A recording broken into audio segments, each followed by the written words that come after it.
Hello everyone and welcome back to Stake Pulse B to day 3 here during the group stages. We've had some very exciting series so far and I think the action is only going to get more exciting as we get deeper into the event. Brandon, 2 groups wrapped up, some surprises, some definite upsets, and I think, we're definitely going to get a bit of that today.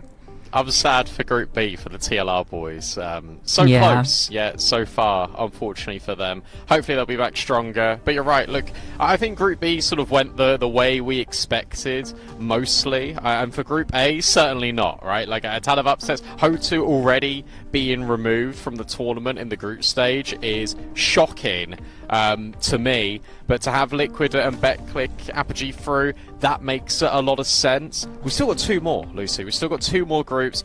Today we're diving a little bit into Group C, which I'm really interested in, because I think Group C is very stacked, especially at the top end. I don't know too much about 6666, but Brute, 9 and Ascend, these are organizations that are in rotation quite a lot here for these LAN events, and I'm really interested to see where they lay their hat in terms of position in this group, because for 9 we haven't seen them in a very long time. For Brute, I think they've got a really cool roster, and Ascend do very well at these LANs, so I'm really interested to see how today pans out. Yeah, look at Ascend as a solid favourite just in the event in general. It'll be really interesting to see how they do today, because they do have some definite tough matches. That Group D, I think, is going to be really fun tomorrow too. Yes. Some very, very cool teams there that I can't really predict actually how that one's going to play out, just because of the form of all the individual teams at the moment. It's going to be interesting. I think this 9 roster might be having some more changes. I'm not really sure what's going on with that. They got Bylani now, right? So we'll take a look at that in a second. Here's how it's played out so far. As mentioned, we've got our 4 teams through to the quarterfinals. You can see kind of how that's going to play out at the moment. So we've got Liquid and EAC on one side, G2 Ares and BetClick Apogee on the other, and we'll be sending 2 more teams through here today. And of those teams, the winner, I think we'll end up versus BetClick, and the loser versus Liquid. So you definitely don't want to come, well, not loser, the second place. You probably want to avoid coming second here. First place has a lot to gain in Group C. And first place overall has a lot to gain. This is the prize pool and how it is split between the various places. If you don't make it out of the group, if you come dead last, you are not walking home with any prize pool, unfortunately. No, but it's nice to see that the prize pool is spread. I think obviously very top heavy, but the higher up you place is obviously the more money you're going to earn. But it's nice to see that a lot of teams will be earning prize money at the bare minimum. Here's the schedule for today. We know that we've got 9 versus Brute here on the A stream. In terms of the winners matches, once we get that situated, once we figure out who wins out of 9 versus Brute, we'll certainly know one team that is over there. You've got Ascend versus 6666 on the B stream as well. And then a little bit later on today, we've got that decider match. So as normal, guys, all of the groups will be decided in one day, which is really nice. We get to follow the journey of Group C, and it's a lot of best of threes for teams potentially playing in the decider games, but it's awesome that we get it all completed. We've got Coach DP on the sidelines ready to get us through this morning. Yeah, welcome everybody down here at the Stake Pulse studio. We're here for the 3rd day of the first iteration of Stake Pulse Beat. We've already got G2 Ares, BetClick, Liquid and EAC who made it through to the playoffs, and today it's the start of Group C. We've got 9 versus Brute on the A stream coming up in a couple of minutes. The guys over here versus the Czech organization in Brute, and then we've also got Ascend versus 6666 on the B stream coming up in a couple of minutes. But I've got to deal with my Viking friend Barbar. Can I call you over here just for a short comment?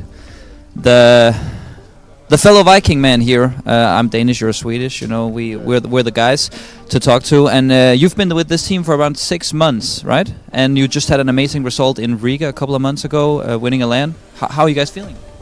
Now we're feeling good. We had a lot of changes in the team from the original lineup, right? And to just find the right core and right players for the mission to climb. So it was a good result in Riga. Obviously, a lot better opponents here. So we're going from favorites to underdogs. But I feel our guys are prepared. I feel we have been working hard for this moment to play against better teams. So no pressure, and we just enjoy the moment and trying to. Right now, we're trying to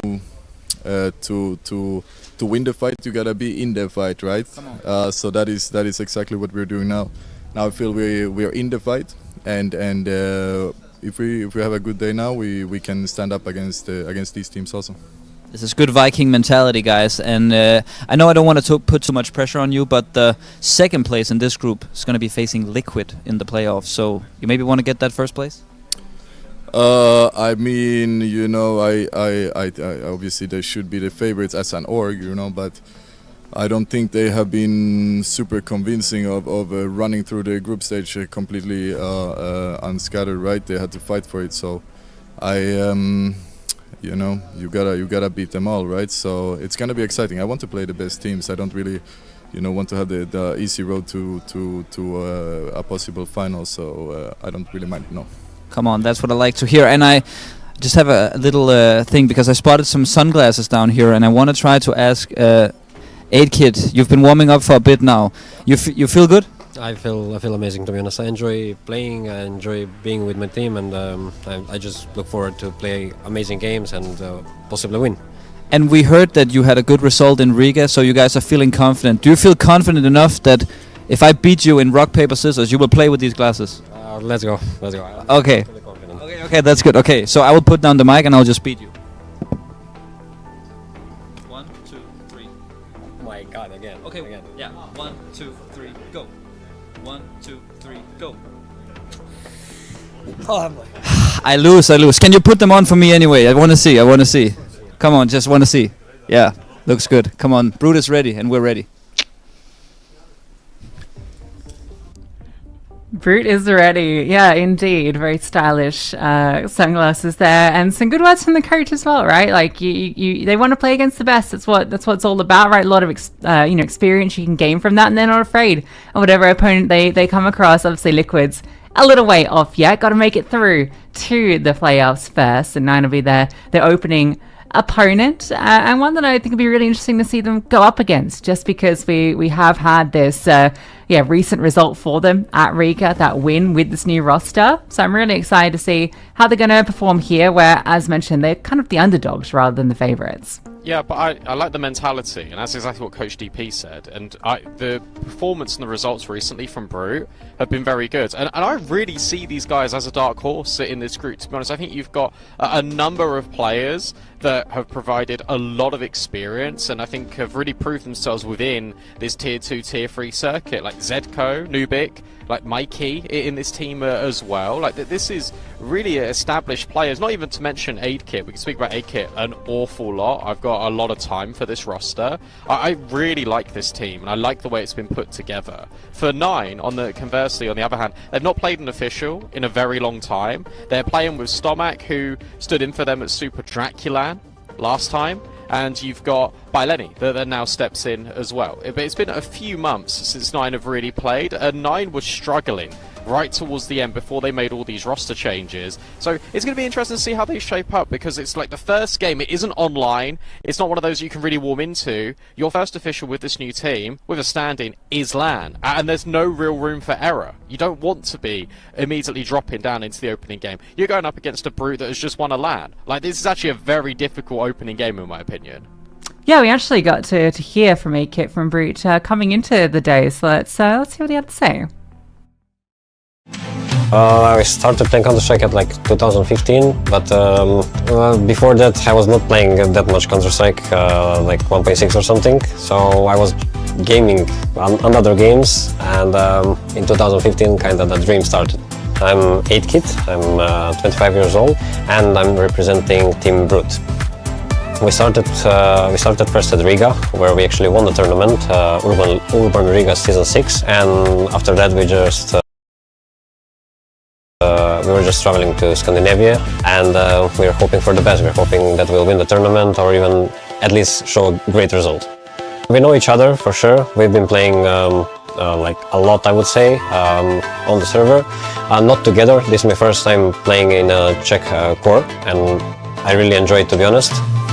In Counter-Strike is still evolving and esports in general, so I think it will be even bigger in the future, in the near future I would say, because it's still a growing industry that is like big enough and is showing big numbers, but there needs to be some improvement, I would say. Systems of ranking and stuff like this should be more precise, I would say, just like in other traditional sports. I'm not gonna say we're good, I'm not gonna say we're bad, but just be careful, us guys.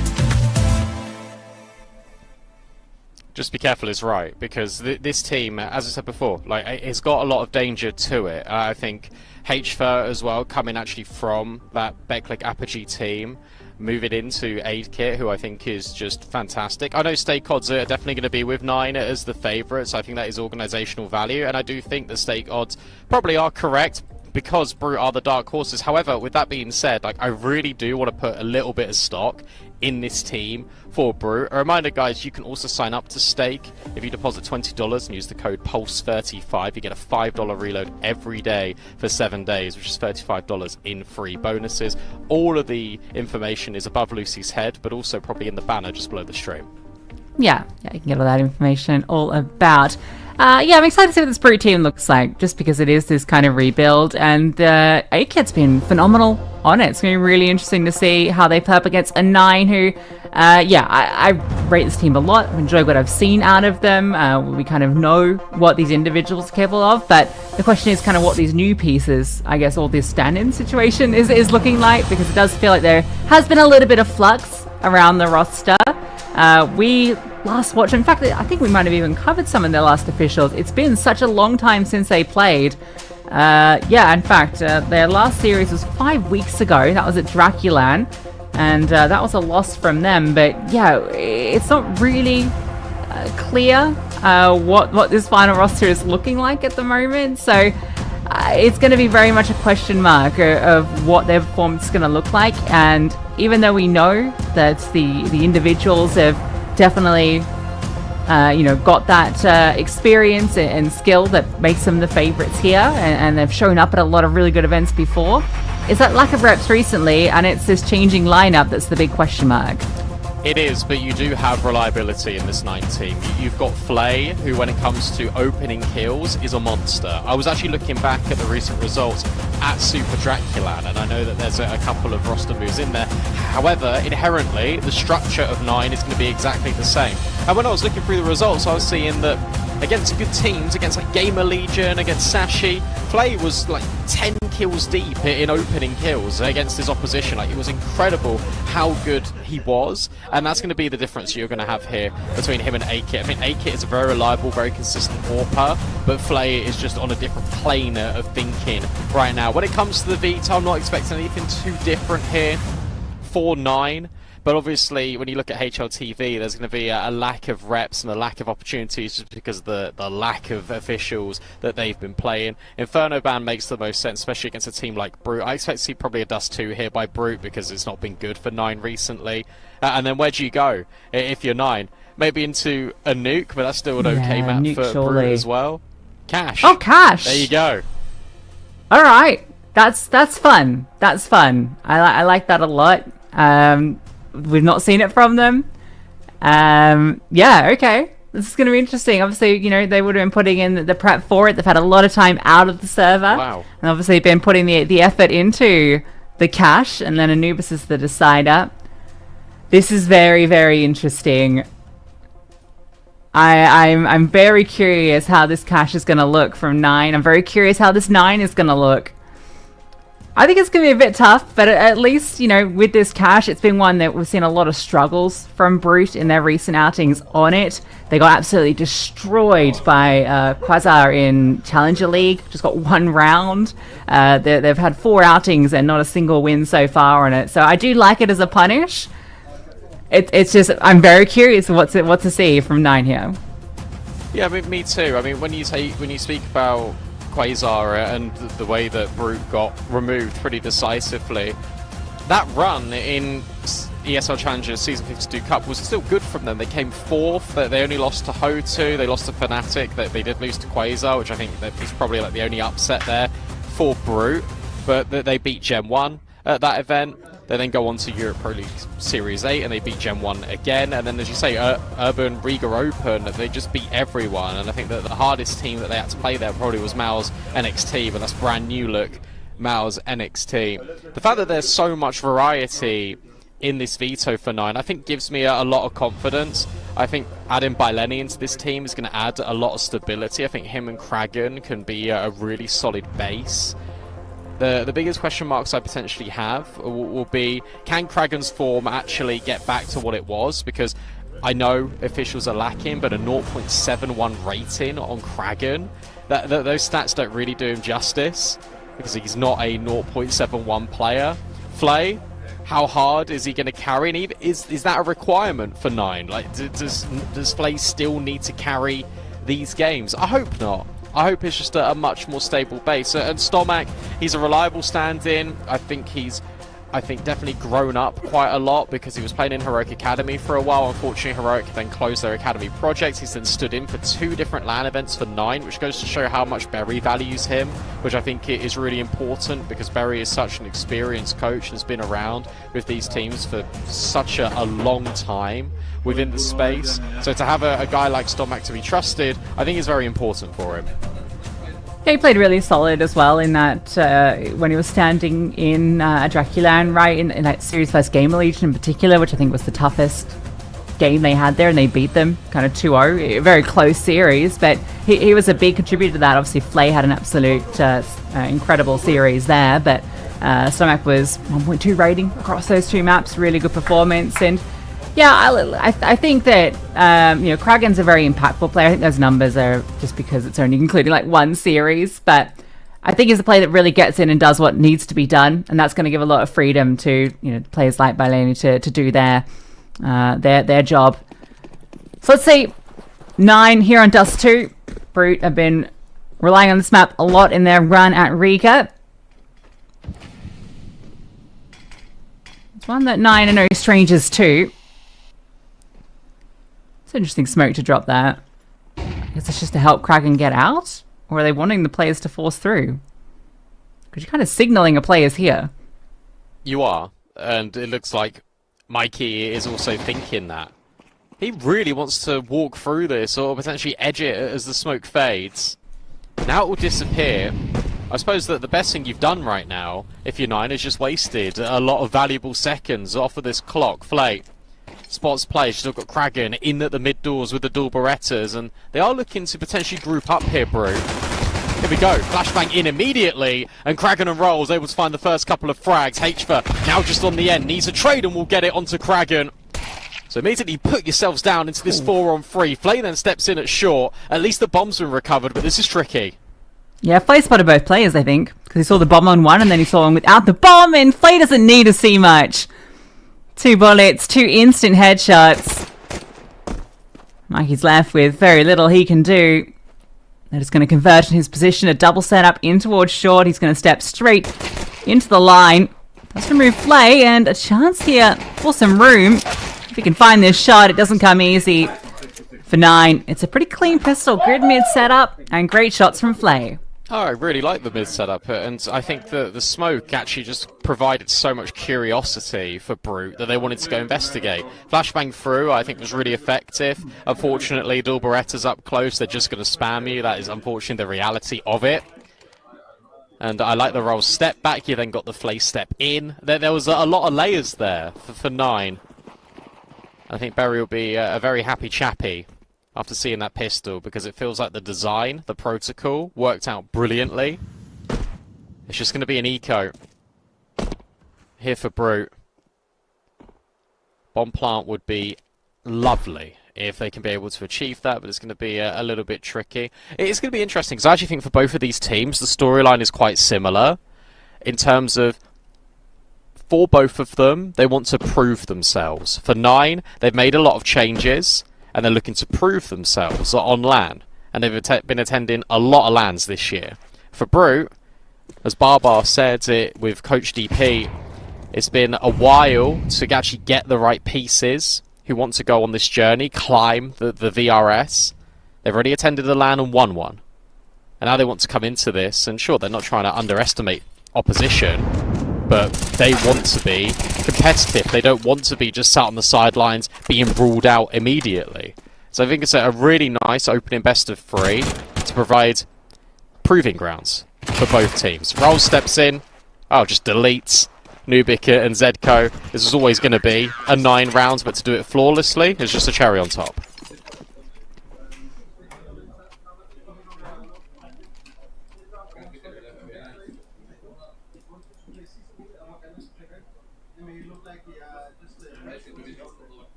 Very simple. Nice kills in the SMG as well. Some extra cash money.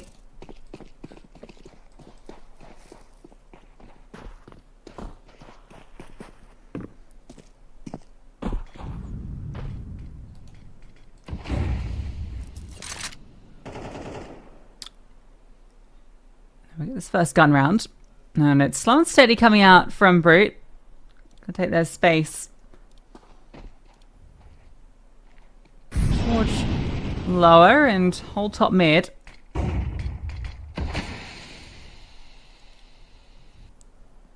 It's an interesting smoke. I don't think that's meant to be there.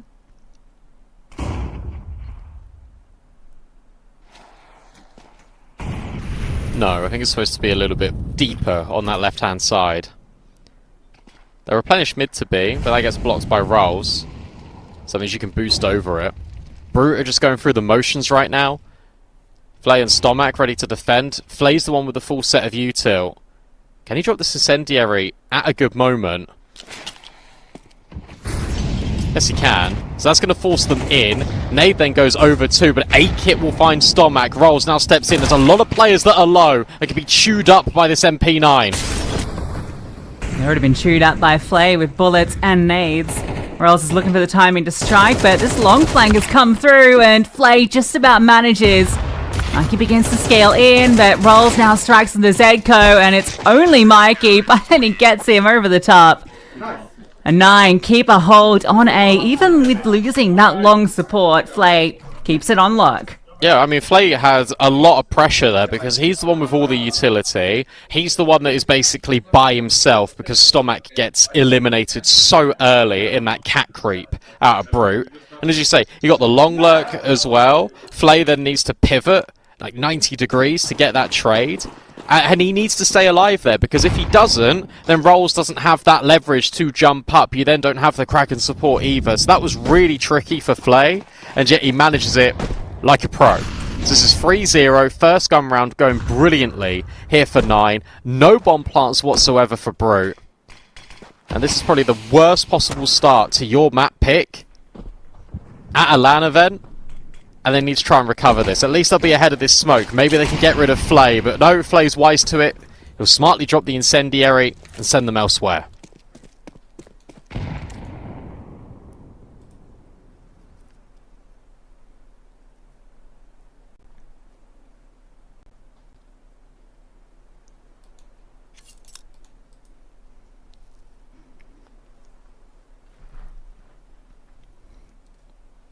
Flashbang being set up here.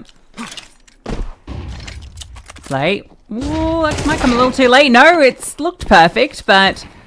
well, it's damaged. No kill. Great shot from Zeko. Did that rifle fall? Is it recoverable? Did it go over into CT? That's really brutal for Brute if it did. I think it did. Oh man, that is rough. For the drop down, that's not going to find it, and Rolls. He's got this. Oh. Under lock and key. Brilliant shots. Can he get the ace? He's set up for it. Oh, lovely. All 5 for Rolls. He likes it. That's clean. That's really clean out of Rolls. And look, we're starting to get a little bit of answers to questions, right? Rolls' individual level has gone up quite a lot. Like, yes, that was an anti-eco ace, but still, that looks incredibly mechanically sharp. He's 10-0 right now on the server. Flay is 6-2. Stomac's been doing his job pretty decisively. Timeout now gets called in by Barbar, so he gives 30 seconds. Just to let his team know, look, it's fine. We can reset this situation, can still bounce back into this map. It really isn't lost yet, despite how doomed it feels. And you can get all the guns again. There should be enough money for an AWP if AKIT was saving appropriately. Yeah, he's got 3,200, so there will be an AWP in this round for AKIT, as we get to watch back these beautiful headshots from the in-game leader of 9. 10 and 1, not so bad. Nay blocks the cross, and just a jump over from Flay. So AKIT doesn't get his chance to strike.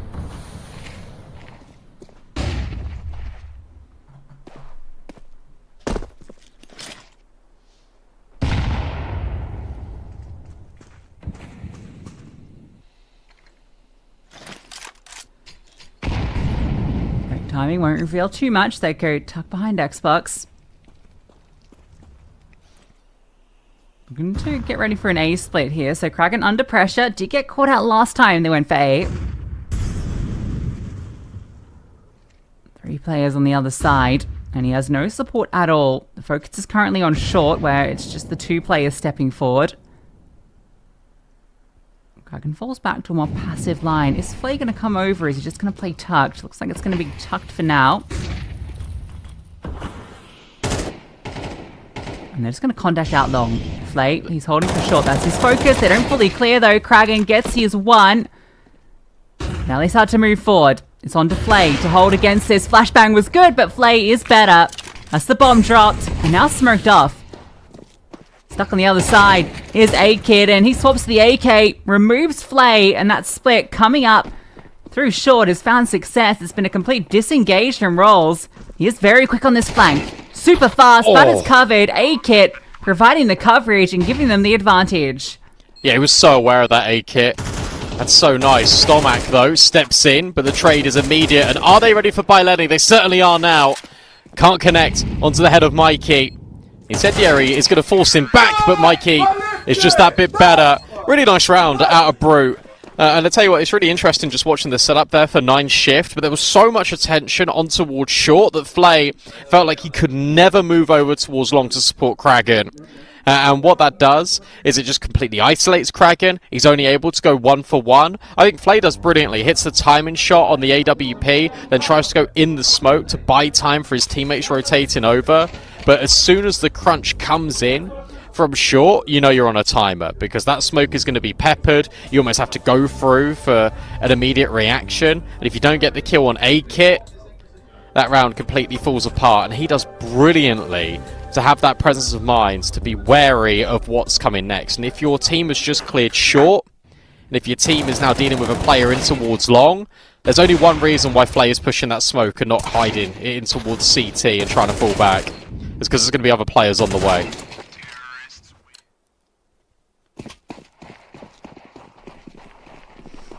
Alright, great first round, provided largely by AKIT's impact, and now we're looking like a B-pot being brewed up. The site's not been tested yet. 2 players lie in wait, and they've been spotted on the way out. Stomach drops the flames, and he just plays off him, and between the 2 of them, they've knocked it down. Rolls, removes 1 as well, and it's onto AKIT again. This has to be an ace clutch. Didn't grab the bomb. He's actually going back to see if there's a fast flank on its way, and doesn't see too much. Rolls is low. Molly, just block off window. That won't affect Rolls. He'll be fine. Just be careful it doesn't spread at the last second. And the bomb's been recovered now. AKIT's going to leave, reset the round. He's good in these. AKIT has got a clutch in him. But this one feels a little bit tricky, especially with no utility. The biggest issue you've got right now for 9 is they are unaware that AKIT has recovered this bomb.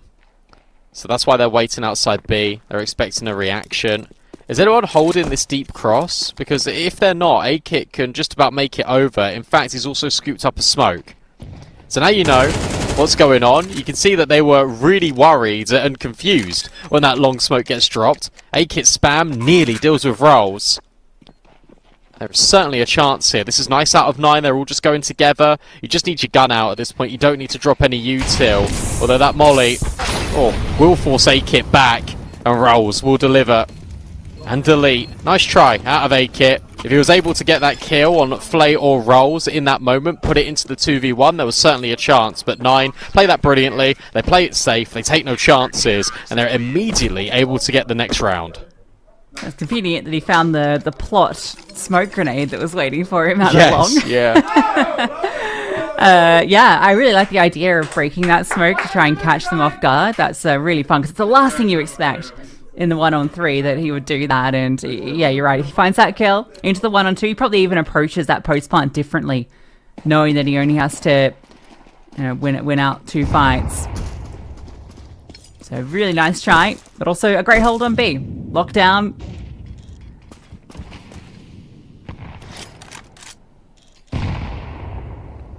It's a buy for Brute, but it is a brittle one. 1Tech9 amongst it.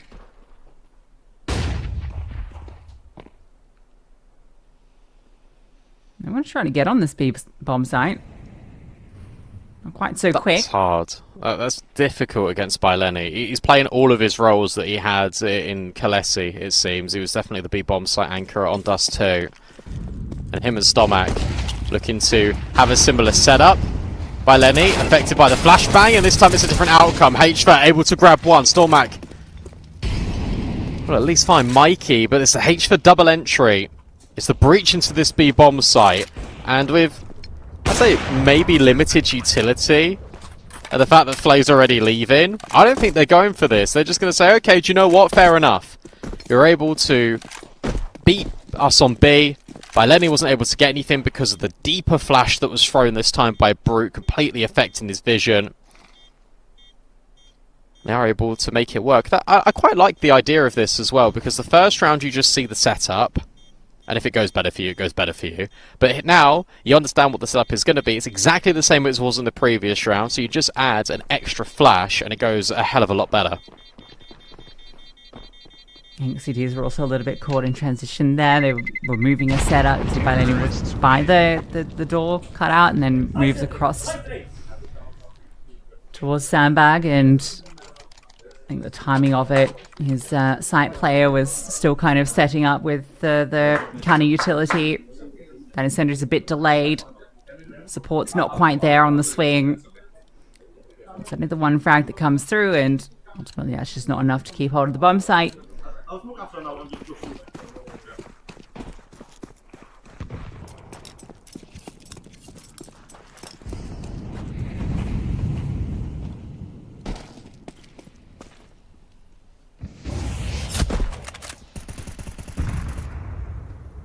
Let's come over to B again, but this one's not looking quite the same. Got a bit more presence in towards middle.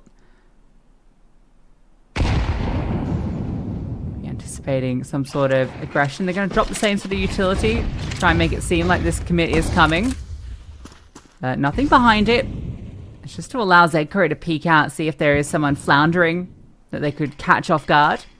That's not provided. Felt like barely said Zedco's name at all. I know he's 1 and 6, but just to not mention Zedco at all in this Brute lineup. Very aggressive rifler. I think he's a very good player as well, and definitely I think underrated in the space. He was playing on Sinners for such a long time. Was Zedco. I do like him. Then went to Samp, then went back to Sinners. So you drop all the utility in the first instance, if you're Brute. Now you flashbang forward. You have got this mid to beat setup going. Stomac able to get the first, but the bomb site has been completely overrun in the meantime. Good counter flash. You know about Zedco. Can he hit this instant shot? No, he can't. So Stomac passes the test in towards middle. And now with his 4-on-3, sure, you've lost the bomb site, but this is the retake you absolutely go for. Yeah, Byleni got caught out during all of that, but you've still got this player advantage. You've got the kits. Don't have any smokes, but post-plant, there's nothing for the T's at all. They just have to win the gunfight. It's HVAR looking for that fight, and he's seen a lot of bodies. The flames, ooh, a little bit too shallow. But he peeks up, and Kragan rips his head off. But Flay, not caught out. A-Kit misses the opportunity, and Kragan keeps on going. Mikey, too much for him to handle. It's Kragan with all 3. And the retake comes through successfully. Brilliant from Kraken. Really great from Kraken. And you've got the player, I think, at the back boxes at backplat, just trying to play whack-a-mole, trying to waste time, but also not burning alive. I think he thought he had more room than he did. And if you're closer to the incendiary, you're going to be able to see more than the players. But, I mean, Kraken was just pre-firing. Great trade spacing from 9 as they're going towards this site as well. Unbelievable that Flay doesn't die. Because you can see how stun-locked he was. He jumps around, spins in a circle, isn't prepared for that peak. It's another great round. And yet again, what you've got here from 9 is completely denying all of the momentum that Brute can gather on this T side. Because sure, you've got another purchase, but your money is flatlining at a rapid rate. You've not been able to get many rounds in a row. You've not been able to touch the economy recently, despite chipping away at 9s. You haven't been able to fully break them. And that's a danger, because that just means every single round is a threat here that you're up against if you're Brute. At least they've been able to find the B-bomb site a few times. I think that will give them a little bit of confidence. Maybe that's when they can work on a little bit further forward. That also means that, for the most part, Lenny and Stomac, they'll all be together. They'll always be on B.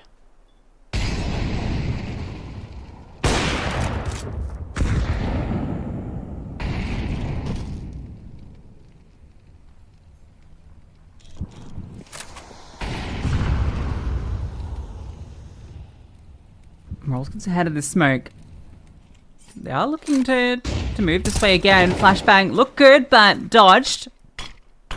Smoke thrown out, but I don't know how effective it is. It's not. So it goes ahead of it and ready just to replenish. And Rolls has fallen all the way back. It's going to start to get a bit closer now. So, Mac, if you peek this corner, you're in trouble. A-Kit, train on your position. 9 are playing in the dark. 15 seconds. That's the critical thing. Time is a problem. And they've lost the team, mate, but there we go. Mikey comes through to give them that way in. A 3-on-3, bomb down. You got double flashes, and you got an incendiary on Kraken if you want to give this a look in. Look how fast Kraken is, but I love this position out of Mikey. Kraken surely, a dead man walking. Mikey's off angle is phenomenal. And now I think you call it off. You want to keep the AWP. Rolls would love a trade. Okay. Gives it a go. I think it's just AKing out if you're Rolls. Or maybe just do more damage. Flay through the doors has got rid of Nubik, but there's simply no time. And what was looking like a retake that was never going to be a possibility actually deteriorates into a 1 versus 1 for Brute, but they are able to hold on. 9 leave it too late, and that Mikey off angle enough to dislodge Kraken. Yeah, it's a real dirty angle, isn't it? Kraken just not prepared for that at all. Yeah, it felt very telegraphed as to the intent, and yet still Brute are able to make it work. Some pressure being applied on this B-bomb site. Rolls actually disengaged, I guess because of the timer he's just gambling that it's going to be the A finish, not the B, that it felt too fakey. But it was just the commit. Flay getting aggressive. Doesn't like that he hasn't had a chance to get involved in these last few rounds. So he's come through, try and set the tempo early. You know they're going to throw some util to clear this out though. As Flay's got that support network with him. The molly. Flay burning, but still gets his kill. Can't get out. Respect the idea. Really respect the idea from Flay. Just barbecuing to guarantee an opening kill, but as you say, it's the escape that is the most difficult thing. Once again, by Lenny Stomac. We'll take space over to B. And now there might be an extremity push. This is a nice reaction out of Kraken and Rolls, but it just depends on what they do with it. Because if they anchor themselves towards long, without really pushing and forcing the issue, they're going to be in danger. Which is why I love this reaction right now. It is being held for on a timing. Nubik is having a little look back and forth. But now they're out. Good block smoke from 9. They've got a really good understanding of what's happening right now, but you need these B players to hold on. Oh, Kraken gets caught out, Rolls. That's Nothing he awesome. can do here, and now you just go towards A. You got Mikey on this leg, and they've been eaten alive. That's really cool. That is such a good reaction out of Brute. Like, you've got a player in towards mid, as you're trying to set up this mid to B, just holding the flank. Nubik, whilst they were setting up the B nades, was also just waiting for an opportunity. Stomac? Alright. We'll get the first kill, and now he scoops up a kit as he makes his way probably out of the round. I really thought he was going to go for it as well, but you take a look at the bank balances, and the fact you can save and scoop up this AWP makes a lot more sense. But that was really nice, because Brute had a game plan of what they wanted to do, and they anticipated what their reaction was going to be out of 9, and they were always holding for it. And the fact that you then anticipate the reaction, and you can then have one of your own, which is have the players move back away from mid to B, deal with the players in mid and go A, that is incredibly well crafted out of Nubik.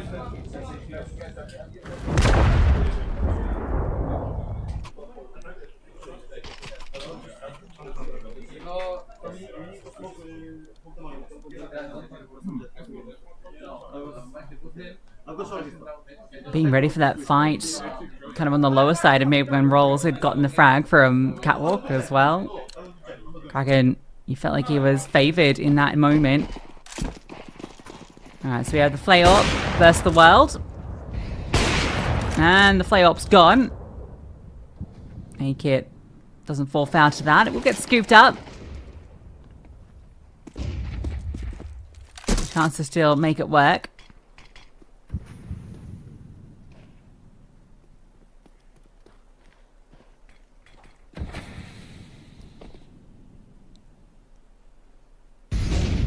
Not through long they go. Good call to be making when you know that it's going to be a lighter bite. Oof, nice tap. Don't want to go back into lower. That AWP's now got on the line. They're trying to isolate this AK just so that they can take it into the next round. That feels like the primary objective. Keep the AWP alive. Get yourselves a rifle if possible.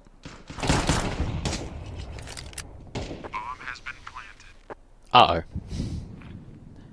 Feels like you had a chance there, and now you don't. Especially with the HP. He smoked himself off. This is really well done. This is a really nice play to make. Because you're right, he just isolates an angle. Forces Spaleni into the fight. 5-7 will fall. And Brute, I have recovered into this T side fantastically. Because they were on the verge of being reset a bunch of times. Also, in 2 instances when they won a round, 9 were able to break them again. And win the immediate follow-up.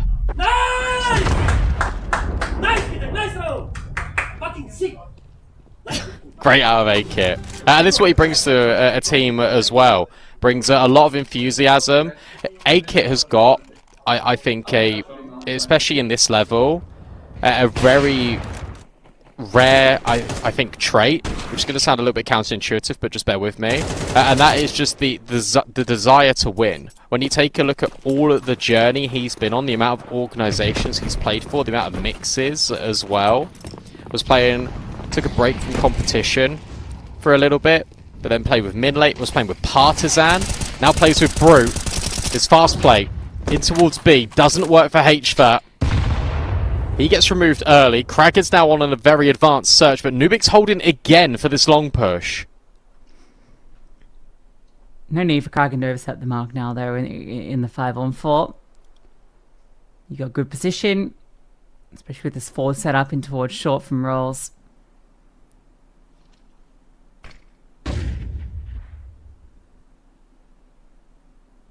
They are going to be giving Kraken a fight. Should be good for at least one here. Puts the clear. Oh, never mind. Doesn't get his. And the response, it's not that fast towards long. Start moving out now. They might just get here ahead of them. The stomach's been removed. This is looking very good. A lot of damage on these players. Still a chance to Rolls to pick them up. Flashbang comes over and Nubik's finding all the kills. Rolls needs to do the same and he's just about holding on. A-Kit 15 HP. AK scooped up and A-Kit stuck in CT. Also swap positions, but they're just going to leave. But, oh, if he peeks now, he missed the opportunity.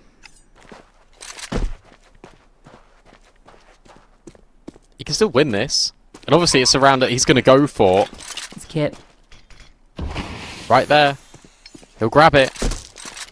You don't really want to throw utility in this situation. Drop an incendiary, try and isolate an angle. But unfortunately for him, that molly is not gone in the perfect spot. A-Kit holding the angle, should be able to collect the kill, and does. Beautiful round. Again. Out of Brute. I think Nubik is living rent-free in Rolls' head. I really do. I've been so impressed with what we've been getting out of the reactions from Brute. Nubik's been really aware of any possibility that's coming forward here from 9. And he's just have made some really good mid-round adjustments. A-Kit's now powering up on this AWP. He's been incredibly reliable. And look, Rolls is having a phenomenal game. I'm taking nothing away from Rolls. He's 17-6. But the rest of the team have got to step up. And look what this has done to the odds. It's now made them dead even here at stake. 1.85 plays, 1.85. If you want to join in, when you deposit $20, you can sign up with Pulse 35. And you get $5 a day for a whole week. As Zedco and Mikey now push tunnels. Yeah, what's his timing look like? I think it's pretty good. But then he might just get backstabbed in a second. He's aware of it and he comes back. In fact, sees the second player. Can't manage Zedco. But now you have the space to go up through short. They can just scale. Molly goes down into CT. That's going to prevent. And then Kraken, yeah, he's coming through. He's been noted. This smoke obviously giving a bit of information, and they're just going to ignore him. They just leave. I don't blame them. That makes sense. Just completely leave him isolated. Stomach's nowhere near either. In essence, right now, it's a 4v2 on this bomb site. You got to get involved. If you're Brute, you got to try and find these kills, but Stomach will step in. Counter flashbang good out of 9. But the kills, I was going to say, we're coming back in favour of Brute, but that's only for a moment. Nubik versus the world. And this crossfire certainly too strong. Well handled from 9, but that was looking a little bit dicey. I'm surprised Kraken dropped his smoke there in top middle because he had the line. Yeah, I guess he just wanted to use it to play around White and to delay. Especially because they were already committing. I don't think, like, wherever he was intending to throw it, I think that must have been like a mid to be smoke, like a fake out smoke, or maybe like a deep CT smoke or something like this. Potentially, It doesn't feel the need to throw it, so he's just going to hold on to it there, drop it, use it to buy time. Does allow him to escape as well and go through long to help out, so I guess it does kind of work in the end. That's now both pistols for 9. A force buy coming in from Brute. That's your teammate up on shot. That's what that shadow was. You've heard the scout fire off. Kit looks to get involved on the angle, sees a little bit of something, and in fact gets the tag. Minor damage onto Rolls. Our smoke isn't very good though. So you can still exploit this if you're 9. If you want to. 1 minute left. And now they're starting to clear out just a little bit of the mid doors, but the destination's always been in the forefront of Rolls' mind. It's always going to be the short play. HFL walk in, spots these players, able to get a kill. A second will go down a tree. Instead it is a flayed trade on the Galil. 45 seconds. Does that push change your mind about where you want to go? I think so. They're backing out. Oh, it's a little dicey. It's 257s with nothing else to defend this bomb site on B. Spotting out Zedco. He's just going for those jump peaks. Spam from Nubik. Does actually do some damage on the rolls, and that's the bomb. I think he's just caught off. The 5-7s doing their job. Zedco locking it in, and Flay left alone. He cannot win this round. By then he lost in the source. They just get chewed up by the 5-7s. I'll be honest with you, I think that one push that HFA makes where he goes down catwalk, that has completely messed up the plans for 9. And they think, oh, okay, well, you're making this push, that means there's potentially more players here over towards short. So we're going to go mid to B. It completely disrupts what they want to do. Because Yeah, I really do think this push right here completely undoes this round here for 9. Because they always wanted to go short. They always wanted to go in towards short. And yet they get the kill. They get the trade. And they don't go. This is really aggressive now out of Zedco. Feeling emboldened by those couple of 5-7 frags. He'll jump out. Nubik will jump forwards, just trying to get more info. But 9 are sent back crashing down after the pistol win. They'll reforce. But it's just a single Galil.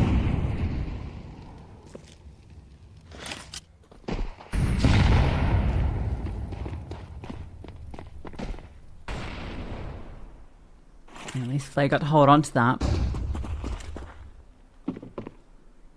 It's a little ugly now. Gonna pop through. Flashbang's good. Nubik falls down, drops his molly. But 9 get the space they wanted. Feels like you just gotta make a confident call at this point. Commit these Tech 9s in.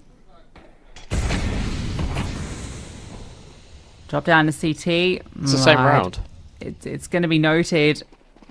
Being covered for. A-Kit though misses his chance, but there's the drop. Nubik was ready for it. Zedco removes Flay. And it's all cleaned up by Zedco. Beautiful shots. Oh, hold up. He has gotten a double, but he's very low. 28 seconds, and he's going into 2 Galils from the CTs. And he might just leave with the M4. Yeah, he's going to save from the looks of things.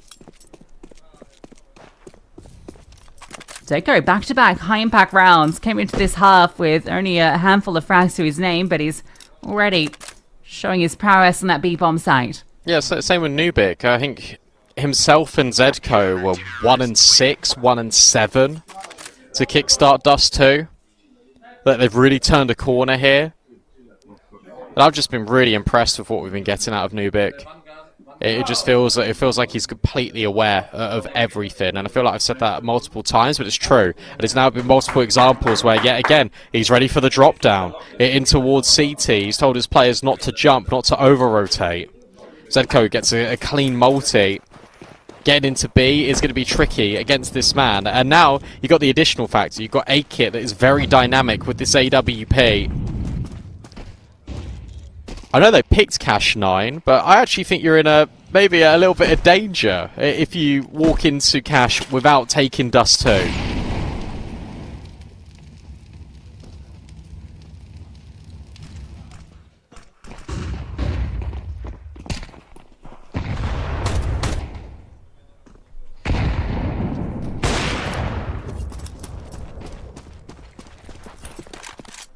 I mean, gun rounds been few and far between, haven't they?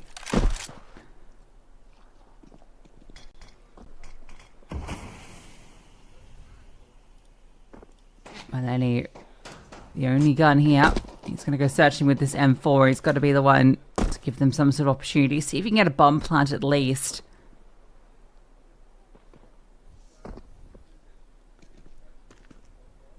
At the moment, that's actually possible if they go up short. It's a 3-player lean in towards B. They know the economy's low, so expecting maybe a pop with some pistols. So if you can just scale up short quickly, get this bomb down, that's kind of your objective. So if they do attempt it, you can get it. They'll be able to get the bomb plant, yeah. So this is kind of what they wanted to get out of the round. Can Rolls get anything off this lurk? 3 players, but I think Nubik's going to be locked in on this, surely. Of course he is. Like, why would you not be covering this? You've got so many players CT. Oh, he saw there's him. A little foot. These 2 big rolls. Everyone knows what's going on here. It's found eventually. There's a kill from the Tech 9. The M4 came up wanting. And it's going to give you that 1 frag. At least that's something from the round. Bomb plant to offset, but this is now Brute with a 2-round lead. Yeah, not bad at all. Though in this round for 9, you're full eco. You got what, a Tech 9. You'll be able to get the bomb down. You'll be able to get a kill. It's so funny that his little foot's poking out just in the little gap underneath the wall. Unlucky for Rolls. Ascend a 1-0 to the good against 6666 as well. That's the Leo core are playing together. 13-3. domination, and that was 666's pick as well. Big opener. Massive opener. In fact, Rolls has gone one better. HVA's now dropped. Nubik still over. Here at long. Rolls isn't going to be aware of Nubik. And that means that Kraken won't be either. A double kill potentially on the horizon because Rolls is so low. The incendiary is good enough to force them back. And the smoke is completely going to block Flay out. That's not so bad then. You get the control back. Sure, a player advantage, but Brute have been in this position a few times and have been able to bring the round over. Especially with this proactive movement. That's actually already been smoked for you, don't worry. There's Echo. I've already praised his ability to hold this bomb site. Good smoke timing.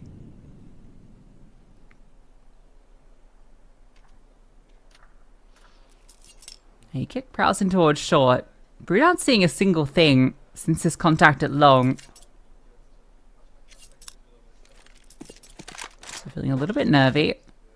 Oh, there might be a misread on this because you haven't seen anything outside of long, as you say. So you might be thinking, oh, they're stuck in long. But these mid-speed smokes will give the ghost away just a little bit. Nubik flash through. Doesn't see anything. So now you rely a lot on A-Kit. 20 seconds left. Like, there's a massive timer here for 9. A-Kit will be paranoid about long, but it's all coming in from short. First kill belongs to him. He just needs to live for as long as possible. He's done one better than that. He's got all of the frags at the back of the site. No disruptive utility. It's beautiful out of A-Kit. And Brute, they can't put a foot wrong here on this defense. I don't know what he was doing with his hands there. Some crazy signals. Brilliant sequence from A-Kit. Really sharp shots. He has been phenomenal in this series. Multiple rounds brought through off his back, and that's a position where you have the advantage. A double opener from Rolls. You can see why he'd be frustrated. He's playing out of his mind right now. 20 kills. He has 6 more than the next highest in the server. Yeah. Well, he's probably thinking, if I'm doing this against you, Brute, why isn't Byleni or Kraken? Berry's had an opportunity just to have a little word. Nubik is, again, playing out of his skin. Played so well there to block the ball out of long. A-Kit does fantastically over on this bomb site. No utility, just means he can just keep going and just keep poking. Timer, a massive issue for 9. The CT side continues to also be an issue for 9 because they can't break through it. They can't deal with it. Tech 9's out long again. But that means you just get A-Kit posted.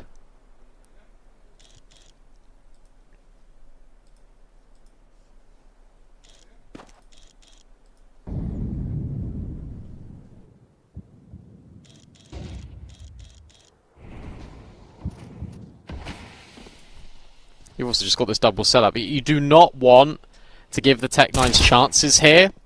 So that's nice out of Nubik. He gets the contact, he falls back, and they go straight into this double setup. Nubik only able to find that double, though. Oh, but the nade out of A-Kit will just collect. Strikes them down. Aware of Kraken. Another multi for A-Kit. 11 rounds for Brute. That was sick. The deep dunk. 2 for him. And no threat at all. The Tech 9's looking to overwhelm. B1S, this is where it does become a bit dicey. That angle, so satisfying. camera angle is very satisfied as well. 11-7. This is looking fantastic for Brute to take Dust to. And Nubik, oh, tries to get aggressive. That doesn't pan out. A-Kit does have to bail.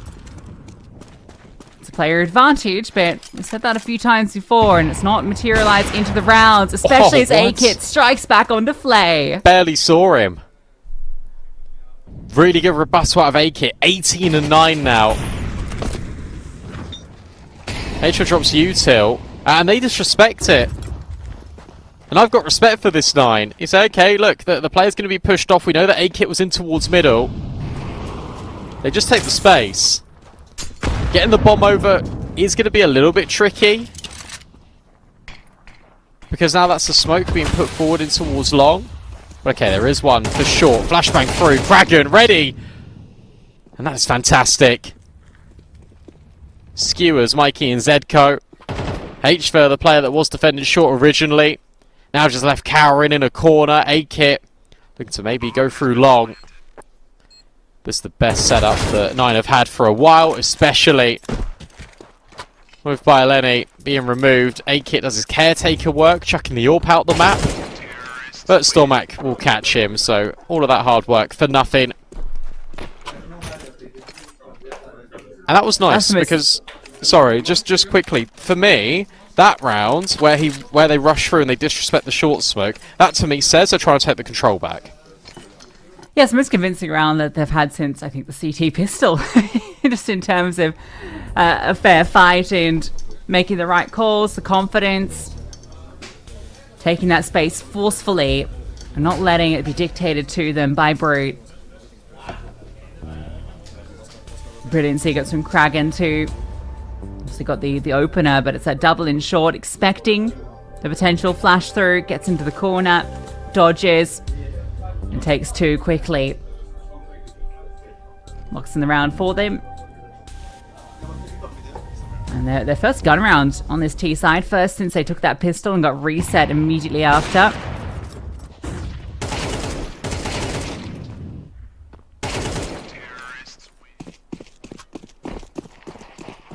Money, not a problem for Brute, but they have been taking some damage across these rounds, even though they had 5 in a row. So 9, it's not out of the realms of possibility for them to quickly tie this up. Certainly not. Oh, they've heard the drop again. I think you just take this. I don't think you need to drop util. Yeah, I love this. Now the flashbangs are going over long and you can walk because you've heard the drop off from Nubik. This is so smart. Out of Rolls and Kraken. Oh, they've got all of this direct space. And A-Kit's going to have his knife out. See ya. That's so easy. That's so free. And I tell you what, you got to save this. Unless HVer can find a multi. That's your AWP dropped. 4 on 4.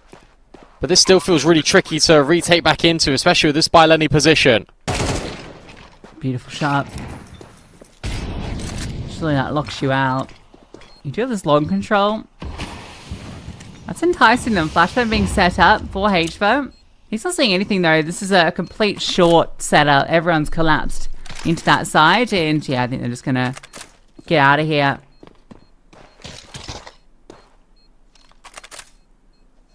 What?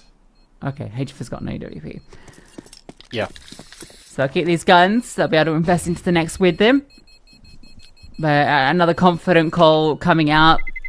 You hear that drop down. There was the risk that the AWP could have been on the line and holding that. They take that gamble that is the possibility. Nothing spotted. You know you've got that space.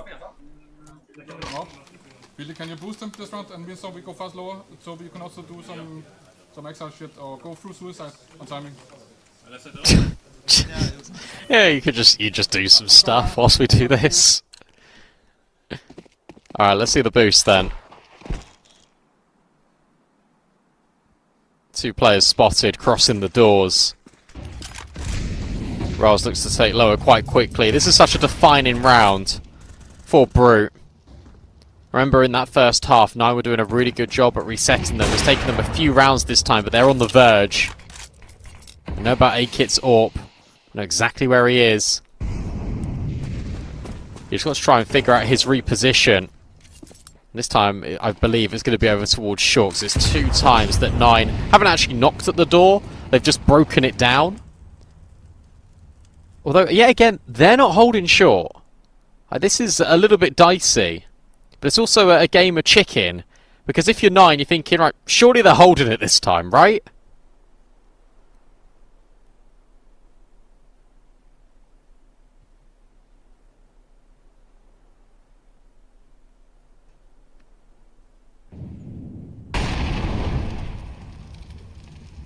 Is A-Kit ever going to move back? Oh, there we go. Answer that question immediately. As the time ticks on down to that 40-second mark. He's going to get back onto the line and he will be needed.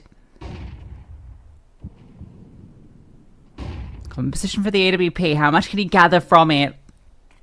30 seconds, smoke gets deployed, flashbangs come over, and he missed his chance. Kraken, another big entry. He has really been coming alive for 9 in these last few rounds.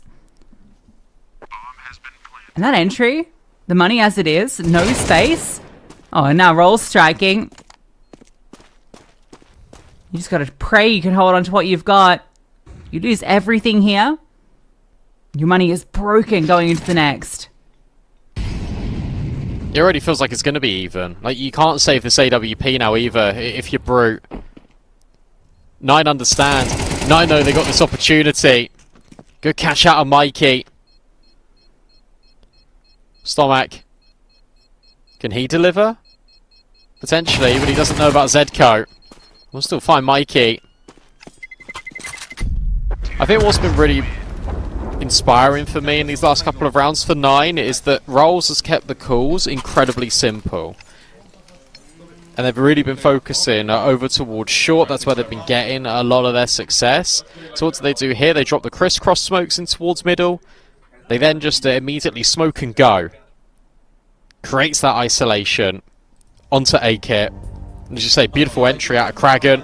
These players are all now starting to step up to support Rolls, which has been the thing that's been lacking for so long on this T side. It's a 1-round game. It's limited money for this CT side. And 9 are actually on the verge of maybe stealing the map away. I feel like it was done and dusted, didn't it? 11-7.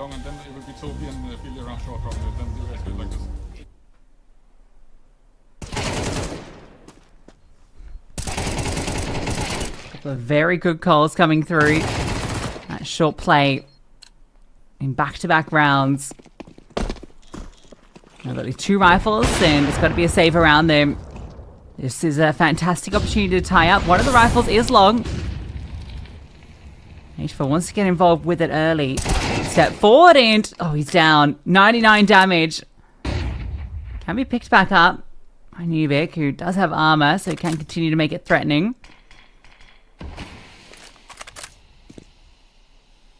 Actually, you know you've done this damage. Spam. Oh, no my way. God. Oh, Stomac, you lucky, lucky boy.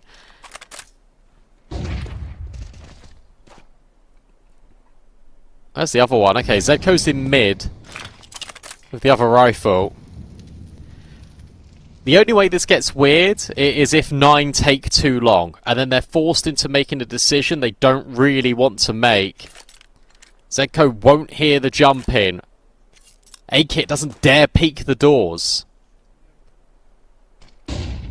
Finally, a flashbang, but Zedco still won't rest. Just be patient. And now Nubik in the power spot, 40 seconds left. This off angle surely good for a single kill, but it is Kraken on the other end. In goes the smoke, in goes the swing out by Lenny. And I love this out of Nubik. He just gets the kill and he backs out. You've also got Zedco on this flank being covered by Flay, but it's Zedco that hits the shot. 4 versus 3. It now starts to get really uncomfortable here for 9, but Kraken's trying to bail them out. Can't wrestle with the A-Kit Deagle. So now for Rolls and Stomac, they need to hold on in this 2v2, but they've got no health.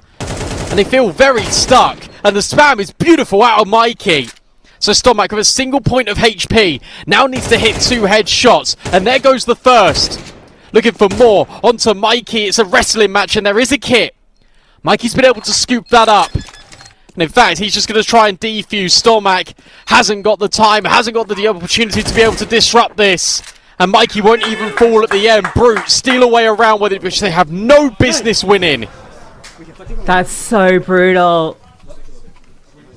The armor behind on those 5.7s when the rifles are scooped up. It's like they had the investment the entire damn time.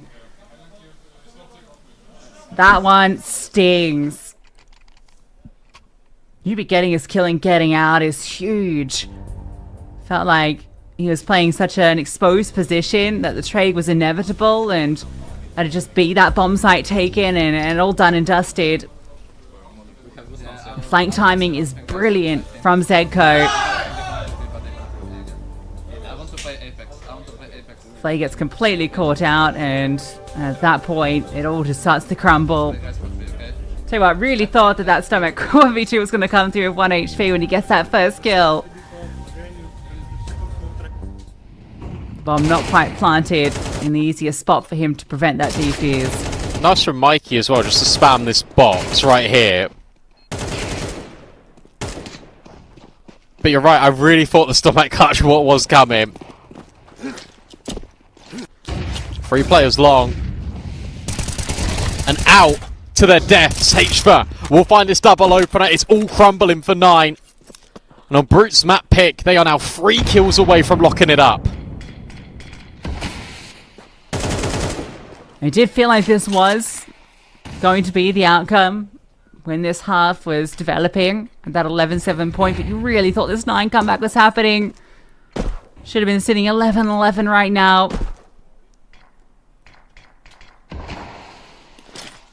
Not done yet.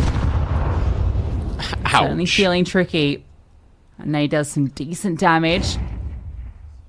Bomb is on stomach right now, and he's going to just about dodge this spam, but Kraken not able to, and now it does look like it's done and dusted. Zedco comes through, and it's Brute to take Dust 2, their map pick, going 13-10. Yeah, I'll tell you what, look, 9 had a really decent comeback towards the tail end of that T side.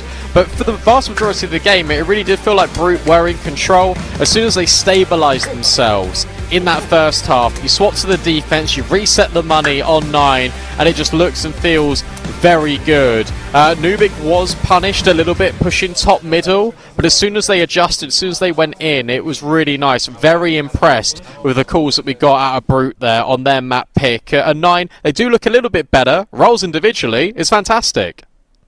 Yeah, Rolls having a great game. I think Kraken really came alive towards the end, and we got some great output from the stand-in as well. But I kind of thought we'd get a bit more out of Flay in particular. You know, as an AWP on Dust 2, you're kind of hoping to get a bit more, especially when A-Kit is playing such a fantastic game, right? Like, he was phenomenal. Yeah. The amount of rounds he solo won that first half with the AK when he swaps it out from long, multiple holds with that AWP on the CT side. Like, he was so solid, and I was really impressed by what we got from him, both in and out of the server too, actually. The energy he was bringing, and it was really cool to see that from him in this team. Yeah, I was really happy with what we got out of A-Kit. I thought Mikey towards the end as well was brilliant, and we can actually hear a little bit more because we're down on the ground with Coach DP. Yeah, we're down on the ground, and I'm here with Nubik. Just very shortly, what a comeback, man. You were down like 6-1. We were all shaking a bit. I saw your manager up in the room. He was pulling his hair, but he was screaming like shit when you came back. Yeah, I think we were a little bit nervous on the start. I think we had a pretty good rounds. We should even like win them, I think, good situations, but we didn't close it. Unlucky. We start bad, but it happens even in Riga, you know. And we just come back like we have strong mentality, I think, in the team. And yeah, we believed.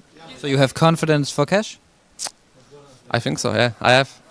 That's good to hear. Well, that's all. I'll let you go prepare, and back to the guys. You're going to need some confidence on Cash, because I think that will be a bit tricky for them. We kind of mentioned the run that they've had on it lately, seeing some real struggles against a whole kind of different tier of competition. But it's also brand new territory for this 9 team. We haven't seen them play. We haven't seen them play in 5 weeks until now. And they pick into Cash, the latest addition to the map pool. Can they win it? Can they force this to a third? We will find out after this.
Really well handled Dust 2 by Brute, sets them up quite nicely for cash, and sure, they've not won it at all, they've played it 4 times, but apart from that recent outing against Quasar, like, they've been pretty respectable on it. They played against Eternal Fire, T-Side was looking really good over there, Aid Kit was fantastic, so I think that there's still something that can be said here, definitely. Odds are now with Brute to take this series. Yeah, it doesn't surprise me at all after how that first map played out, and especially with the lack of any sightings of 9 on this cache, right? It's such an unknown map for them, and I think Brew, with the way they're aiming at the moment, could be pretty set here. And then Anubis is a decider, right? You even kind of lean to them there with just the way things are going at the moment. That's another map we didn't really talk about, but one that wasn't really in 9's wheelhouse traditionally. So that's going to be really interesting to see. If we get there, we have to get through cache first. We've seen this played out a few times here at this event. A few teams have started to adopt it as a first pick. We've seen some teams with a lot of success doing that. 9, it's obviously becoming part of their strategy here, rather than well, I suppose in this video in particular, right, they didn't really want to go into like the nuke or D2 out the gate, so Cash has become the choice for them. But I wonder if it is going to become a staple of their map pool going forward, like we have seen from a few teams. The early adopters have found a lot of success off it, and you can definitely rely on it while teams are adapting. But I think it's going to be tricky, especially if you're adapting a new map while you've got a stand-in. Yeah, that's true. I mean, Stormak did play with them at Super Draculan, and that was the first event that Byleni also played with 9. So I'm hoping that they've got enough synergy together. You see Stormak here on the screen. I thought it was actually really interesting, the little interview we got just before we went to break with Coach DP and Nubik, where Nubik was just saying, look, we were a little bit nervous to start with, but now we've got our confidence back. I think this man on your screen here, Mikey, really stepped up right towards the end of that game. HFA had an important double kill as well that basically sealed Long and sealed the fate of 9. These players were starting to chip in, they were starting to chirp up, and we've already spoken about the resurgence of Zedco. We know how consistent A-Kit was. I didn't realise how detrimental Flay was actually on that map of Dust 2. I know you mentioned it, Lucy, but he was the lowest rated player for 9 on HLTV on Dust 2, which is something you do not expect from an AWPer, especially because he started the game off so hot. Yeah, he looked really sharp in that pistol round, right? 2 really big kills. And just in general, he's been playing really well lately, and just under the 9 banner. We've seen that in all the series that they've played recently. He's been definitely a big part of their success. But yeah, I had a real slow one there, and it felt like the kills he was getting weren't, I guess, the most impactful ones, and I guess that's why the rating reflects that, even though we got more kills than like Byleni, for instance, or same as HFO. It's just the impact of those frags. Wasn't getting a lot of those aggressive openers and things like this that you kind of hope to maybe see. It really felt like we got that once, that peeking towards lower, where he got traded out immediately by the smoke, right? It was kind of relegated to playing a lot of retakes, so you can't really blame him too much there when the B site's falling and he's not able to get involved there. But you're hoping maybe here on Cash that he's got a bit more room. Definitely a map that I think AWPers can have a lot of fun on, can really thrive on, a lot of different starting positions, a lot of rotates that you can make to catch people off guard. So I hope to see him employed effectively here, because A-Kit certainly is giving him a run for his money right now. When it comes to Brute and what you're going to expect out of them on the CT side, we already saw it a little bit on Dust 2, and I expect to see it on Cash in addition to that. I really do think that the way that Nubik calls is he wants to get aggressive, he wants to kind of get up it in the face of his opposition, and I think that'd be a really nice moment for Brute if they're able to try and potentially upset 9 early, like completely disrupts their rhythm into rounds. And if you start pushing extremities, if you start working mid incredibly proactively, that could be a struggle for 9, who are already now on the back foot. Because you look at this and you need Cash to go not perfectly, but you need to go as good as it can go in practice. And I'm really curious to see what the Cash looks like, especially when it comes to the call-in out of roles. It felt like he had a good handle on the game until they got reset by that single double rifle round that was saved over by Brute. They were definitely building in, which is why I don't want to rule them out completely here in this series. But there's just a lot of unknowns, and there was also a lot of unknowns coming into this best of 3 in general for 9. We're starting to get and develop a clearer picture as to what this roster looks like, but now how does it look on a brand new map that we've not seen them play at all because they've just not been playing officials? It's a curious one to me, and I really hope for them it doesn't backfire. Yeah, I'm willing to give the Dust 2 the benefit of the doubt that it is just that kind of period of not playing the officials for 5 weeks, right? And then coming straight into a LAN game. It is quite an adjustment, and it did feel like they were building back into it. So I'm hoping for Cash here, we'll get a bit more of the 9 that we've come to expect. They'll be starting on that T site. And they are favoured by Stake to take their map pick. Part of that will be it being their pick, their ranking, and also Brute's recent results on it. Yes. And the 4 losses in a row.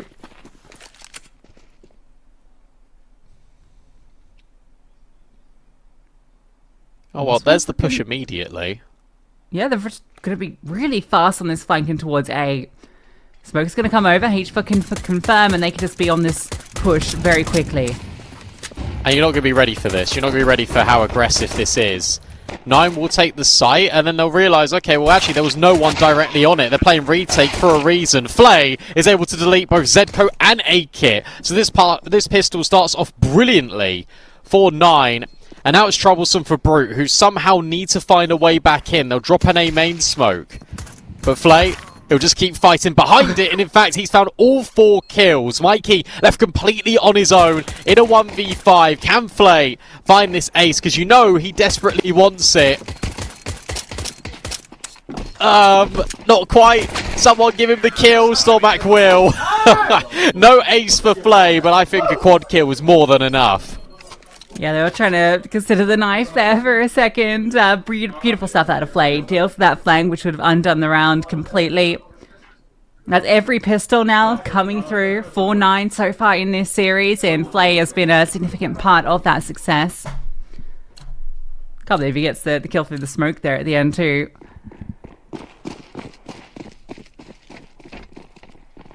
He's back. But for how long? Full eco. Big stack on B.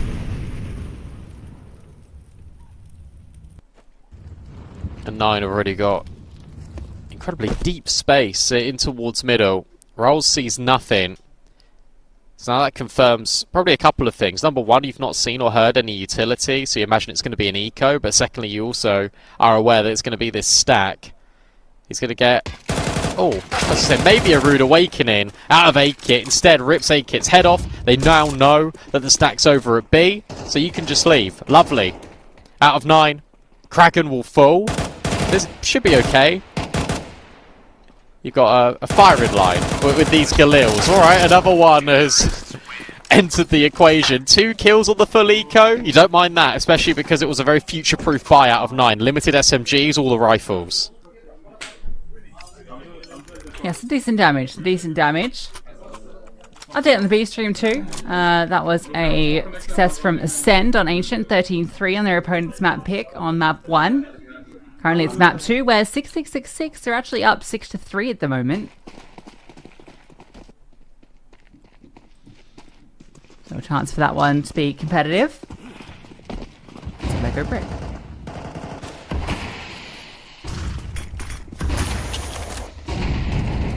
This feels pacey, but not a commitment, just putting the pressure on. Great flash. Great flashbang. Beautiful Oh, flashbang. they just get devastated by it. Oh, and the squeaky trade isn't there. HFA is now walking through the smoke, and Rolls has no idea. That's absurd, but I love it. Kraken now mollied and naded. They know that he's in this corner. Zedco's not going to try and give him a clean fight. Stormac trying to step in, trying to be that guy to alleviate a little bit of pressure. But in this 5-on-3, it looks incredibly uncomfortable. Right now for 9, in goes the fight. Do you know about Stormac? Are you considering him? Ooh, certainly now. Zedco on the adjustment. He's now the one swapping to the pistol. And A-Kit will step forward, but Lenny can only get 1. And that is clean and comprehensive from H4 at A main. Yeah, that's crazy. I mean, that flashbang is absolutely beautiful. I think he knows he's done some decent damage. And as soon as that door opens at Squeak, he can't really comfortably cross back out. So he goes for the next best move. Stepping towards A main. He's out of bullets in the M4. Pistols out. You're just hoping you catch Rolls off guard. And honestly, I thought Rolls was going to have him there. It looked like he was aware of it. But the headshot comes a little bit quicker from the sidearm. And then it's just a scrappy engagement in middle, but the man advantage is there. The numbers for Brute to overwhelm and get their first round here on Cash. They were put under a lot of pressure there as well, especially from the utility early from 9. I think they handled it beautifully. I was expecting the molly to go deeper into quad, but the reaction, A-Kit's right, I've got a flash, you ready to go? It's instantaneous. And we saw that a little bit on Dust too from Brute. Also really nice mid-rounding. You've got 3 players that then just crunch on the player that they know in Kraken. They make every fight unfair. And with those 2 kills that they did on the full eco, look what it's done to the money. 9 just want to try and pop A again, potentially. Well, Eddie's got to be careful. He's in a little bit of hot water right now with his position. They're just waiting for the swing to come. These rifles want the fight. Flay playing anti this time. Don't want to get caught out again by that flashbang. But Brute, they're not going to give them these early fights. And 9 aren't going to get too aggressive to take them. We a double boost for these rifles to search mid instead. Maybe have a chance here. God. That goes remove rolls. Not with one taps like that, unfortunately. There we go. An overextension will punish Zedco. So now that space in middle. 9 have got an opportunity now and a decision to make. Do you want to go up highway to get the gun? Or do you just take this in towards the vent? That is a really important spot out of Nubik, because now he can reposition over. HFA can step forward. And he too, has seen another player. That molly will push him away, but Mikey surely is in the X Factor position. Swings out and can't get his kill. And now A-Kit dinked in heaven. Looking for the frag, and he'll find onto by Laney. Yeah, able to get this bomb over. It's being planted. HP is not good for the T side. Kraken just tucked in the corner. This nade's going to be his undoing. See you later. Stomach on 26 HP. This one's on Flay, who has the Mac 10. There's no kit, so they do have to get a move on quickly. The swing comes out. The Mac 10 looking for its mark, but now it's only the Mac 10. And surely the overwhelm is coming. He gets 1 kill, but the trade is instant, and the defuse will come through. I think there's some awesome things to break down here from both teams. I think 9 make the right decision not to overextend in towards highway, not to get greedy about the rifle, and they just want to immediately go in towards B and pounce on it. But I think the reaction out of Brute, especially in towards mid, spotting the player, I think they even get a dink as well onto Kragan by the vents. They then know, and you see that Nubik is already just repositioning because he wanted to set Mikey up. Mikey was set up to at least get a kill and a half. It in fact walks away with nothing. Then they play the 3v1 perfectly, the nades just to consider all of these little tricky angles. That's your reset. That's 9, just reduce the pistols. And it should be Brute stepping into the lead on their opponent's map pick.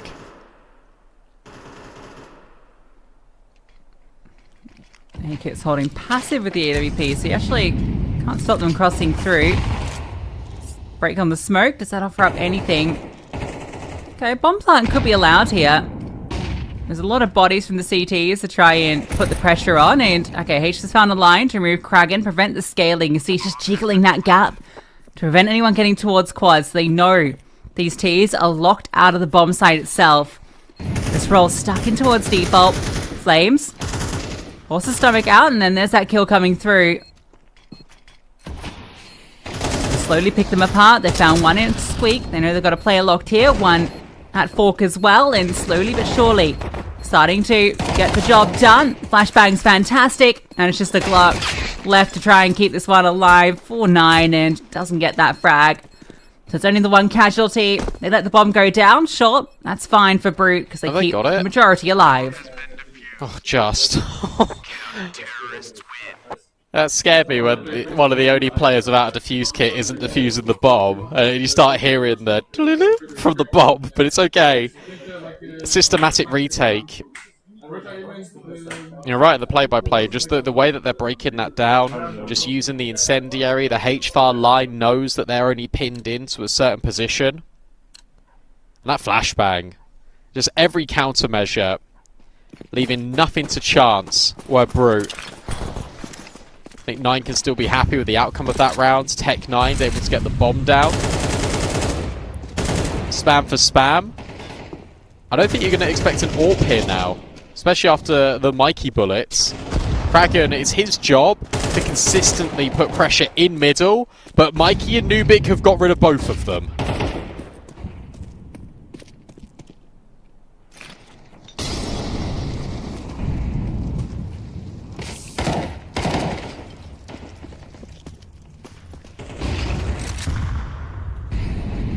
Sure, you got the mid control, but it's come at significant cost.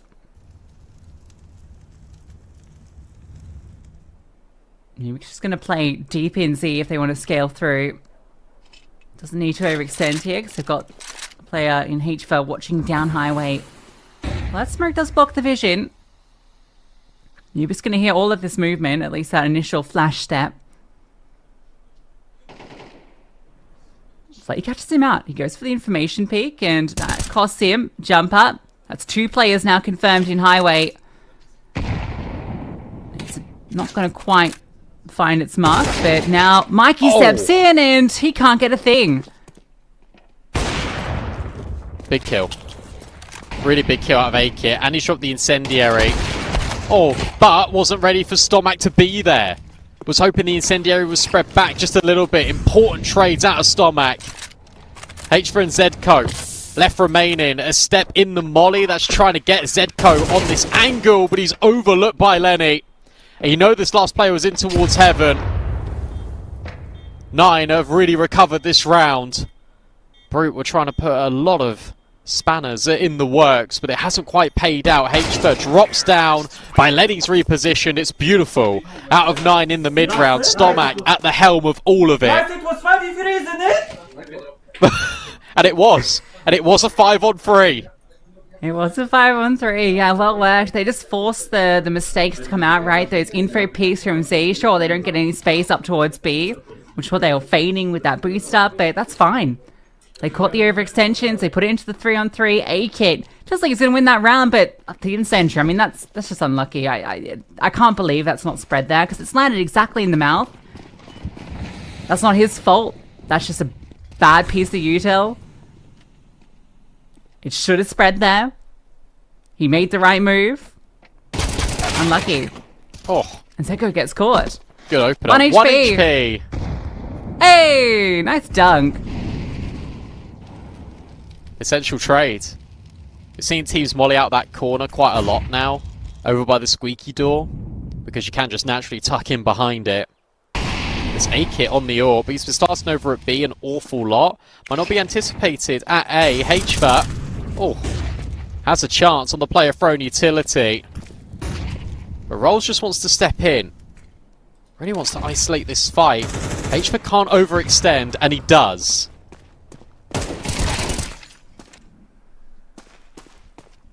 Ubik gets counter rolls into the 3-on-3.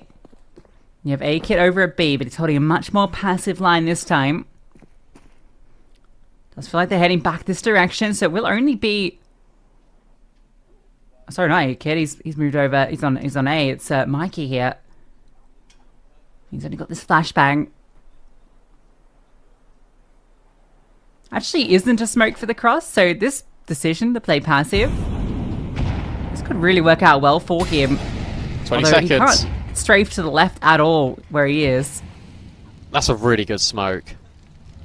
15 seconds. You got to get in. You got to get by it. Flashbang will go into CT. That doesn't affect Mikey, but the bullets will.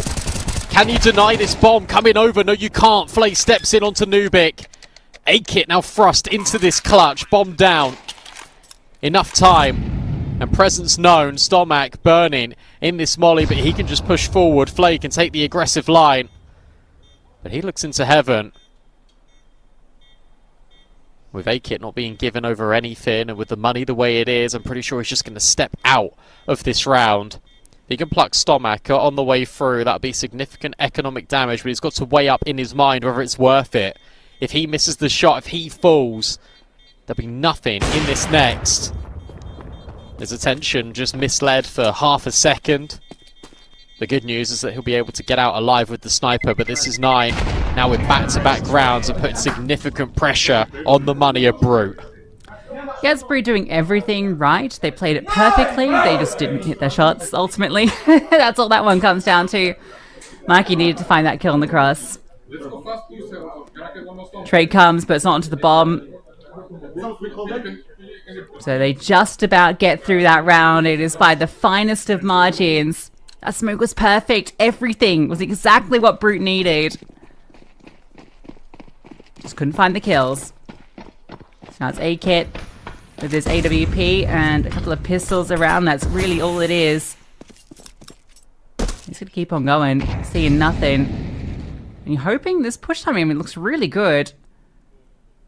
You're going to catch out Flay. That's for sure. Can you make it more? That's what they're hoping. There's a chance there, and oh, A-Kit misses. That would have been it. That would have been the round. No, oh, God. That was the bomb. And then the second chance. Zeko's not an AWPer, so I'll give him the benefit of the doubt, but maybe it's not done yet. The USP is doing some serious damage. Good luck, A-Kit. He knows the play was lurking middle. You can catch rolls here. He can. Rolls is dead. Rolls is dead. Now it's the one-on-one. No way. Doesn't pick up the AK. Gonna keep the AWP on his back, and he doesn't have the kit, nor any utility. Time is ticking. This doesn't feel good for A-Kit. Oh, Byleni's pushing the smoke, though. But Byleni's the pushing fight the smoke, comes though. to him. Oh, dear. Oh, my days. That is a round of Counter-Strike. Nice, man. Too easy. Yeah, it wasn't easy. USBs, guys. What's up? Yeah, the USB's got the majority of the kills, so that one stings. Brute win that somehow. 4 USPs and 2 missed AWP shots. 2 missed AWP shots.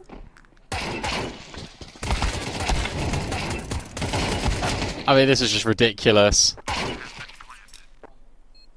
Well played by A-Kit. You understand why Byleni's doing this, because he's anticipating maybe the highway play to come out, or maybe A-Kit's gone all the way around man. I don't like it. There's only 2 places. Only 2 places A-Kit can come from: highway and CT. So to walk through the smoke into one of the 2 possibilities is silly. Also, he's exposed to highway doing it too. That's true. I really don't rate the play. No, I don't either now that you've said that, actually. Especially because, like, I mean, there wasn't a kid. He didn't know that, sure. But, like, he just plays quad, he wins the round. He's a bit too big brain. That is not it. If you're 9, you worked so hard to get back into these rounds. And you've just been undone by a smoke push that they threw off spawn, by the way. It was an insta smoke towards B main for 9. Now it's Tech9s, now it's Deagles, alongside 3 rifles. And it's those sort of rounds you can't afford to screw up, especially when you're already 1 map down in this series. The CT sides for Brute on Cash have not been the best. The T side is where they've been doing their best work. So if they're able to finish strong here in a half, like we saw on D2, I think 9 might be in the spot of bother. Nubik will be able to get rid of Krag and trade immediate, but look at this walk again. Oh, it's so good. Like, he's right behind them. He's got 2 kills on a platter. What's the timing look like? Oh! Okay, now the swing comes. Zedko with the trade. And he's still got this crossfire established. This looks great. The contact comes through. HFA swings and oh no! Rolls. We'll get both. We'll get the bomb down. And it's onto A-Kit again. Into the one-on-one. Rolls. Rolls back. Squeaky door. Not an option. And A-Kit just waits for him to peek straight in. Another 1v1 for A-Kit. I tell you what, these timings, I think Mikey's getting really unlucky with some of his timings in this map so far, because he's making the right play. He's just being punished by players holding. Because that's 2 instances now where you really expect Mikey to find a multi-kill. Backside on B, watching the CT cross, is one of them. This one, another one. Just hasn't been able to find that impact, but A-Kit is. And we spoke about the A-Kit Flay conversation. A-Kit's had way more impact on Cash, as well as Dust 2. That's going to hinder the money even more for 9. It's a very good opportunity for Brute to make this 6-4, but it looks like this T side is going very fast in towards this A-bomb site. And the A-bomb site has been where they found their most success. He's not passive on the hold. HFAT just dropping the util from afar. Got some decent damage and good counter smoke. That's going to split up the T side. They can't easily progress into the side itself. Good spam. Zedco just removed, doesn't get a chance in the round. The walk through with the Tech 9. And it does pay off. The jumping Mac 10 gets success as well. And looks like they will brute force their way into this bomb site. Is this retake brewing? No. Looks like it's not. No, you can't. Great play out of Kragan. That's exactly what those smokes are designed to do. Just create a little pathway, a little tunnel, just to catch off your opponents. You don't want to hunt too aggressively here, if you're 9, because every rifle will matter. Especially with Flay only on a Deagle. So Baleni loses his Galil. But at least the scoreboard pressure is still here for 9. Nice poppy play towards this A bomb site. The Tech 9 takes a risk. It pays off brilliantly. And it's this next round that's going to shape a lot here for both teams. Whoever wins will be in control. And I'd argue whoever wins this next round is probably going to make it 7-5 in their favour.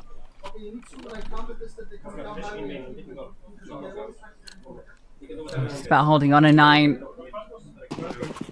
It's been very tightly contested. They made the lighter by work finally.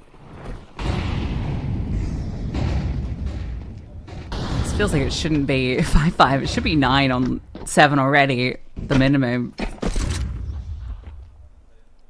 But Brute's tenacity has kept this neck and neck. Look at 8-Kit. He's so aggressive in Squeaky right now.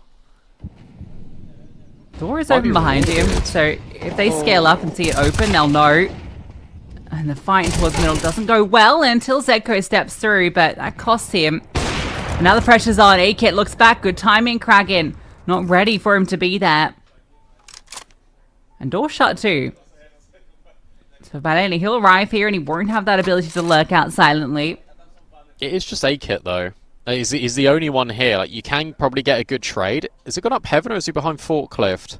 I think he's Fork. Okay. On top So, of this is fine. This is like an okay angle for him, but he is isolated to the point where he has to just fight his way out. We did see that on Dust 2 behind the default box.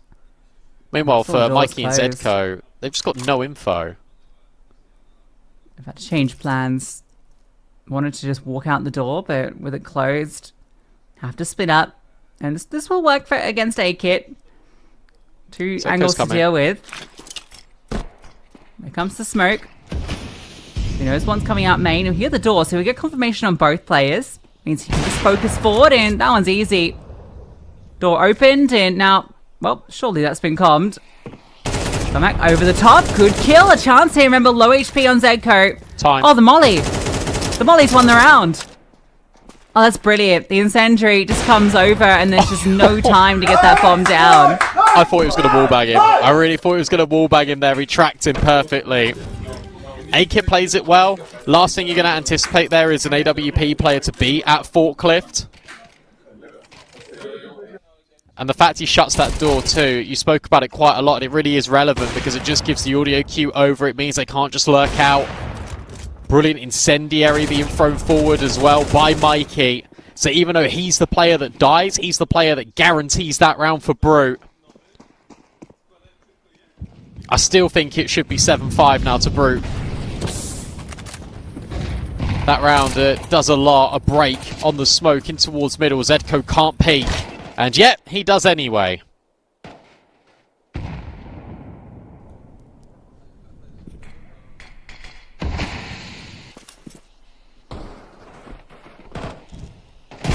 Two Tech 9s in here. Great angle from A-Kit. Up and over, but now the pressure's on. Mikey needs to hold, and he's managed to drop that bomb. Keep them at bay for now. A headshot.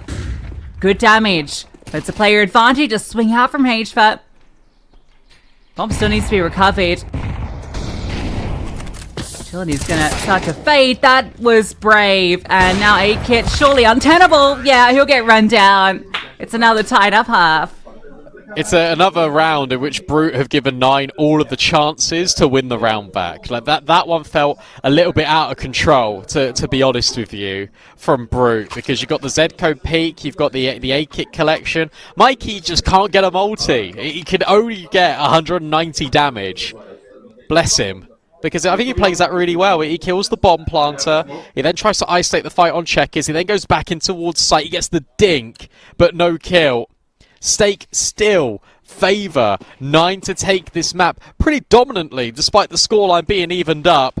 Use code PULSE35 when you deposit $20 to get a $5 reload every day for 7 days. As Brute looks to go aggro. This is very quick out on this A bomb site. Spam only does a little bit of damage. Mikey can't see anything, and Rolls will get dinked, but he'll still get a frag.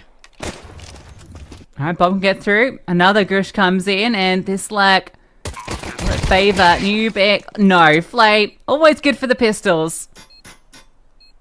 Still some low HP players. Winnable. They got the kit though. So 9 can take their time with this. Both positions look pretty decent. You just got to find the frags, and here they come. Headshots on the healthy players, and it's only the low HP left. Every single kill comes through. Zco with a beautiful triple. 5 on 3, guys! 5 on 3! 5 on 3. Yeah, let them know. Let them know. Give it right back to them. A 5 on 3 where you've got rid of the players with high HP. Zco beautiful. I love that swing. And it comes in as soon as the contact is taken from Forklift. You've got a player at quad that can also go around the corner. We saw it from his POV. Zco with the drive-by headshot as well up highway. That's their first pistol. That is Brute's first pistol all series. And now they're looking to run the round right back. This is aggro. Out of 9, they've got 3 players here. Flay is so blinded. Everyone is so incredibly blind. But Lenny can step in and get a double on this MP9. Kraken follows through with the 5-7. And it's a complete shutdown on this A bomb site. A-Kit will try his best. And the elevated angle actually very good. Can he find Lenny over at Forklift? Can he escape? No, he can't. Rolls is in the squeaky door. NT from A-Kit. But 9 are able to reset immediately. I'm not sure about that one, Chief. Just charging into the A-bomb site. They get stopped at the pass, trying to brute force through a smoke. The flashbangs devastate them. Just no way in, and going up against SMGs in these close quarters combat situations. Doesn't work out at all, and now they're on the back foot. They have to force back in. That was reckless. Yeah. Very reckless.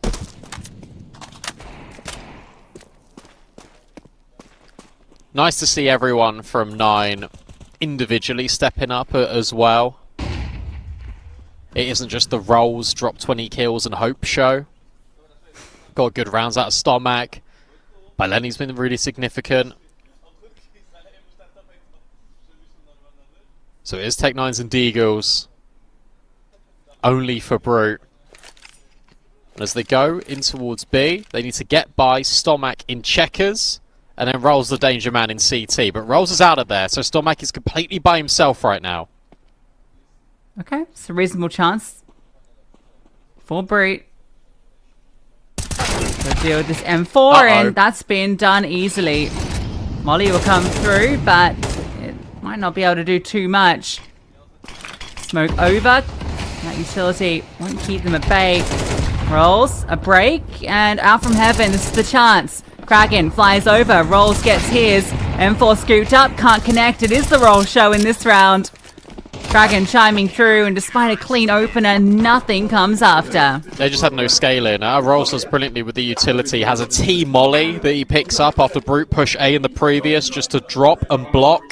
Then he drops a smoke in himself at main, and that really limits the angles that Brute can come through. A break on the smoke allows Kraken to swing at heaven. We're seeing this an awful lot from pro teams, just a massive swing in from heaven, just blocking.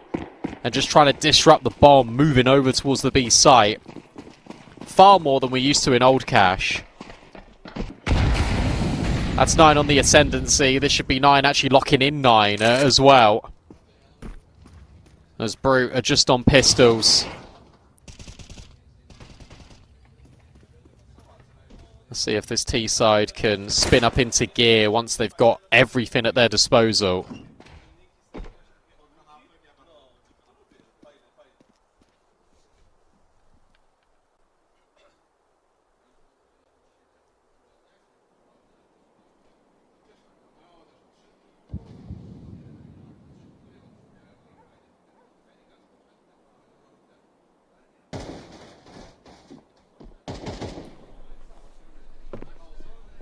Feels like I'm just going to try and pop in towards middle with the Glocks. With no util. You'd love a HE on Tobias right now. Because it would hit 3 heads. I'm so sad we're not going to get it. No, we might get a Kraken multi-kill though. Ascend have done it. They beat 6-6-6-6, 2-0. There we go. That's a kill out of A-Kit. For 30 seconds. Uh-oh. Nubik. Oh, hang on. Nubik's just found a double Glock kill. And now suddenly, Brute are on the just precipice of maybe full ecoing. 9 again. There has to be a step in. Zedco aware of it. And now, Stomak's been removed too. It's all up to Rolls in the 1v1. Nubik drops the incendiary. Tries to waste even more time and he just tucks in. Up close. Rolls needs to clear. There's no kit. A jump down in towards heaven. Nubik knows it. What's this swing like? It's good. Out of Nubik. And it's a full eco. Yet again for Brute.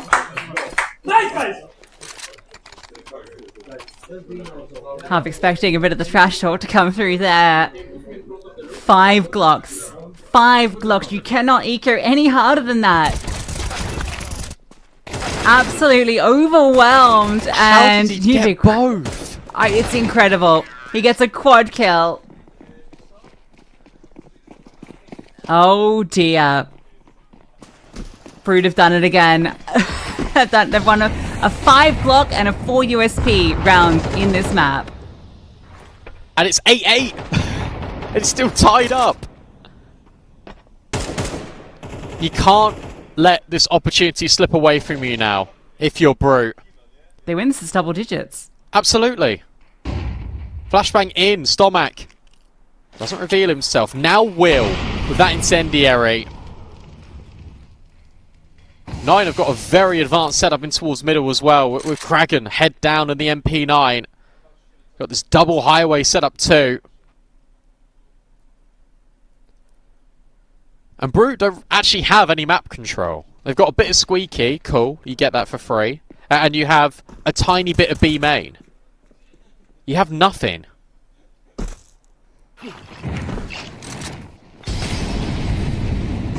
And the molly doesn't land on Kraken. Yeah, they get the control. They're going to be aware of the possibility. But they're just going to split on towards B. Now both players in mid spotted. Flay. Oh, can't get that trade. Maybe seconds. now you don't go. You have Still to. committing in. You got no time. This can still be a disaster. 2 players backside. Stomak looks to bait in Rolls as much as possible. He'll play first, get his kill. Oh, you feel like you've won this round now. 15 seconds. Absolutely. Flames. And he finds another. Doesn't even need the support. Now that swing comes. And it's all onto A-Kid. He's missed his chance. Missed his chance and rolls off that flash. Locks it in. It's a brilliant sequence in middle. But they go straight into B and it's straight to their demise. And they wanted to go through checkers very quickly. They actually didn't want that mid fight. I think Zedco needed to ignore. I think Nubik needed to go by himself in towards middle there. Zedco needed to be in checkers and trade effectively. It's a brilliant reposition out of 9, but it's all facilitated by the fact that they can put themselves there because the mid fight is so elongated. Despite Nubik getting that double, the plan was always to go through mid to B, through the vent, but Zedco comes back, and honestly, that undoes the whole thing. That really messes up the timing.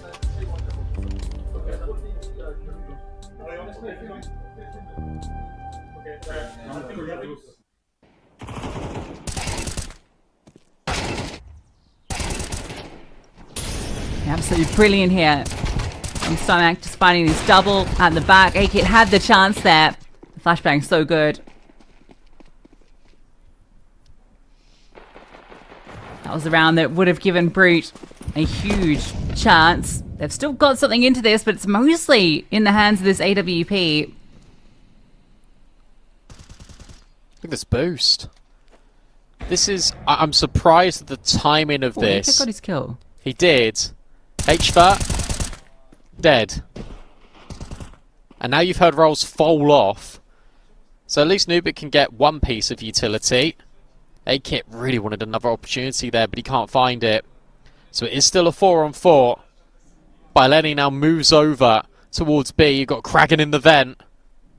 This feels pretty okay again. Unless you walk straight into A-Kit. You still won't know about Kragan, but now the rotates are going to start scrambling.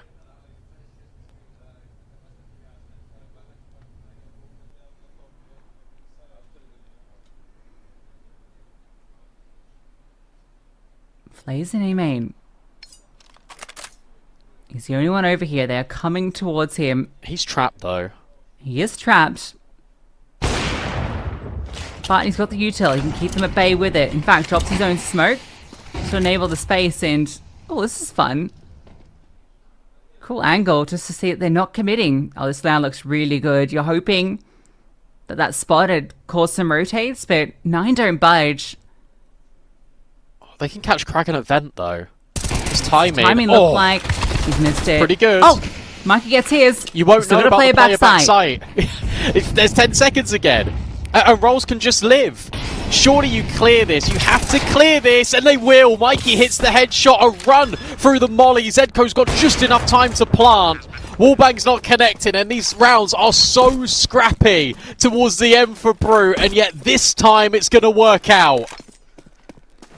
Massive round from Mikey. Getting that kill onto Kragan as soon as he drops out. And then getting the scaling kill onto Rolls. He feels like he's in the winning position.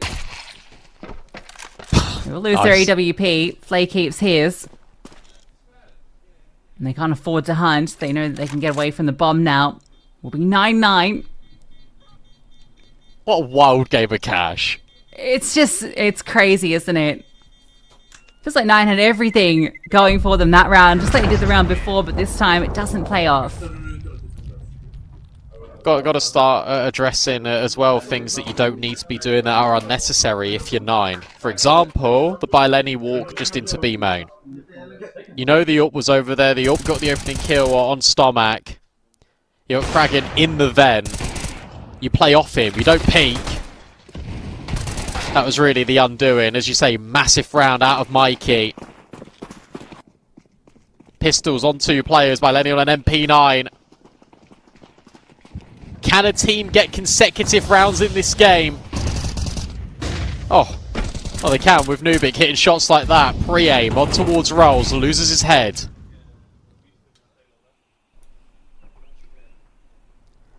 The ops This over MP9 is B. going to get like a triple, isn't it? From the Blaze boost. kept on going. Yeah, they're going to wrap onto A. Oh. Back in. Swings to his death. Alright, Baileni. It's got to be the triple. There's 2. There you Hits go. himself an AK. Door shut in his face. AK's just going to plant. He's not afraid. And Flay didn't clear mid. Oh, he had a free kill. He doesn't know it. But now he's got a really good flank timing. And they won't Smoke's know going to it. be a nuisance. There is a kit on Flay. Oh, this is weird. I don't think they're going for it anymore, unless Baileni just rotates over. Okay, he's going to be with Flay.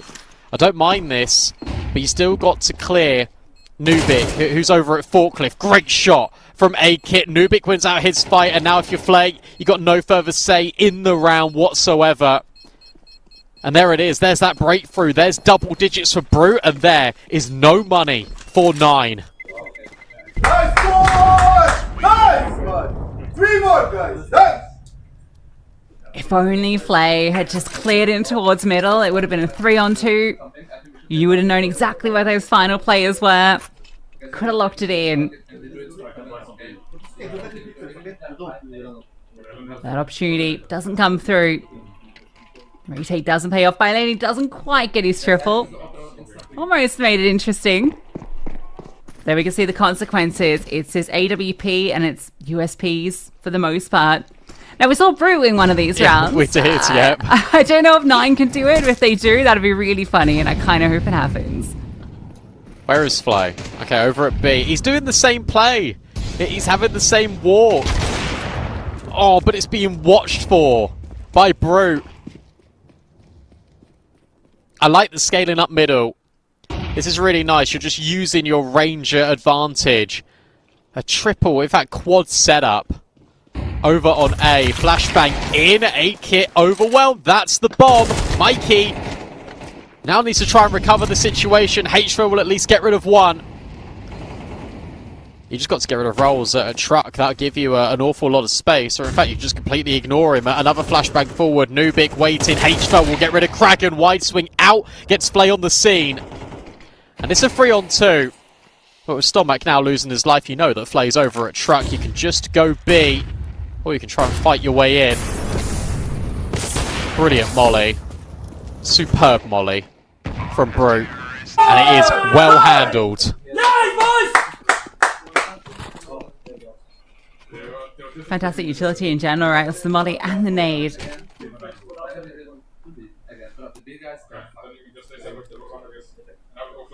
Brute have grinded this out on this T side. And then sub. It really has been quite the run. Remember, they got reset round 2 just trying to rush A against the force fight. And they have the chance to get themselves on the series point. A-Kit's going for the aggressive peek. Smoke blocks him off, doesn't see a thing.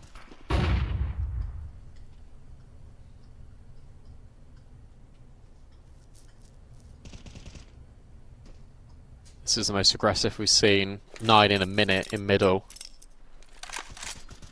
Rolls in the vent. Trying to make the most of his opportunity. This is now a slow burn of a round. Crafted by Nubik. In go the mollies again. And one in towards the vent. Rolls needs to get out of there. That's nice. That gives a lot of space over. Good counter nade. Onto Nubik. And in fact, a lot of utility has been dropped here to give space. And Brute just want to go B. This is the round they wanted to pull out a couple of moments ago. Yeah, it's the exact round, isn't it? Zeko's actually in the vents this time. Roll's still in a position where he can win this round. True. Depends what he can come up with. There's that kill he was looking for. Oh, can't be flattering with util. Surely he's done for, but the flames can't quite get that trade. It's Stomach backside. He's been good in this position. He has a HE. He throws that now. It could be destined for a multi. Look at the repositions out of everyone. The flank's coming. This feels really dicey for Brute, but it's cleared. Way. Kraken, though. He gets backstab. This is the bomb. It crosses, and now he's spotted. Into the 2-on-2. Kraken slow HP. Bomb. To be committed. And Zedko providing the coverage. The flames come through, but the kills do too. Zedko secures it. Let's go! Yes, sir! Nice. And that is series point. Guys, we're gonna do... That is the most unlikeliest of rounds that they were going to win there.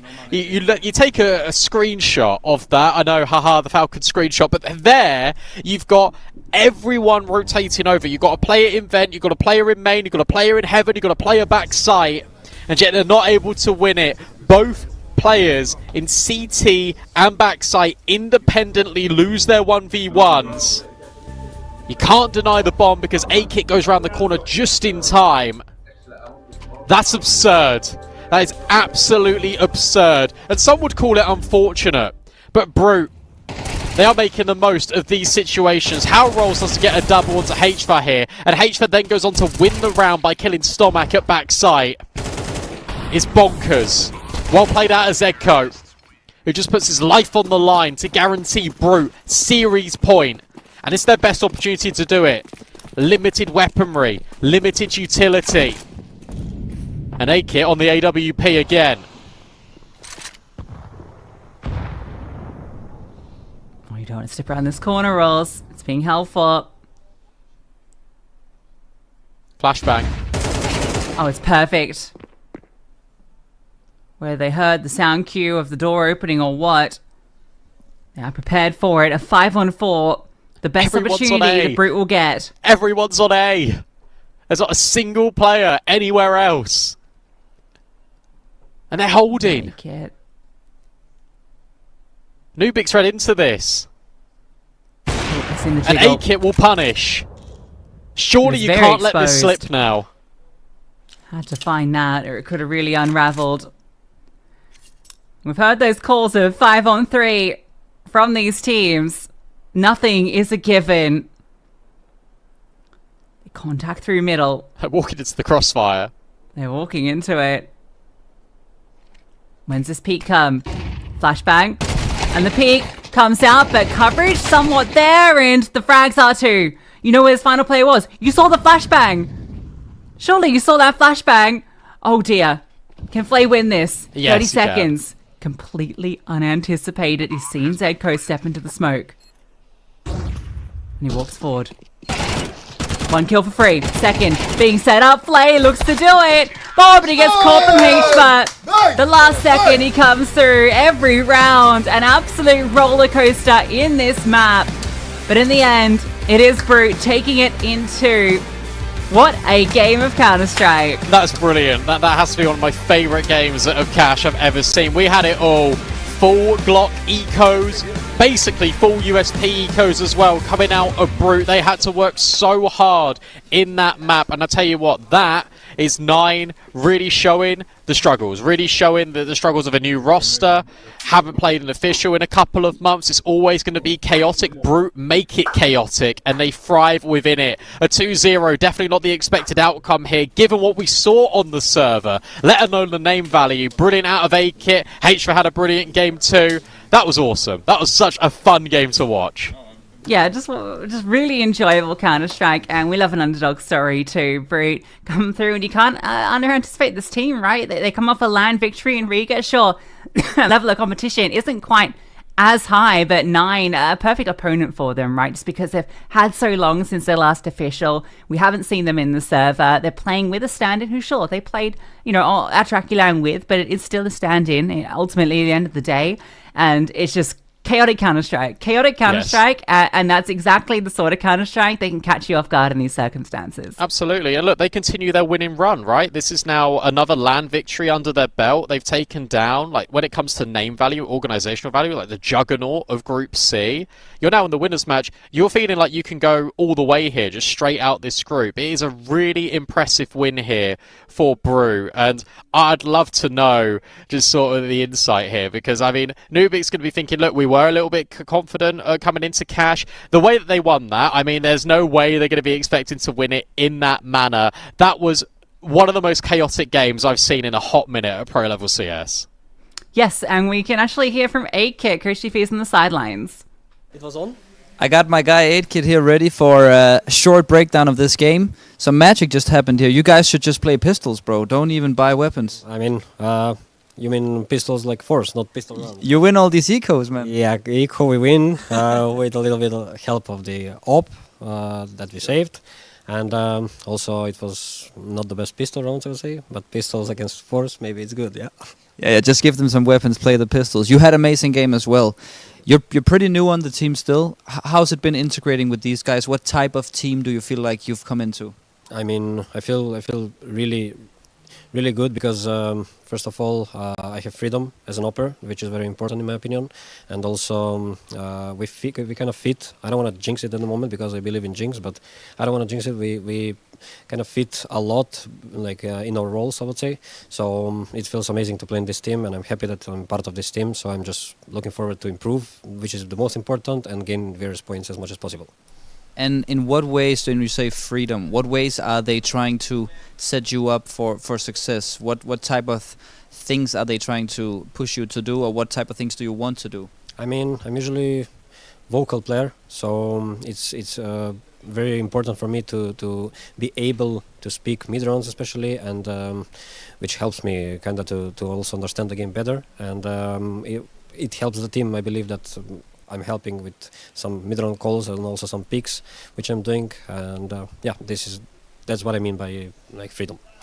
And just one last question. You're going up against Ascend, a team that's been also doing very well recently, but it's the type of team you kind of need to beat now if you want to keep going up.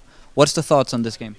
It's just another game, I would say. We're looking forward to play every game as a learning session, I would say. So I don't know what else I can say except that I hope best for both teams, and we feel confident in coming into this game for sure. So that's pretty much it for now. Let's see later after the game. Let's see later. Thanks, man. And back to B-Dog and Lucy. Feeling confident after the game. I mean, you should be, to be honest with you. And it's a really nice, matured, I think, approach from A-Kit as well. And the importance that he knows he needs to be vocal, which is such an important quality to have as an AWPer. We can take a look at the groups as well, Lucy, to see how it's all panned out. Because, of course, there was a B-Stream game going on. We did mention it during that chaotic game. But Ascend were able to best 6-6-6-6 on both Ancient and Inferno. So that means that they've got this winners match against Brute. Yeah, I kind of expected Ascend to take that series, but good showing from 6666 on Inferno. Looked like it was very close to contest, especially in that first half. And I'm really excited to see Brute go versus Ascend. For 9, they can bounce back against 6666. It's definitely a game that you'd be expecting them to be taking there. And hopefully now they've had that kind of game back into the server that they'll be able to get an opportunity to show what we expect from them. But that'll be happening on the B stream. We'll be focusing on the winners match here, seeing which team will be going through first in this group and avoiding that match with Liquid. Ascend versus Brute. That'll be coming up in a little bit. Take a bit of a break, get a breather, come back for that winners game. Don't go too far. We'll see you in a bit.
an exciting start to the day here at Stake Pulse Beat. We had a very fun game between Nine and Brute. Brute winning it out 2-0.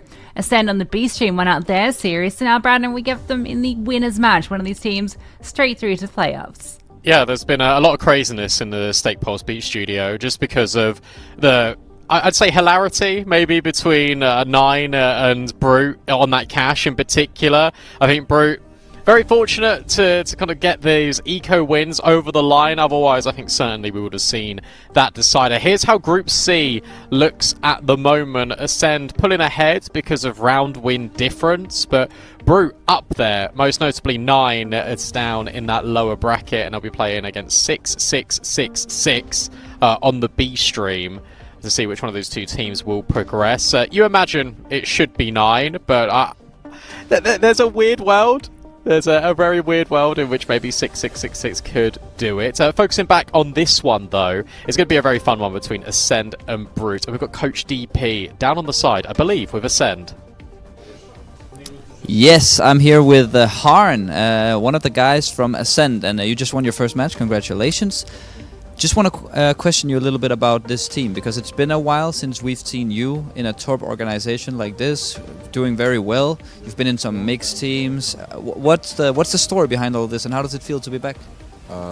First of all, it feels great. I'm thankful to Ascend that they give me a chance. It's really important for him because I actually wanted to continue playing, you know. And I know, I think it was unfortunate situation about this break, but also it was very helpful because I could kind of reinvent myself and understand where I made the mistakes that I made when I was younger. So I feel super good and way more, how to say, aware. It's good. And I wanted to ask, because we have a guy named Fessa who also qualified for the playoffs here, and I remember when you guys qualified for FPL together, like in FPLC 5 years ago or something, and you both took your time to get into like proper teams. He was also like back and forth with some teams. Do you think you both benefited a little bit from getting older, and your journeys are kind of similar, I think? For me, it depends. Like overall, I can speak only for me personally. Like for him, I cannot like really speak. But for me personally, I know outside of CS, yes, for sure. But for CS right now, for example, I can maintain high level and all those stuff. Like I feel like I'm really fucking good, I know.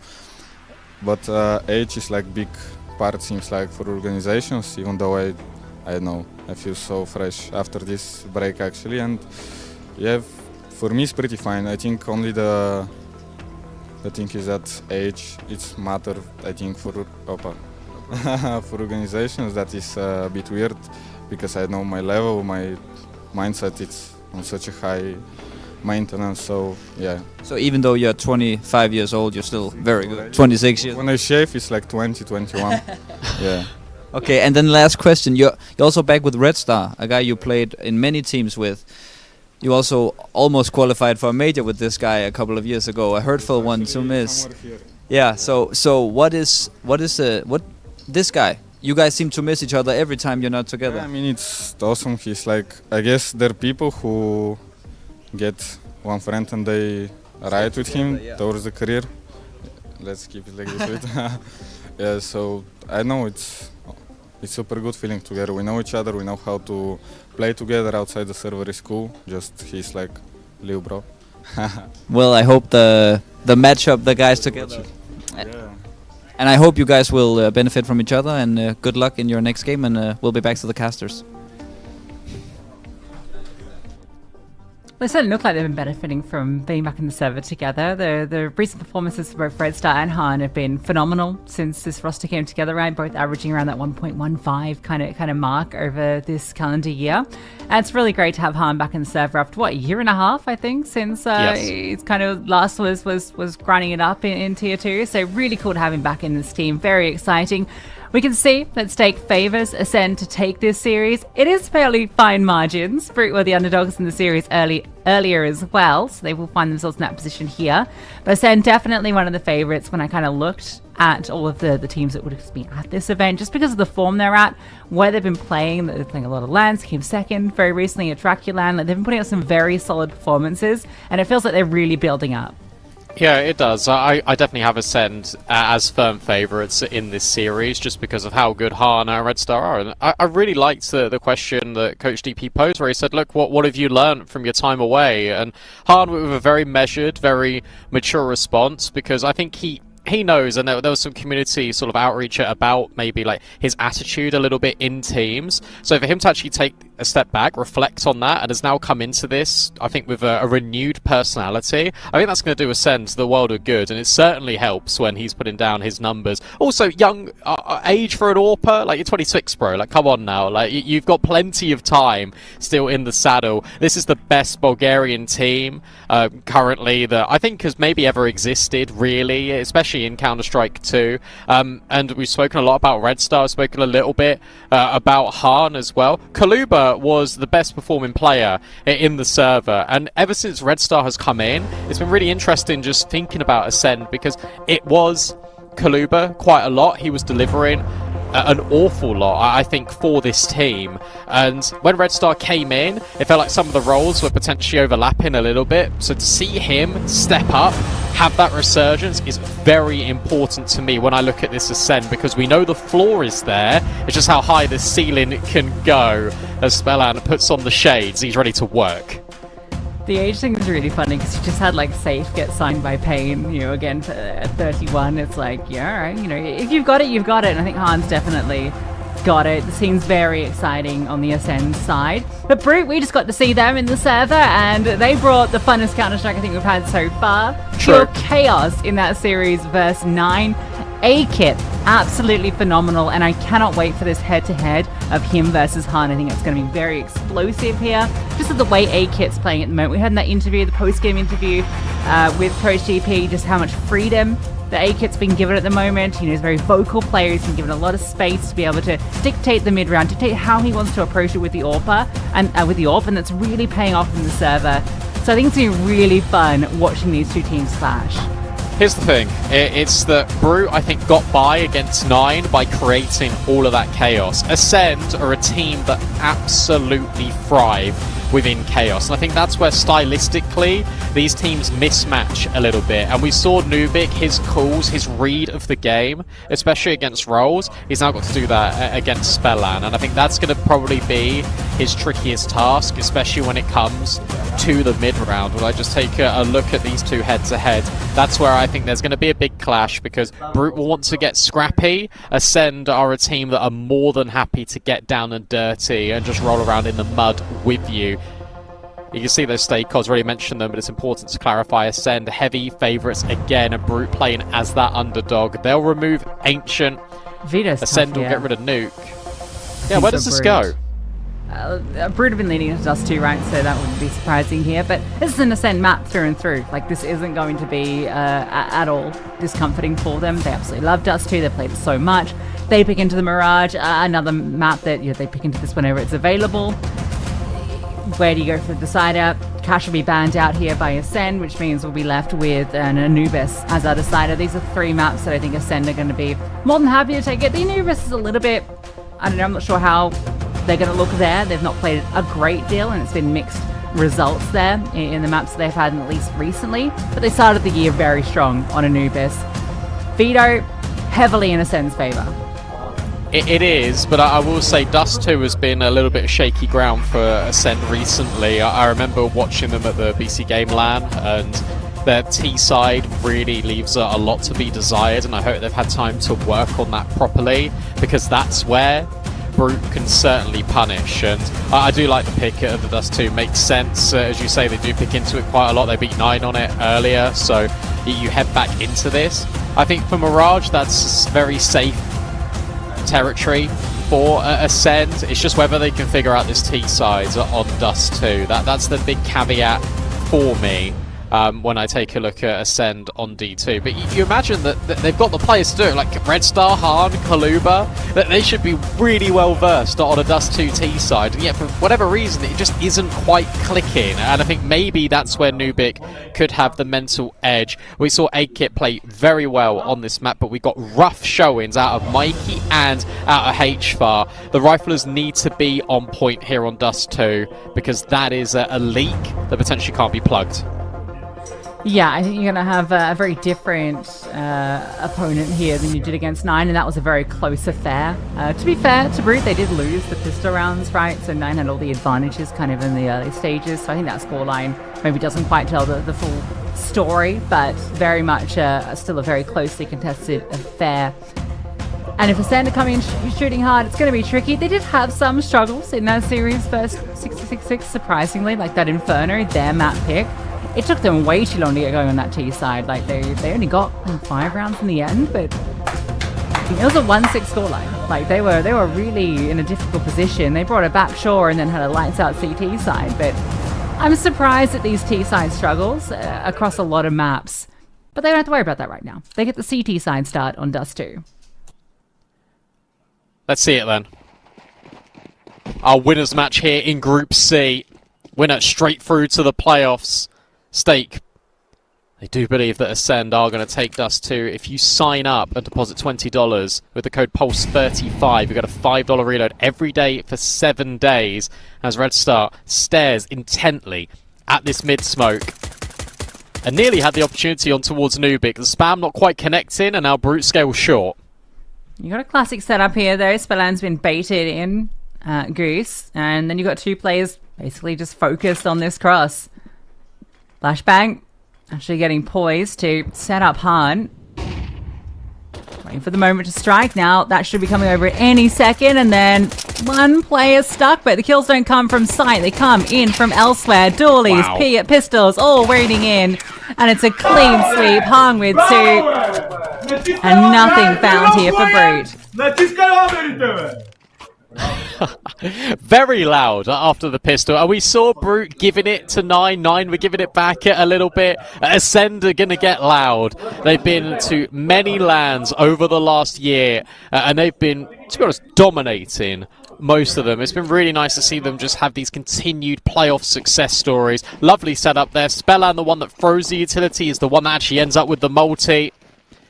It's Han's double, it's Brute jumping, but not for joy, just for information as they fall eco and they hope to get a bomb down. Listen, they're good at their ecos. Let's start. Yeah, he's not going to take any chances. Han in the prime position to build some bank. Get that ult money early. And you get 2. And then the strike through from Red Star.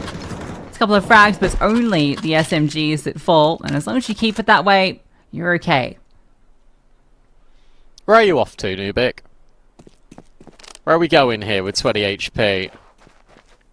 Rice smile across his face as he tries to potentially outmaneuver his opponents. And he has to be fair. It's only as Scrimmo checks the long line. And I would say there's a weird world in which Nubik can catch him off. But as soon as I think about that, Spellan tells Scrimmo to have a little glance. And he will. Instant headshot. Clean. And you're right. Only the SMGs being lost. Also, the SMGs that were collected by Brute didn't find their purchase. So it's not like they earned really any money from that round. It's about as clean as you could get here for Ascend. And now the first gun round is going to enter the equation. It won't be the best outfit here for Brute. I doubt there's an AWP unless A-Kit goes glass cannon. So that doesn't happen.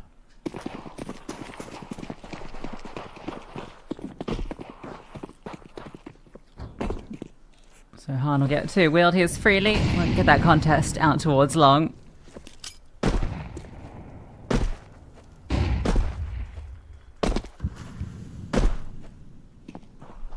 Very much just the slow default here. Get a feel for what Ascend want to throw at you. A boost up for Scrimmo. That's going to allow Han freedom to now move around.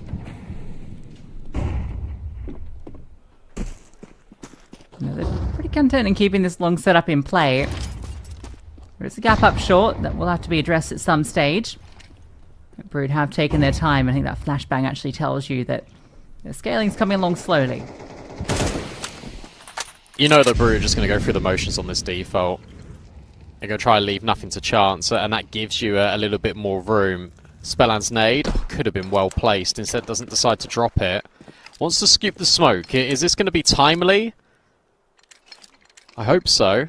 He's really juggling this util. Now you see the barrage come over, and the nade is true. Hahn misses the mark, but he knows a lot of players are here. Look at all of the damage from the HE out of Spellan. It's basically 300 damage in 2 HEs. Scrimo now waiting, trying to deal with this long lurk. Isn't able to, but Spellan just keeps finding kills. Hahn then steps back in. A 4 versus 2, and 31 HP on these players. It feels unlikely and unreasonable to expect too much out of Brute, and in fact, Zedco can't even get rid of Spellan. Guys, don't come short anymore! Yeah, definitely don't come short. Spellan had that unlocked. That was beautiful. Nade timings couldn't have been better. First one softens them up. Second one is devastating, and you just feel so limp trying to get through. Look at the HP that was remaining. Defensive smoke, plays around it. Spellan wins that round basically off utility. Brute get very little done.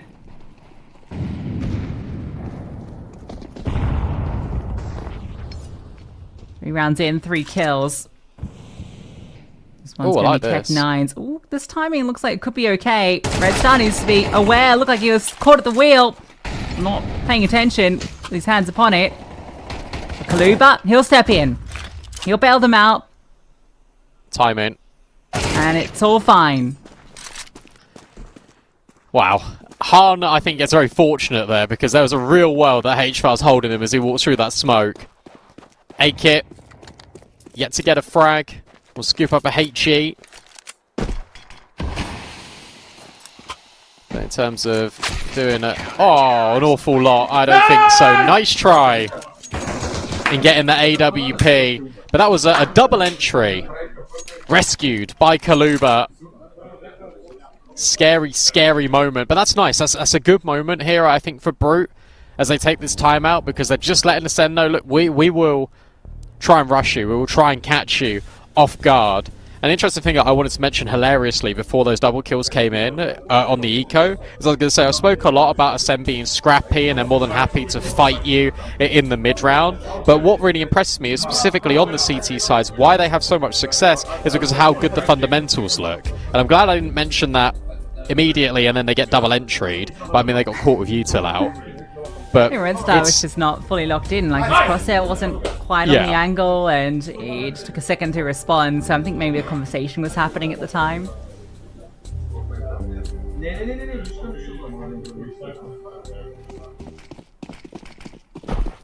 That's a wake-up call. It should be. A good round for it to come. Oh, Hahn's getting a little bit inquisitive. It's actually going to be Red Star that finds A-Kit. So this double orb's got success. You don't know about Hahn. Red Star loves wielding this secondary sniper on Dust too. And there you go. Not quite the clean kill, but Mikey still won't be happy with that. Living on a sliver. And he's dead. And also there's so much damage to the kneecaps to Zedco. Fantastic early aggressive moves, and now you got Red Star to deal with. He is very open, but he's got a spot from Spellan, and oh, missed chance. Grimro gets rid of the long player, so it's all fine. Clean kills, and the secondary AWP comes through, and immediately success. Immediately success, but also, again, it's just further damage with this utility. It feels like every round a grenade is doing over 50 damage, or at least confirming a kill. This is so difficult to work in, and I like the step up here for Ascend. They're almost pushing that defensive line up with the secondary AWP. Trying to get active, trying to disrupt the game plan early. That comes in on that second gun round. Lack of bomb plants really starting to add up here as well for Brute. They're just in this limbo. Now back down to the Tech 9s, and maybe a pacier play, but the main hit is going to come out through long. So that means that Scrimo has got a job to do.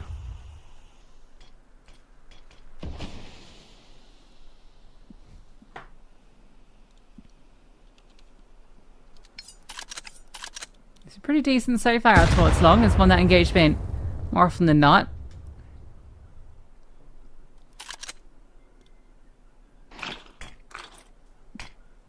Actually, this is a very lightly defended A bomb site. Spellan falls off, so Hahn, fair bit on his played as well. Won't be able to help out Scrimo, but maybe he doesn't need it. Clean first kill. Fall back in. Follow through. Sharp as well. Scrimo doesn't need the help. Handles all three. And now this final player confirms Zedco straight into Han. It's a light setup on A, but they make light work of it. I love Spellan. Spellan is such a showman as well. You saw it in the hero shots where he's just put on the sunglasses. Great work out of Scrimo. Massive hold out towards long. 7-1 is Scrimo. We love Scrimo over here in the UK as well. Played on Viperio a little bit. You guys will claim anything. Hey. Of course. He's also just a lovely bloke. Met him a few times at various lands in the UK and beyond. Nice dude. So yeah, we'll claim him. Alright, well, he's having a fantastic time out towards long. So that was against Tech 9s, but still made it very convincing. A-Kit Orp hyped up his impact, and he finds it immediately. Kluber caught on the cross. There's still double AWP in this. Look at Han. He's really got to be careful of this timing, potentially in tunnels. But now he looks back at it. He's going to drop the incendiary so he can continue to peek in top middle, hoping, praying that A-Kit pokes his head round this corner. That doesn't happen. Instead, the AWPer is now regrouping with his team. Han's got a lovely line, but he just takes the shot to fall out. Meanwhile, at long, Scrimo might have an opportunity on HVAC. Needs a bit off the mark there to get the kill. Yeah, Scrimo in the 5-on-4, feeling like he needs to take some space, and he's going to get caught out. It looks like they're just getting picked across the map in this round. Han removed. Red Star solo B with the AWP. He's found the first kill. In fact, he's going to swap to the AK. That's the multi-kill possibility. 2 players spotted and still standing, still fighting. Red Star. Way. Completely on his own. And they're coming towards him. A push around the corner, and A-Kit gets the critical kill. Zedco was low, so that was so needed. Now let's maybe get to entice Spellan to get this one a look in. Or maybe not. Damage. Go all the way through to backyard. Might be the play here. Yeah, this would be nice for Spellan if he's able to grab a couple of exits on the way out. Definitely get rid of HVAC if HVAC's not careful. It doesn't matter about losing the double AWP. I mean, maybe you can get aid kits if they decide to reset through tunnels. Because HVAC's going to deem all of this clear. Yeah, Zedco's coming back now. As to the AWP, got to clear Spellan. He holds the spray, but only able to get 1 kill. So AWP maintained for Brew. And a clever round pushing mid and just catching the send off guard. Yeah, that was just like 3 instant picks, right? Obviously the first one comes through from the AWP, but then mid doors and long happen at the same time. You really thought Red Star was going to do something there. When he gets that second kill, it's like, alright, this is now coming together. Couldn't find that kill onto the AWP though. A-Kit saves the round. It's wild that he swings and not Zedco first, though. Like, you kind of want the low HP player to go round the corner so you can actually get a direct line, but no, A-Kit just takes all the responsibility. If he misses that shot, Red Star will have cleaned house, and he would have knocked down that B attack to smithereens. Can't believe he just repeats Nubik like that. It's just absurd out of Red Star. I remember the T side of Dust 2 as well, though, for Brew against 9. And 9 were resetting them, were pinning them back. They can't allow that to happen again. They eventually were able to rebuild. But this scoreline feels like too far gone if it reads 7-1. And actually, very similarly to when they won the round against 9, they now look to go in B. So that means that Han's here with the AWP. Easy first kill for his timing to strike.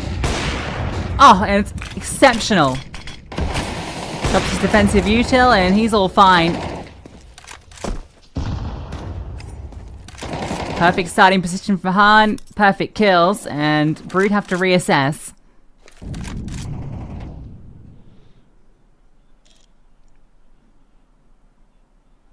Poor Kaluba. Feels like we've barely seen him actually defend B. Look at this push out Scrimo.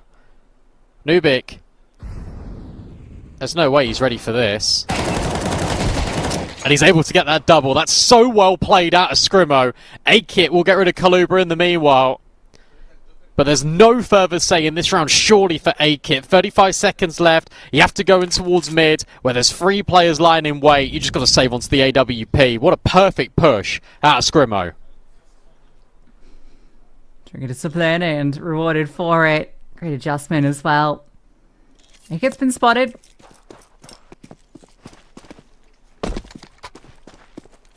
But Han's not going to go too far in the hunt. He'll just park up here, and this AWP will be held on to. Maybe? Maybe not, actually. Don't peek this. 1, 2. Wait the second. Did he get him off time? I don't think so. But it's still the hunt, and it's still a success. It's still relevant. Like, he just doesn't have an AWP. Like, that's a massive scalp to take right at the very end of that round. I guess A-Kit's worried about the pressure coming in from spawn, because obviously Scrimo got that double kill about 30 seconds ago.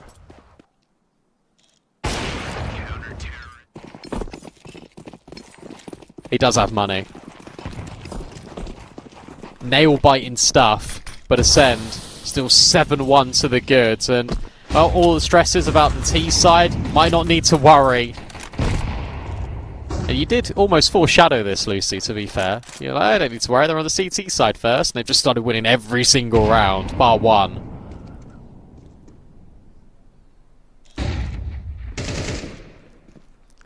They're just all hitting their shots. Everyone is feeling like they're on fire. Well, we haven't got to see Kaluba. You mentioned that, right? He's there. He hasn't been needed, bless him. He's not been needed. He's not been needed. He did get picked by the AWP last round, but it was after Scrimo had got the double.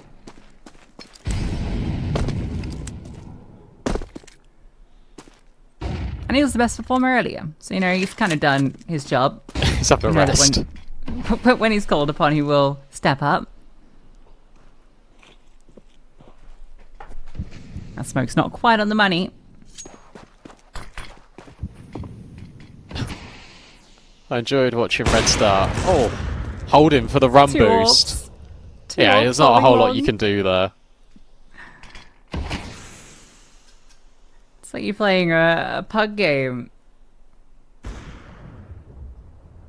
And they'd love that. Ascend would love for you to make it into a pug. Especially when they're hitting like this. Zedco needs to start warming up. Notice the grindstone. Missed shot on the first. That's another chance, and to be fair, has been given ample opportunity to hit the Deagle headshot, but no, it's another AWP kill for Ascend. And they really are living up to their name. This has been a lights-out CT side so far. Brute's map pick is falling away from them incredibly quickly.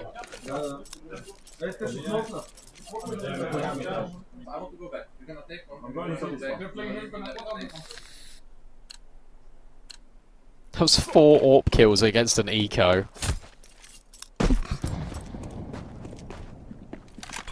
And no matter where you go, you're going to be facing an AWP. Alright, now, I'm going to go long. Smoke will allow them out. It's got to be the fallback. So, Brute get the space, and oh, it's brief. Red Star was looking for that fight.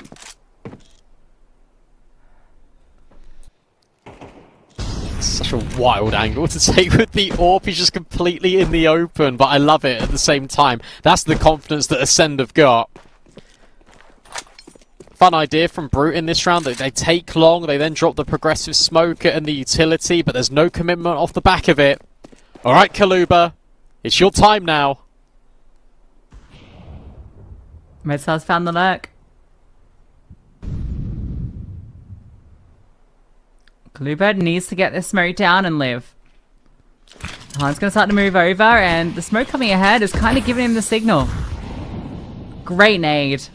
Now Kaluba just tucks in. This position feels like it's good for 1 kill guaranteed. Han, we've already seen the damage he can do from this spot. Got a molly him. He's going to come through. Molly, not in his position. And there we go. Kaluba gets his. The AWP now strikes, and it is only the AWP here, but maybe that's all they need. A-Kit locked out of the round, not being given the fight. Sure he is, but Han's ready then to greet him. These AWPs, they cannot get past them. Well handled from Kaluba, as you say, but he drops his smoke as soon as he sees the lurk smoke timing, but I think he was always going to drop his smoke anyway, because what I was watching on the mini-map was really smart out of Ascend, because as soon as Red Star got the timing shot on the player out long on the lurk, you've then got Spellan pushing, or Scrimmo, sorry, pushing the issue round the corner. Oh, it's clear, don't worry, I don't see anyone else. Spellan then pushes short at the same time. Oh, short's clear, long's clear, has to be B. And that's why you get that reposition out of Han so quickly. They muddle together all of the pieces, and they arrange them into a beautiful mid-round. But it's the responsiveness out of Ascend that has been the most impressive. Nubik head in hands, another timeout for Barber. The most that Brute can get out of this T side currently is 3 rounds. Even that feels like a stretch at the moment with how things are going. They're just not finding any of the kills.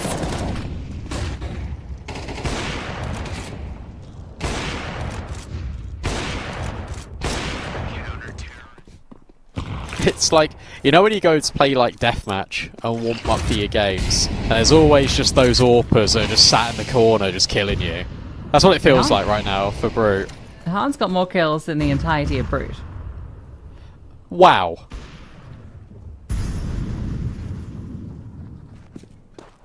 Oh yeah, they're on what, 14? Yeah.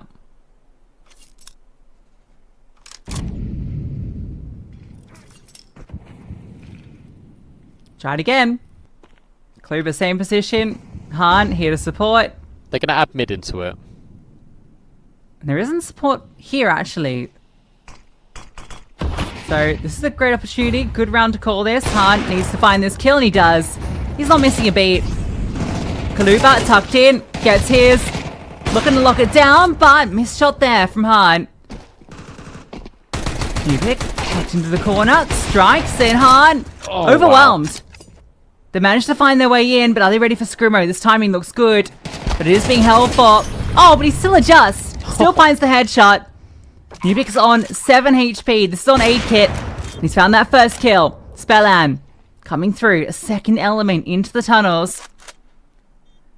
Currently, that is being considered. The AWP is on the line. So for Spellan, he needs to quickly straight past this sniper, and he can't get it done. Let's go! This is a really nice mid to B adjustment being called in by Brute, but I tell you what, in the 2v2, as soon as Scrimmo gets that kill to make things even, he's got to wait for Spellan. He's got to wait for Spellan, they've got to go together. And I understand that if he thinks, oh, if I wait a little bit longer, then they know that we're both going to be coming in from tunnels, they've got to be considering mid, maybe I can hit this timing. In the same breath of that, Spellan can just get his knife out and sprint over. And at that point, because your positions are known, you can just strafe over the angle. I think by them going separately, that wasn't the right idea. But you can understand why they're doing it as well, because of the confidence. They're 9-1 up at that point. Great molly. Nubik forced into the fight, and actually, Spellan just doesn't give it to him. Okay, Scrimmo does get his free. Spam out, and then Spellan does win out that fight eventually into short. Last round started, technically, 3-on-5 as well for Brute. But they were already in the position to strike the bomb site. This time, these kills come early, and there's no advantage for Brute to try and take. I like the boost. This is nice for Spellan. Especially as another smoke comes over, you can just see on the edge of it. This is wicked. You're already kicking them whilst they're down here, Ascend. The only space they've been able to somewhat reliably get has been B. You've got middle. So Zedko and Mikey are about to walk. And I would say, oh, Red Star's the only one here on B, but he isn't. Kaluba tucked in the corner. He's about to be mollied. Nice, though.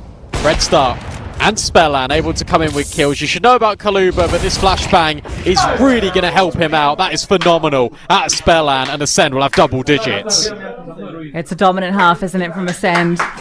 Han having a brilliant time. Spellan's having a great time as well. Very happy with how things are going. Yeah, 17-3 is Han.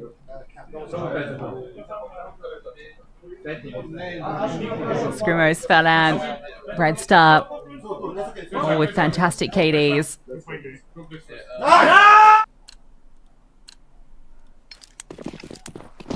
And those take odds more or less reflect the situation. This looks very comfortable for Ascend to take this. Makes sense. Considering that Brute have just been struggling with pistols in general in the series today, you find it very unlikely that they're going to be able to rebound here. But let's see, you've got a nice setup here over at B. You've got a third player that can step in to support Ascend. They're just going to try and run the gauntlet. It's nice out of Nubik and Mikey. And they're not even considering the corners. That's very sloppy out of Ascend. They try and burst through, but they don't really have any utility to do it. So they try and go with firepower. It doesn't work, and Brute, for all intents and purposes, let's just sign off this round. It's going to be a third. Couldn't get out of that smoke, could they? No. Like, it's like they were just walking to their death. Oh, Spellan, no bump.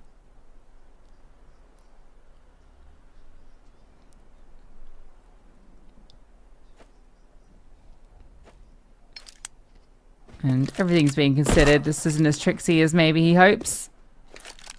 7 for a USP. Hoping for a USP in spawns, we can maybe hit an instant headshot. I kind of rate it as Spellan, but unfortunately not to be. And no way into B for Ascend. Brute, necessary pistol. They shouldn't force this, they didn't get the bomb down. You've got plenty of rounds to play with. They don't really need to force the issue here. So Brute will get a nice freebie gifted to them.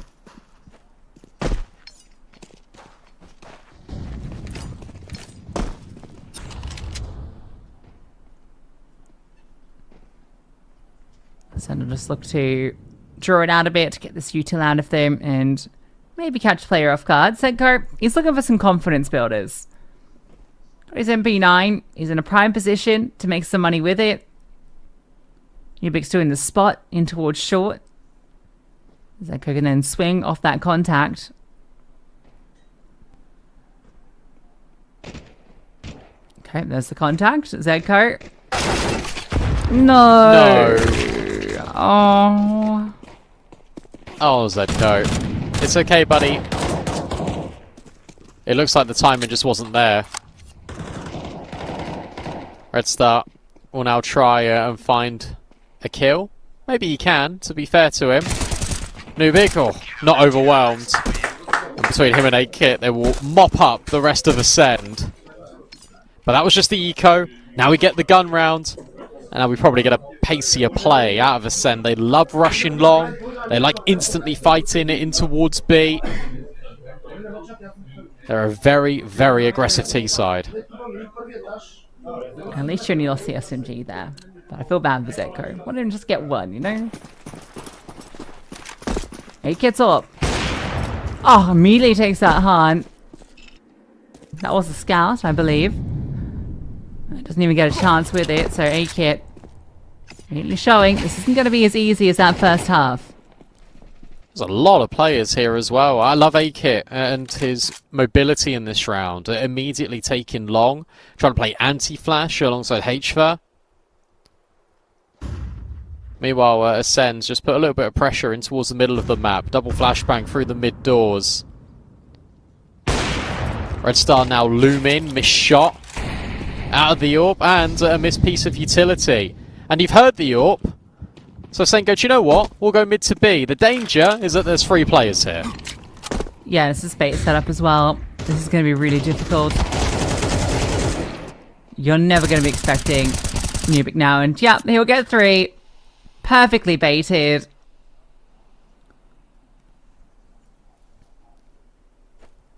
Spellang once again have to pick up the pieces. In 1v4 it feels very difficult. There's a chance here. It's this timing. Repick on a different angle. Great headshot. Can he do some more damage? They're going to quickly disengage to make that difficult for him. Maybe he just looks to hold on to the AK at this stage. He should. He shouldn't even be attempting to cross long. That's a really cool round out of Brute, because you've got the triple set up deliberately, and all you want to do is have the AWP fire off and be as much of a nuisance as possible, just to force you to walk straight in. Good call out of Nubik. That's the type of call that re-inspires a bit of belief into the match for Brute. And that also gives confidence in yourself. If you're Nubik. Brilliant setup. Great opener as well from A-Kit. He's going to be needed in boatloads for Brute, as they do manage to at least get themselves to half the scoreline of Ascend. But I did say there are issues on the T side. However, if they can't close from being 10-2 up, then I will start to become extraordinarily concerned.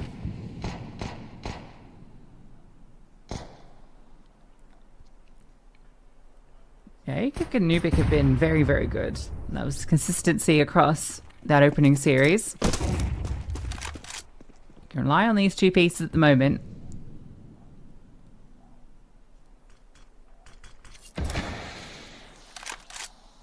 That smoke has missed massively in short. There's a big gap on that right-hand side. Good news is that Ascend just can't really exploit it. I think I'm into B. This feels like a good call. The AWP will be avoided. Zedko. How'd you get Need in, to though? step up here. They're just going to push through. Mikey. Back. Side gets run down. Zedko, it's onto you. Can he get the multi? He does get two.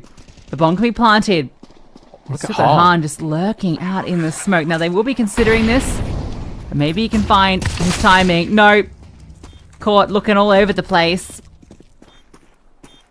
Now, with just AKs, they need to fight their way out of this. You know, two players are here. Two bits of util. Spellang expecting the swing from the door. Doesn't come. It's window, so they begin to scale over. And a great shot out of Spellang. Kaluba now chimes in. And A-Kit, he loses his support. Has to bail. It's an unlikely round with the Tech 9s, but Ascend get it done. Yeah, well played. And fair play for them bursting through the smoke. Also, look at the entry path and look at the way that is crafted. Spellang goes second. You got a massive wide swing out of one Tech 9. The other one goes in towards sight. It's really difficult just to find not only the AK, but multiple kills at once, because your crosshair is just spraying back and forth. Lovely round out of Ascend. And I was really worried in the 2v3 because I know Spellang wasn't going to be affected by the utility. But I was thinking to myself, have they got to go and find a kill here? No, instead, the window player, the very first window player, just doesn't look into sight, looks directly down in the corner. That headshot is hard to hit out of Spellang and Kaluba, but they do it impressively. And you're right, a round out of nothing. That could potentially just end the map right here, right now, because if Ascend claim this, Brute are going to be broke. You only got this sort of comeback, you can't be losing those sort of rounds, and that's a great way to get the opening pick. A boost up for Han, and A-Kit, the biggest threat, is removed. That opens up the map very early. A lot of possibilities as to where Ascend can take this. It's a 2-2 setup for the CTs.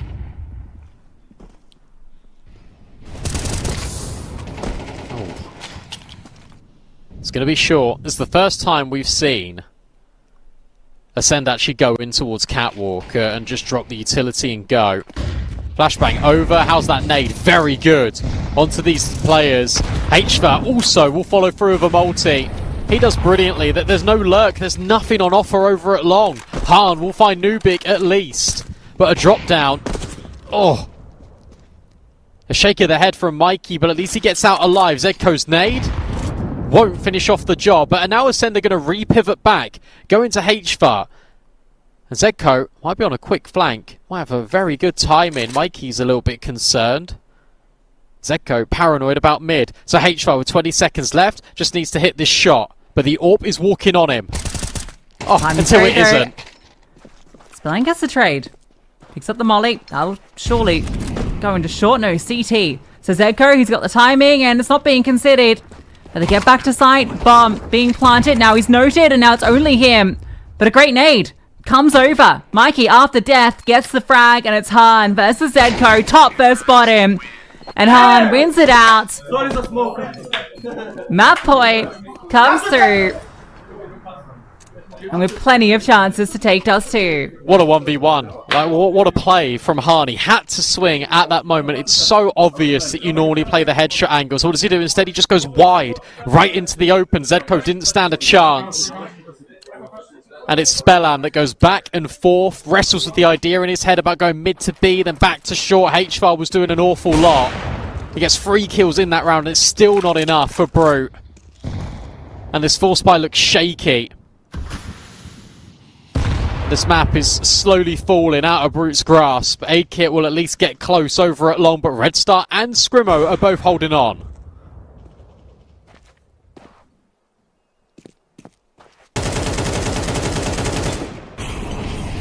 That's just not fair.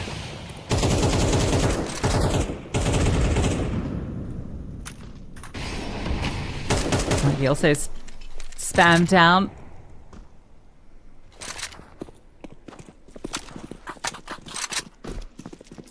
He moves back into the spot that he just got mollied and spammed.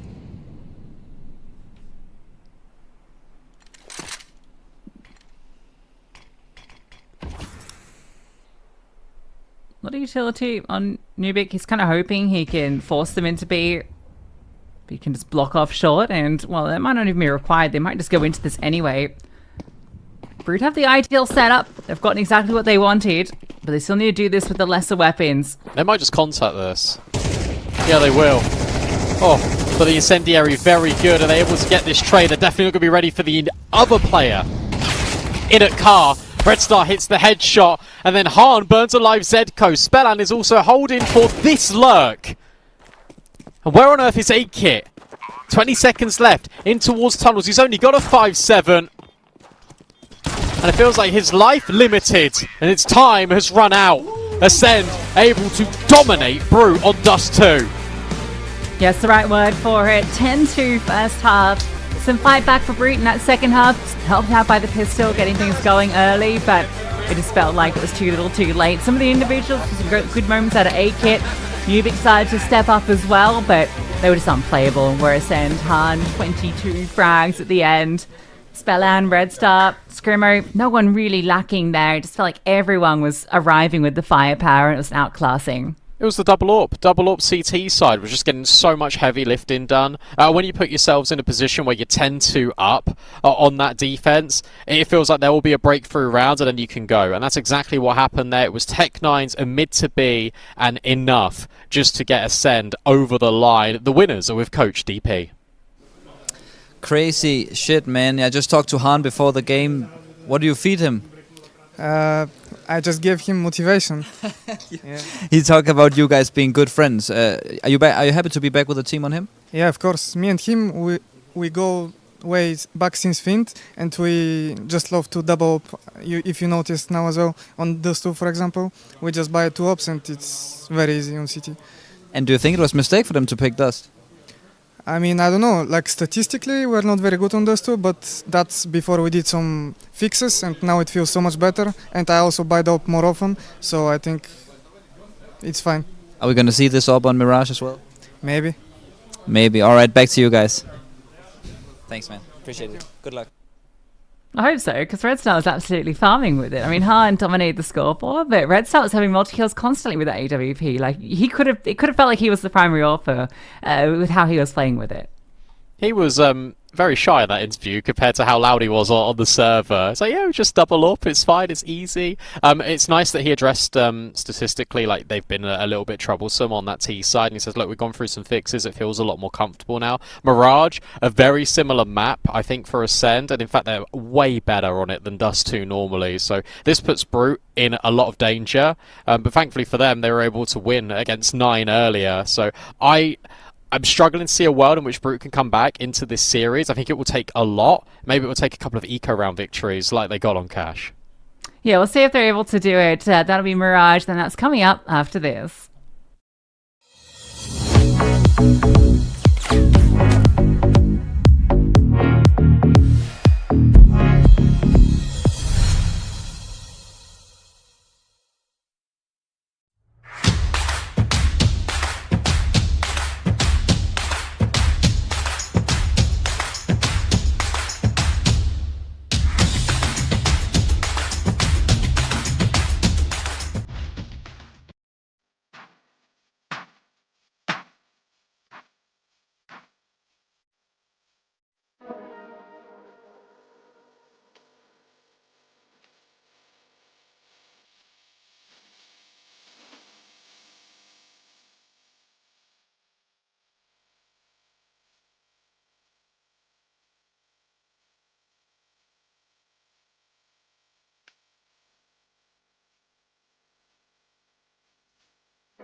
An impressive Dust 2 from Ascend sees them one map up against Brute and one step closer to the playoffs here, and making out the group as the top dogs. We now go to a Mirage, which is going to be very tricky for Brute, because Ascend, this is their map. This is the map that they pick more often than not. StakeOdds certainly agree, and yeah, I mean 4.4 for Brute. It's going to be really difficult to fight back into this series now.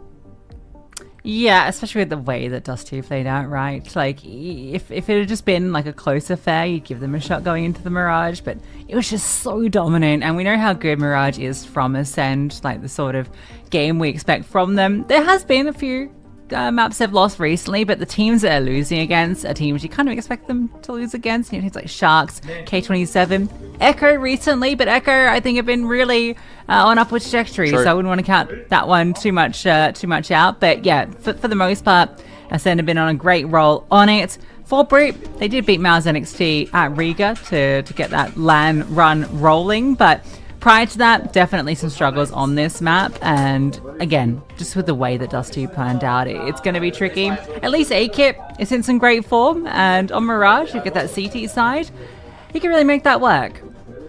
True, he could, and I do sort of believe it in the 8-kit AWP. It's just the riflers. That's the biggest thing for me when you take a look at this. I said it before we came into the game, and I'll say it again after Dust 2. Riflers were just on point for Ascend. The floor was very high, and that allowed Hahn to reach the heights he did alongside Red Star. What's good as well on the B stream is that 9 are fighting back in that elimination game. 666 picked Quad 6, sorry, picked Inferno. 9 were able to beat them 13-7. So with a nuke on the horizon as well for 9 in their back pocket, that one feels like it probably should go the way of 9. But I'm glad that Quad 6 will look competitive. That's a better way of saying it, Quad 6. Yeah, I like that. Yeah, it's a little bit, it was pretty close between them and Ascend on Inferno too. It was 13-8, right? So they're definitely showing up when it comes to that map. I hope they give 9 a bit of a fight on map 2. We'll keep our eyes on that one. Loser of this will be playing the winner of that. We might get that Brute and 9 rematch, which will be very exciting given how fun it was earlier. Kind of look forward to it if that is what we get. What, the reverse sweep will come through. And a decider of Anubis could be forced. Yeah, it just feels like there's too many variables that need to go right for Brute in this Mirage, because what you're relying on is expert calling, but you can somewhat get that out of Nubic. We saw a couple of instances where we got a really good mid-round out of him, but then you also need the individuals to go missing a little bit. On Mirage, if you hammer that B bomb site, that means you've got to get by Kaluba, which is going to be tricky. You've got Hahn that is going to be incredibly versatile. And then you've got Spellan that is just creating a lot of chaos in the mid-round. What I was really impressed with Spellan is how selfless he looked, especially on that CT side. The fact that he was really willing just to sort of take risks to give the most amount of information for his stars to shine. And actually, he was the one that was getting a lot of work done. It is really impressive seeing his individual level reach the heights that we somewhat have expected over the years at Spellan. So it was nice to see him performing. Everyone was just doing such a super job here for Ascend, and the scoreline really reflected that. I think that's why we both have got our reservations about Mirage. Yeah, Spellan's output was actually phenomenal. That T side, he's critical kills to help set them up in a few of those rounds. And we saw how good he was with the util when it came to that A bomb site. Ready up, guys. His swing. Good chance we'll get that Red Star secondary AWP as well into this if the economy starts to boom on that CT side. Obviously it's a little while away. He kind of hinted that it could come out, but it's definitely something we've seen from him on this map. It does come out occasionally, although I think it might not be as relevant here as it was on Dust 2. Yeah, 105 ADR for Spellan. I think Scrimmo was crucial too. I think he had a couple of missteps where he wanted to get a little bit too aggressive, but that's where Ascend were way up in the ranks. And yeah, when Nubik is at the top of the scoreboard, you pointed towards him and 8-Kit being the most consistent. Need more out of Mikey. Need a lot more out of Zedco here on Mirage. At least they start on the CT side. But for Ascend, they could be one map away from making it out of this group stage. Stake have got them as the map winner favourites. Let's see if they can back it up. For Ascend, this is looking like it's going to be an A finish through mid to get things started. Break on the smoke and oof. Han does cop a bullet. Was that his teammate? I think it might have been. Now they've managed to get a huge amount of space and put the pressure up towards short. Trying to force some movement. You can see Brute aren't really falling for it. They're keeping this A setup in play. Kluber get an eye on Zedco then. Not entirely sure. Well, Zedco got an eye on him and he's looking for more. There is this lurk. Han set up, and there we go. The kills all come through on A instantaneously. Really felt like with that first round coming onto Kaluba that Brute were going to be set up for success on A. That's really nice. That's really cool. Out of Ascend. We'll talk about it in a moment as Mikey will go and attempt this 1v4. There was a lot of really nice game planning for Ascend. Mikey, I'm not sure if there's a kit in front of him, but this feels a little bit out of his way anyway. He's got the smoke. He could drop that on the bomb, but 10 seconds. In fact, he's not even given the opportunity to drop that smoke. Nice shot on Scrimmo. Oh, and Red Star, to be fair to him, but simply too far gone. Let's talk about that pistol for Ascend. Let's talk about the smoke that they throw deliberately that cuts off all of the vision from the CT side from Ticket. It allows you to scale up connector, and it also makes the CTs panic. Zedco is able to come over, get the first kill, but you've got players that step out of ramp and Palace off of that contact, and the extra element of the jungle player enough just to really unravel things. It's almost like Ascend put them in a box, and it's exactly where they want those CTs to be. That was really nice. Just that one smoke created so much chaos from Ascend. Yeah, cool to implement the pistol round too, because a smoke and a pistol round has so much intent behind it, which is why it does become a hyper focus. You can what have they deployed this for? This is going to be the force fire. The scout fired off in window, so I think there should be an awareness from Ascend. It is a reinforced B bomb site. We see 4 players on this lovely POV. Which means poor Hatefa on his own over here at A.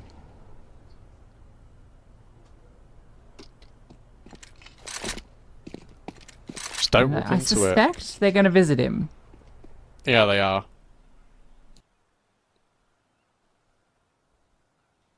Spellan just lurking. Even if he gets off a kill here, the rotates are so far away, you're almost just saying to HFA, if you get a multi-kill, we'll come over and have a look.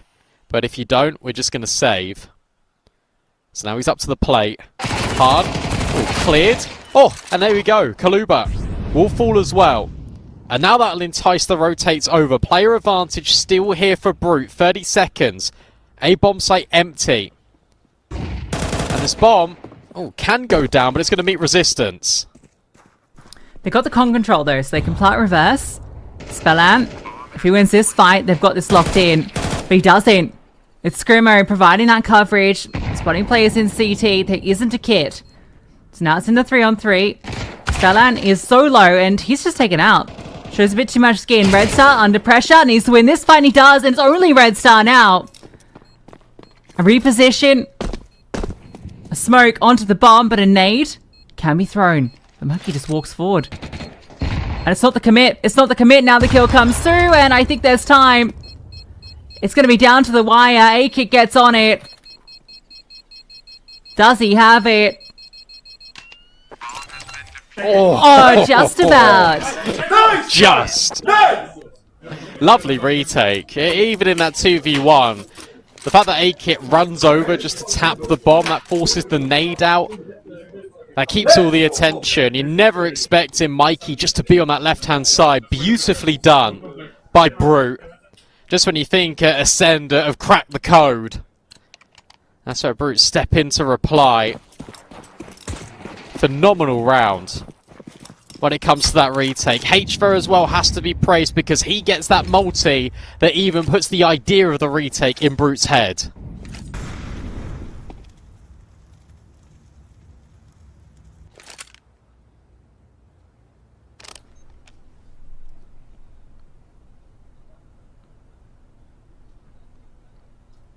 Yeah, Spelland's got to be pretty upset with how that one played out on his behalf. Had the read on the short player and then just gets cleared. Doesn't even get to fight back with the low HP.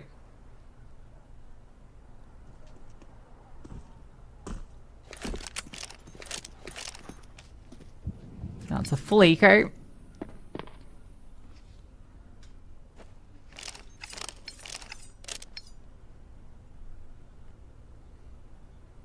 It's only Mikey over here. He has no block utility, but now Ubik will move over. Lack of HEs, mollies, could be slightly a problem here. Fine. But only if the kills don't come quickly, and if the Glocks find their mark, which they have not. Red Star's searching with his deagle. Nothing being found, and it's all fine. Very straightforward. Very simple.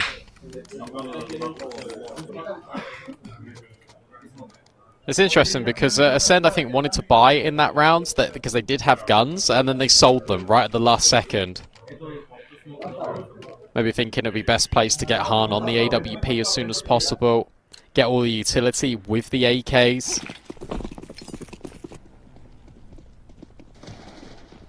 Maybe even just a straight out hit towards the say bomb site. Ascend do like going for these. And this would be well timed. HFer, the only one here, drops his utility, but they're already round the corner. Brilliant follow-up flashbang out of Kaluba. Zedko. Hands busy, but he still manages Spelland because Red Star helps out, fully blinded. Zedko will also get rid of him. A smoke up in Con Shore. Bomb now to be committed, but the spray out of default, not good enough. At least there is one kill back, and now Han is thrown into this really difficult clutch. Knows about Zedko in Con, so that kill is free. And knows about players in at CT as well. This is so difficult to manage. It's so difficult to try and find the kill. Han just waiting. And Brute, they do the same. This smoke about to fade. Will they be expecting? Han in plain sight, maybe not. And now A-Kit has to hit this shot immediately. And he can't quite do it. Goes to the pistol. It's a drive-by USP. And because he's got the kit, he's also got time. Brute are able to win these retakes. We've seen that A-Kit that we got in the first series, right? When these clutch moments come through, he provides that impact, closes the round. Han's heroics, it really felt like he had that one locked in when A-Kit misses that first shot. But he just has nowhere to go, he's stuck in that corner. And Zedko, I mean, that's just a crazy kill, fully blind.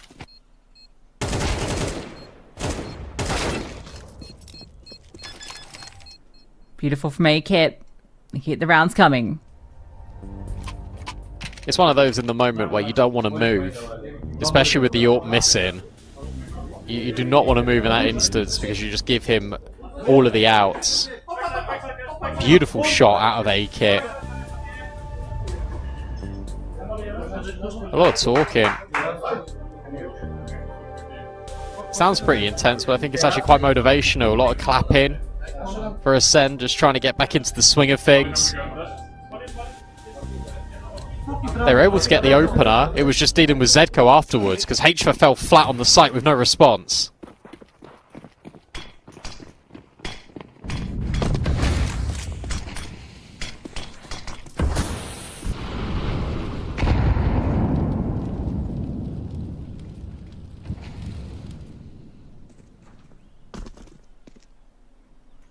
I think it's all nothing mid early. There is going to be players moving that direction. spotted at all right now. Zeko planches the smoke, and this looks to be a fast pop up, but Zeko's managed this. Not ready for Hard to step through, can't make it the multi. Still 2 players backside to contend with. Spam, HFAT under pressure, and still able to find his kills. It's all looking fine as they lock out this round. Yeah, really surprising that you've actually got Han, the hero AK, making his way through connector there. You normally anticipate that the player with the hero rifle is going to come through ramp plate, have the double tech 9s, but he nearly gets that opportunity if he's just able to kill H for backside, but he passed his test. There's been a lot of pressure on this A bomb site early. HVAD does fantastically.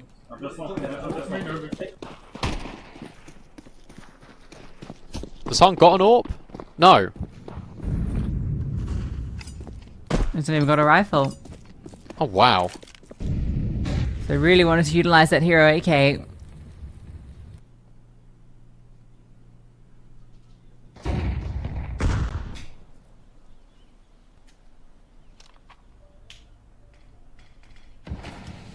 He gets on the line, but he missed that timing.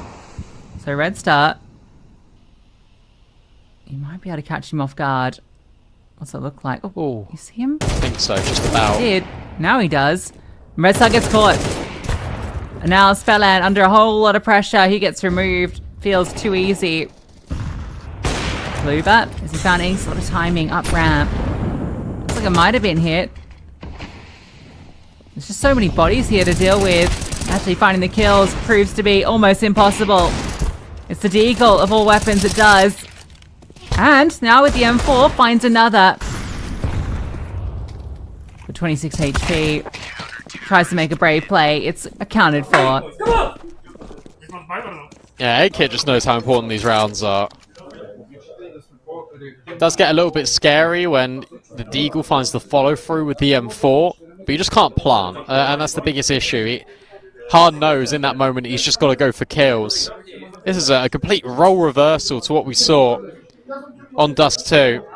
But I guess it is still the CT sides getting the job done. Another pause now being called in. It'll have to be Tech 9s again.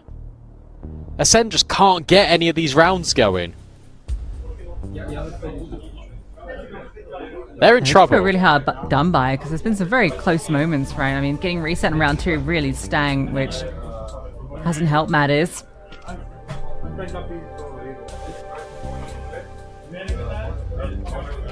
They are 2 very close rounds offered up with the defuse just about coming through. They are much better on CT, just looking. But you need to have... Need that ground to work with. You need to have a semblance of a T side. Well, they're saying that, you know the 13-11 loss against Echo? Mm-hmm. They only had 4 T rounds. And that's still 13-11. So maybe they need 5. Maybe they need 5 rounds. Even that feels tricky at the moment. True. You're halfway through the half, and you've only got the 1. This one, it's going to be a bit harder. There's, as you said, just pistols. So Go's been doing an admirable job here in Connector after a rough Dust 2. Window being utilised, haven't seen this yet. Red Star's been boosted up, and he's found a great timing. Fantastic timing. Oh, he still gets the kill. The look back was there, and in CT, it's all covered. You're thinking, what's a player doing in CT? Can't believe Nubik turned around. He nearly got him. But you're right, never anticipating HFA to be there. Another round feels a lot more slow and sluggish for Ascend. Big kill. Oh, and another. Kaluba's Tech 9 now starting to power up. This is suddenly a 2 versus 2. A boost in the window. Being accounted for by 8-Kit. Crazy no scope. And you know that Kaluba was last out mid. He's only got 8 bullets. And also 30 seconds. Feels like Mikey's made the right read here, just taking his time. Over towards Ticket. Kaluba will now have to walk through this angle. Surely it's going to be devastating. Ooh. That nade will be. Lovely job from Mikey. I don't hear you!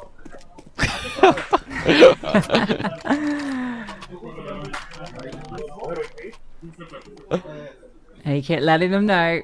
It's funny until they come back. It is. Nice try from Kaluba there. 2 fantastic kills for A-Kit. Aware of the possibility. Han just gets blown out the server.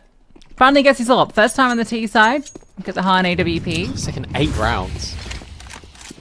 He's just not been here.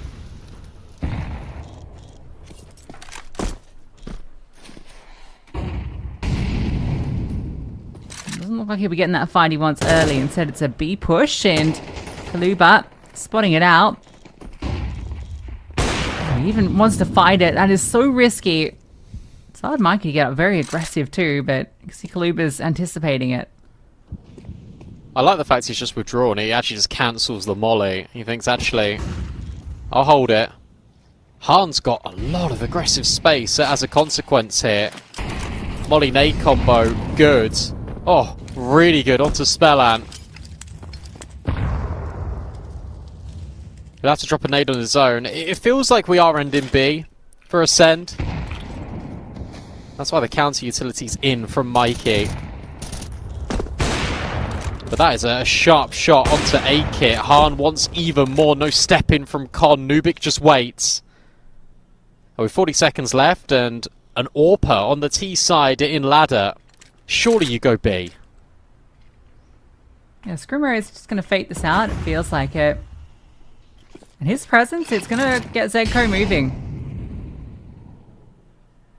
Now the space can be taken. Zedco's not going to be too far away. Mikey, behind the flames. Time is such a problem. Scrimmer's been dealt with, the lurk's removed. And now Mikey manages to get his. It's Red Star and Han, but are you ready for Zedco backside? 10 seconds. This bomb needs to be planted. And now Zedco reveals himself. He's won the round. Han can't do a thing. Just needs to make sure he doesn't go down after time. And he will. And it is beautiful. It is really well handled from Zedco. I love the fact the market window player goes out to sell the idea even more. Death after time is devastating for Ascend. They've got no money as it is. And now they've got even less. This is tough. Their map pick sliding away, and of course it's Han that gets the bad news. He has nothing to his name. Spellan only on a Mac 10. Pressure in middle, of all things. As they try and go out in towards this A-bomb site. A missed shot out of A-Kit, but he will make amends on the second. Zedco's also got rid of Han. But you need Kaluba just to power up here and deliver the goods, and he gets spammed. So that's not happening. Good luck, Spellan. You've only got a Mac 10. The only kill in the round comes from Hani at the P250. I'm loving the energy A-Kit's bringing. It's so good.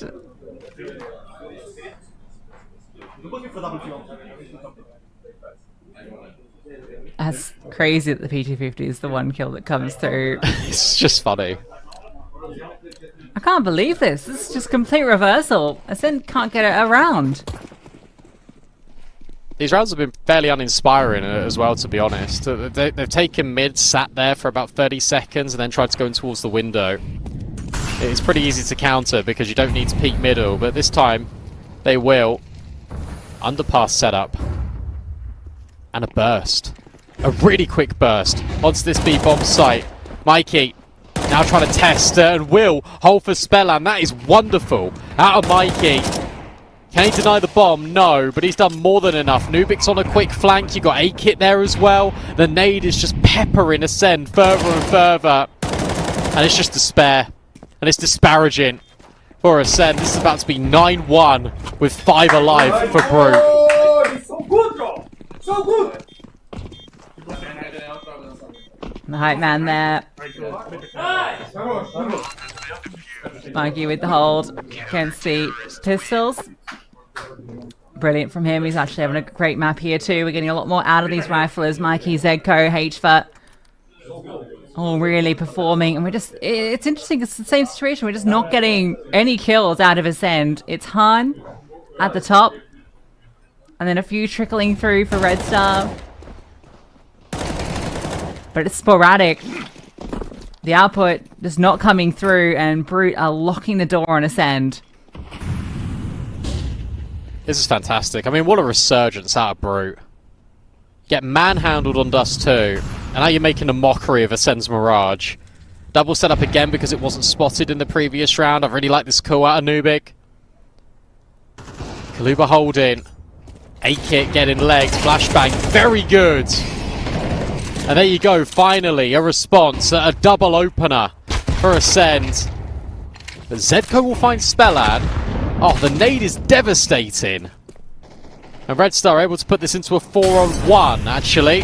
As Mikey's now the only one left full blind, can't do a thing. There you go, Ascend. They spring into life. Yeah, and some great utility to get it done too, right? Flashbang, nade combo, flashes out lower, and we saw the utility there at the end just to get that final frag. That felt a bit more like what we've expected from Ascend. You can scrape by with 3 if you get that pistol, get things going. 10-2 feels so hard to come back from, as we've already seen Brute try and do.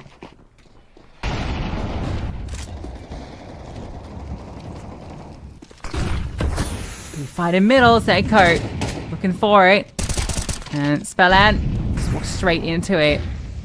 Disengage, 5-on-4, feels good. Oh, Red Star's thinking about going further. Oh, but A-Kit will get rid of Han. You got this player on Balka as well. HS burning alive, and he still gets the kill onto Kaluba. You spoke about 9-3. That doesn't feel like a reality anymore. Red Star moves in towards under, gets eaten by 2 nades. Is able to get rid of Mikey. And knows about these players out con. They're just going to fight him. But maybe that's to their detriment. Look at the HP bars. They are so low. But it is just so low for Red Star. And how on earth do you recover this for 7 HP? You just can't. 50 seconds. Zedko is on a superior angle in top middle. And Red Star will be removed. It is double digits again at the end of the first half. But this time it's for Brute.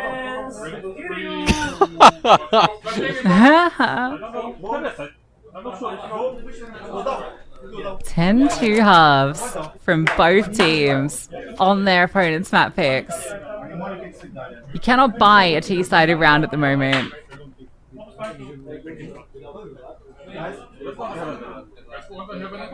And Ascend do to Brute what Brute couldn't do to them, and come back from such a substantial deficit. Stake doesn't think so. No. Which is fair. A reminder, guys, if you want to sign up to Stake, when you deposit $20 and use the code PULSE35, you get a $5 reload every day for 7 days. Full details in the banner just below the stream. Exclusively here on Kick. As Brute look to kick Ascend out of their choice, it's Anubis up next if Brute find 3 more rounds. And it feels good, but so does the setup on B. Yeah, really nice setup. There's a lot of space taken into mid. You got Window, but there's Hunt. They spotted in towards short as well. And all of the coverage is here. Everyone hitting their shots. And getting into Window is somewhat meaningless because Vent's not broken. And now you've let them know exactly where you are. Yay. Oh. I thought that was really funny body language from Nubik because he wanted to go through the vent. Nice shot onto Kaluba. 45, but never ready for Spellan. Easy. Oh, yeah, easy. It makes that USP look good. It makes it look like an AK. Damn, Spellan. That was crisp. What a spray down. He didn't even get the kill.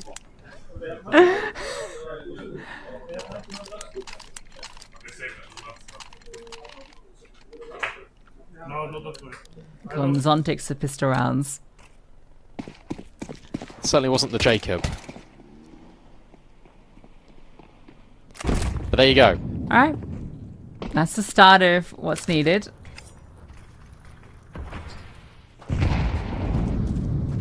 But a very long road awaits. Do you know what? I'm going to call it now. They're going to do it.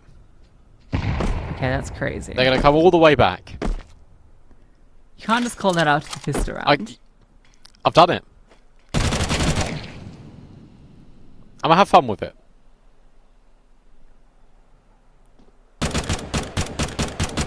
It will at minimum be 10-4.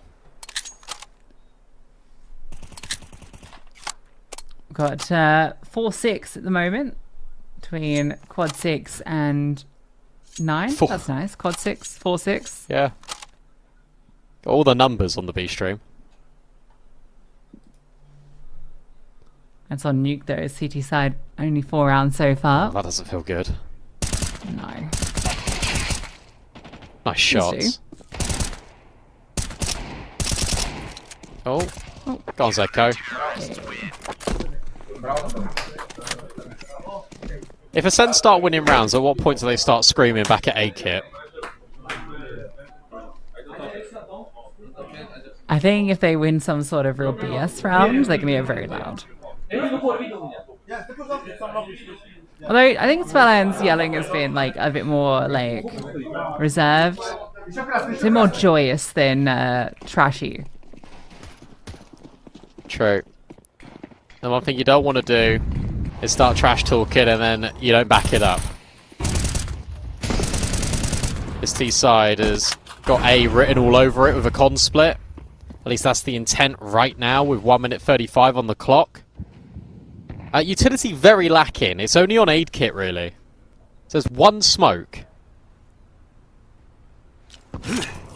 There's only one player on this bomb site.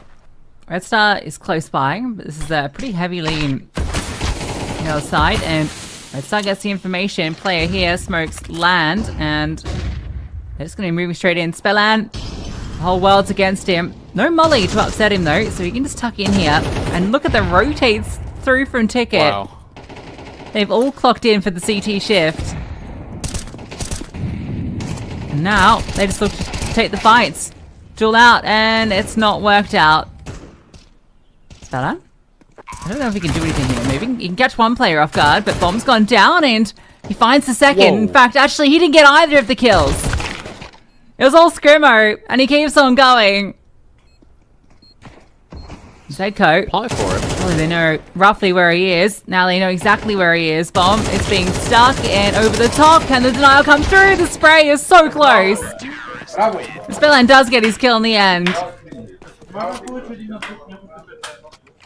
I rated that from Ascend because what they're trying to do is set Spelland up for success in that by hopefully having them run through and try and plant default.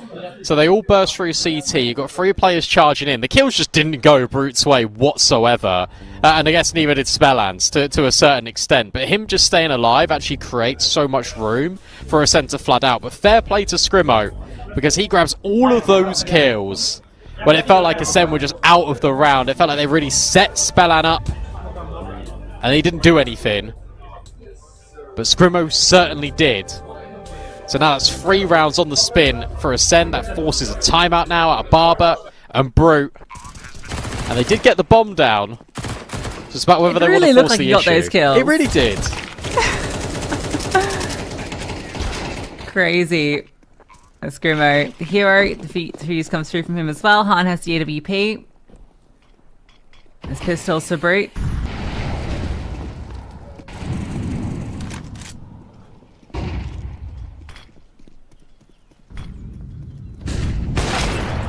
Oh. Ooh, no. Han gets slowed down, but he does get away. Uh-oh. And they've managed to get into this bomb site, and they've kept on going. Well Spelland bested.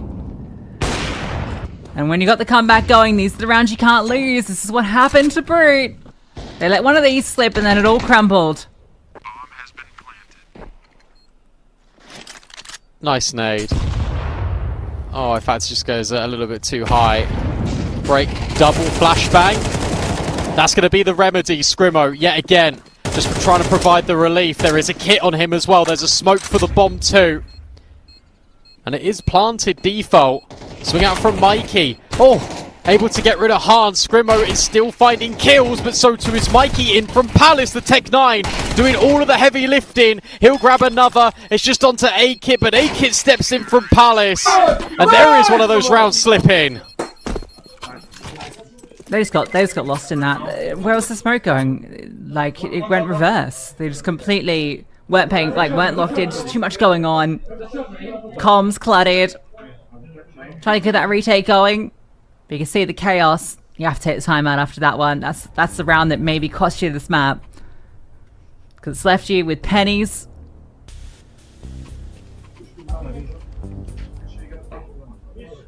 Spellline just gets caught off as well. Like, it's just so many moments there where I send a caught off guard. Yeah, Han gets dinked. Spellland gets overwhelmed. The double flash was good in towards CT. But Mikey just doesn't get cleared. I know that Han is holding for him at Palace, but there just wasn't a trade fast enough. Well done out of Mikey. 3 kills with that Tech 9. And Brute are no stranger to winning the ecos and the half buys. Han's been gifted an AWP.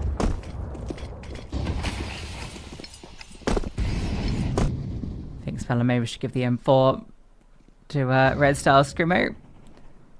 That's fine.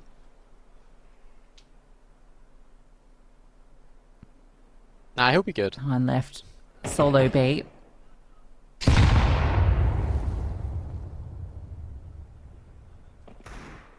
This is nice. Good clearance in towards ramp. And now you worry a little bit about Palace. Oh, that was the fight that Han wanted. And that's a nice little confirmation for Brute. Oh, you've got the AWP in this round? Okay, interesting. And he's on B? Cool, we'll go A. Han's gonna make moves. He boosts up Scrimo. Where is he actually gonna leave? Maybe not. They will, at the moment, circumnavigate that AWP. You really need Spellland's drop of smoke here at ramp. We will now. Good timing on it as well. There's a HE to break. You're so paranoid about Khan. Time's a big issue. You've got this double con setup. You've got Kaluba that now just needs to lock in and have a look. A nice shot out of Red Star. Picks up the AK. Time still a limiting factor. 10 seconds to get into this bomb site. But HVA will get rid of Kaluba. Red Star is now fully blind. They still can't plant. Is there enough time to do this? Yes, there's 1 second in it. Scrimo just goes around the corner just in case. And then HVA will hit another headshot. Down to the milliseconds for Brute. But they are able to swing do for it. a send. Wow. There's 10 seconds left, and every individual just swings out into waiting arms. I know the pressure's on there, but they give those fights over that enable that bomb to go down.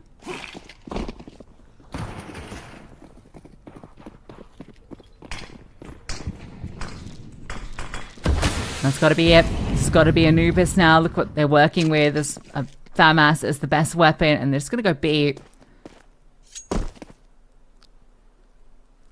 There are 3 players here. Gonna have the bodies. Kaluba forced out, and he's dealt with. Another player moves over. And the scout, in Spellland's arms, gets a frag. So the player backside, Scrimo gets his, and, well, maybe not just done quite yet, forcing the issue into a stacked bomb site, not working out. I don't want to give them too many chances to find these kills back. Uh-oh. They will. Into the 2-on-2. Nice nade. That does a lot of damage. There's only Spellland on the scout. Han on a 5-7. Oh, an A-Kit. Just muddles his way through that smoke. This is completely turned on its head now. Spellland believes he's got the read, but he doesn't. A-Kit's clearing all of this site. Is there a chance for him to hit this headshot? It's going to be very tricky. A-Kit has now cleared all of Market. But this might lure him to a false sense of security.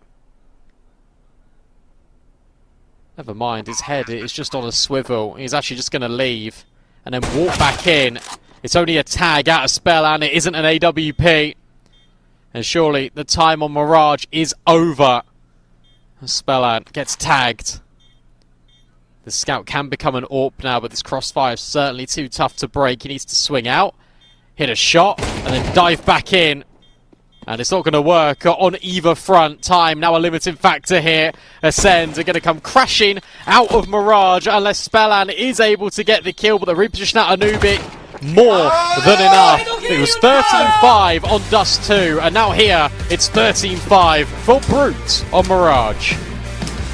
A-Kit lets them know. What a fantastic Mirage coming through. We said domination on map 1, and it's the same situation here. Same scoreline, in fact, 13-5. Map picks exchanged in absurd fashion. An unbelievable resurgence coming through for Brute. And that's going to force us to an Anubis. I cannot believe we're in this position. I'm really impressed. I'm really impressed because it really felt like Brute didn't really have too much of a conversation piece at all on Mirage, and they did fantastically. That T-side from Ascend, completely all over the place. It felt like they didn't really have any clear identity of what they wanted to do in those rounds. And the Riflers, you spoke about it in the game, Lucy, but Zedco, HVA, they were all performing above par, like way more than what we expect. Yeah, Zedco really stepped up. It was a top fragger in the end, and we've got Coach DP on the sidelines to hear from them. Yeah, we're just cramped in here on the sidelines and just getting a short comment from Zedco. You played an amazing game. How did it feel? It felt good. Like we get smashed on first map, and we just raced it outside, and I'm very happy we won the second map. And what was said in between the first map and second map? Because you lose your own map, it's got to be a little bit hard to reset from this. We just knew they are in momentum. They are a momentum team, and if they are shooting like hard, it's gonna be hard. So we just calm down and play smart CS. That's it. So now on Anubis, you broke their momentum. You can win. I hope so. Well, good luck at least. Back to the studio. Yeah, and he's right. Look, Ascend are a massive momentum team, so I think they've got the right strategy there, and CS2 is largely about momentum these days. We now head to Anubis, where everyone is popping off and firing on all cylinders, so I'm really impressed with the output we got there, and the fact that we got dominant maps, map 1 and map 2, it should be a very close conclusion on Anubis, which is coming up just after this.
Well, very interesting opening maps here in this series. Both teams losing their map picks in dramatic fashion. Takes us to Anubis. This is a map that for both, neither have been playing a lot recently. But for Ascend, used to be a very, very good map for them.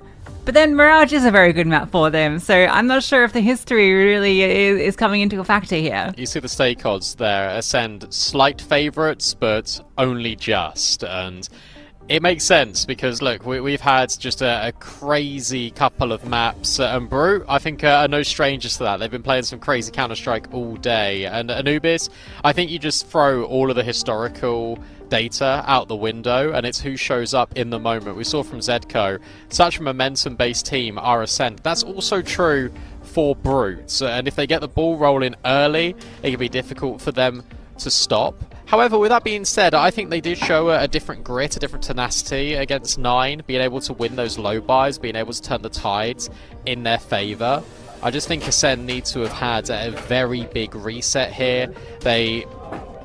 I think they've definitely got the experience to be able to do that, to come back into it. It's just the emphatic loss on Mirage. That's the bit that sometimes can be a little bit scary. But look, Spellan still seems pretty chill, pretty zen and happy, which all points in a good direction for me for this Ascend project. I still think that they should be coming out on top in this best of 3, but I've been very impressed with what we've got out of Brute today.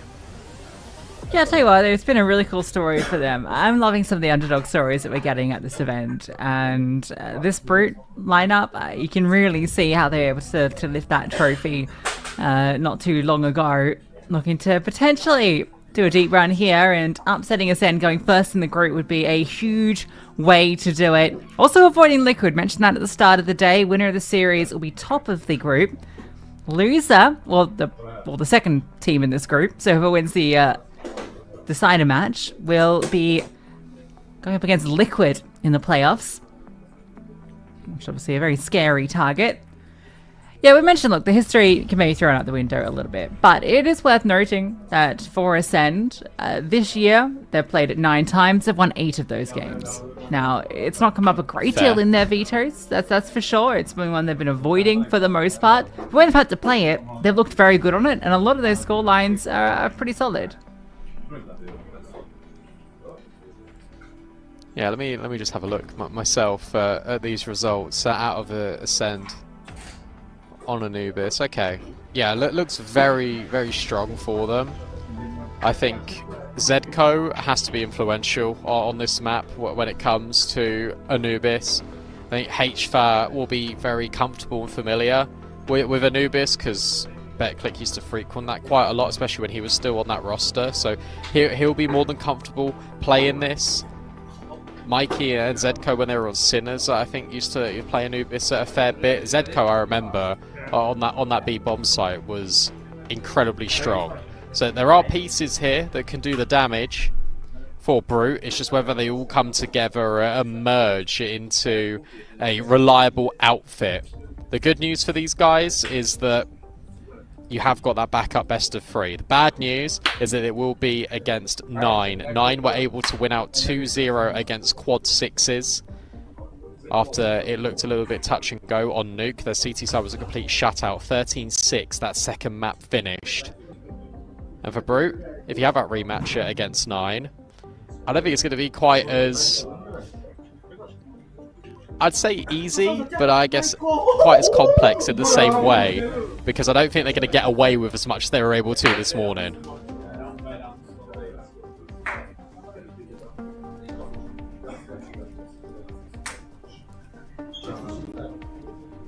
We'll see who gets off to the races first here. I think Ascend will be getting that T-side start. Which is where you imagine they do a lot of work, but you know, because it is a very T-sided map, but the T-sides have been struggling just a little bit today. So I have some concerns. 9 through to that decider match, as we mentioned.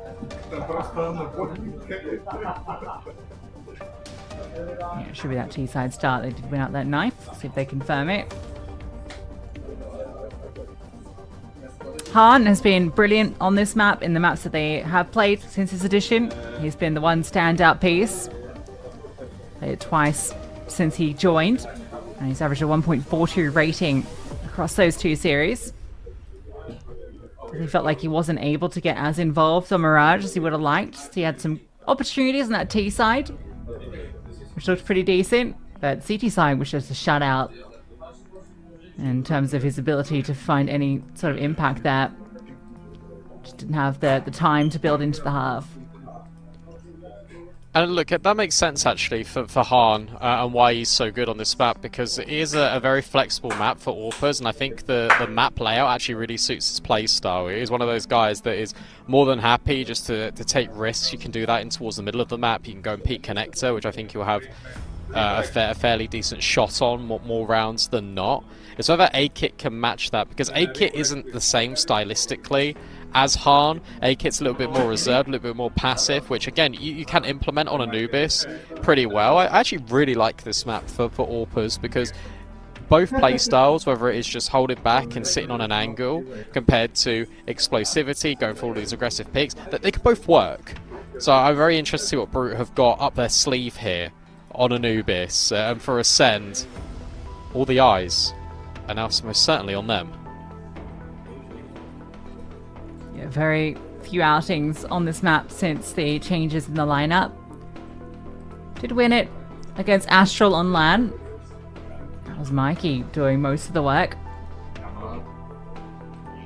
Just taking a look at what we've seen since this 5 came together. It's very similar, just the 2 maps played. Mikey and A-Kit being big parts of the success when it does come. And A-Kit has been really fun to watch. Definitely had that resurgence on Mirage. Soman does too, trying his hardest to get it over the line. Find some of those rounds for them on that T side, but it's been really shutouts from each team on either map.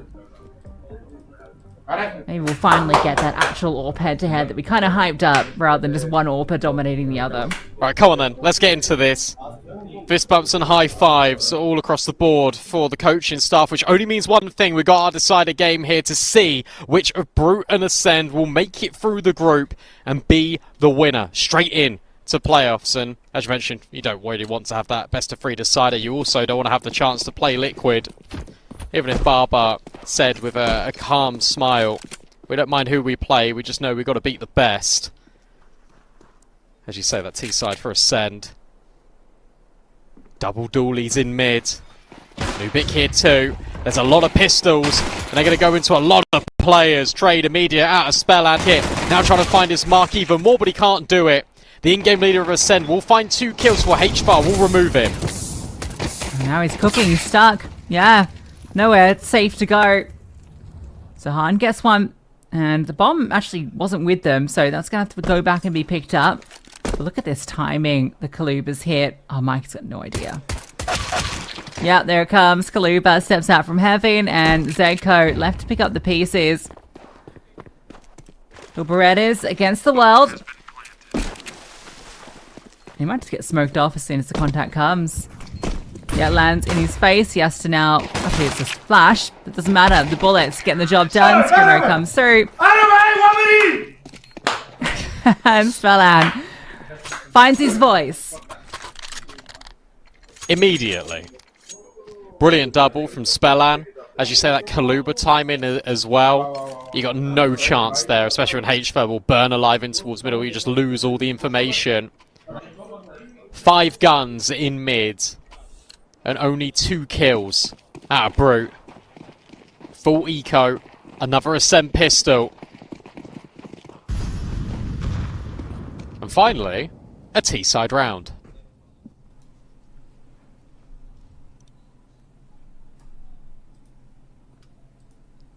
I mean, to be fair, Ascend did get the pistol on Mirage, right? And then got reset immediately.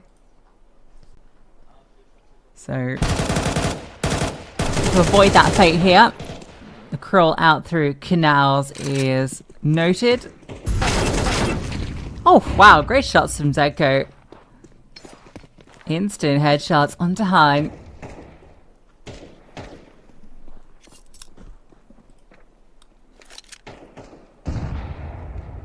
He could get up to any sort of shenanigans here. Definitely onto Scrimo. Scrimo's dead. Nice shot. But getting anything more, yeah, that's not possible. 2 kills already pretty decent, all things considered. Timing feels good for Zedco. Unfortunately, only armed with a USP. Red Star's not crossed just yet. Spelland's incredibly low.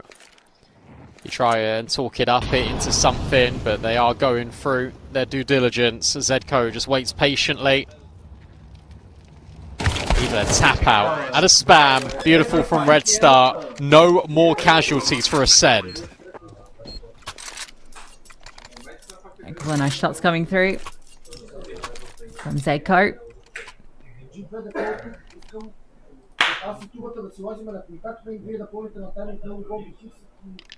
We'll see what the gun's going to look like.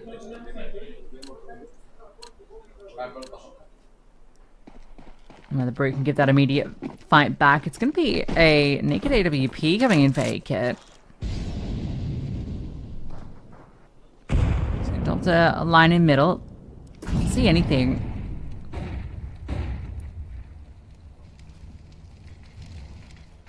There's some good space. Some information. Canals now inhabited by Ascend.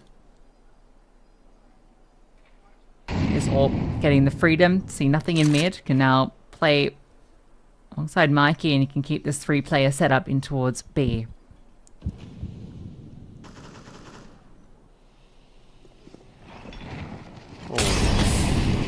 That is a deep molly. Just to push the Zedco back, he'll put a flashbang forwards to try and maintain the space, but they aren't interested in towards the canals whatsoever. They just want to put the pressure on Mikey. Oh, and the catch is brilliant. Good angle from Scrimo A-Kit. All onto him with this AWP. He will miss the mark, and then Red Star steps in, but only in for 1 kill. Nubik lobs the nade in, and then Kaluba just steps forward. A double lurk in mid is not something you see every day. And Alpha H-Tro and Zedco, you got to save, but you've also somehow got to try and get this AWP, but that feels impossible. You just got to let that one go, unfortunately. That secondary alert coming through, spelling disaster. Feels pretty straightforward for Ascend. They get full canals control and just start going through the motions on the default. Get a bit of space in towards dark. Space in towards middle. Long after the smoke fades. And just a contact to get that first kill. Mikey doesn't have any way to fight back there. Left side peek. And get spotted first and just standing on the angle. Nowhere for him to go. And it was just way too hard for A-Kit to get anything at that point, especially without armor or utility or really anything to bail him out of the situation.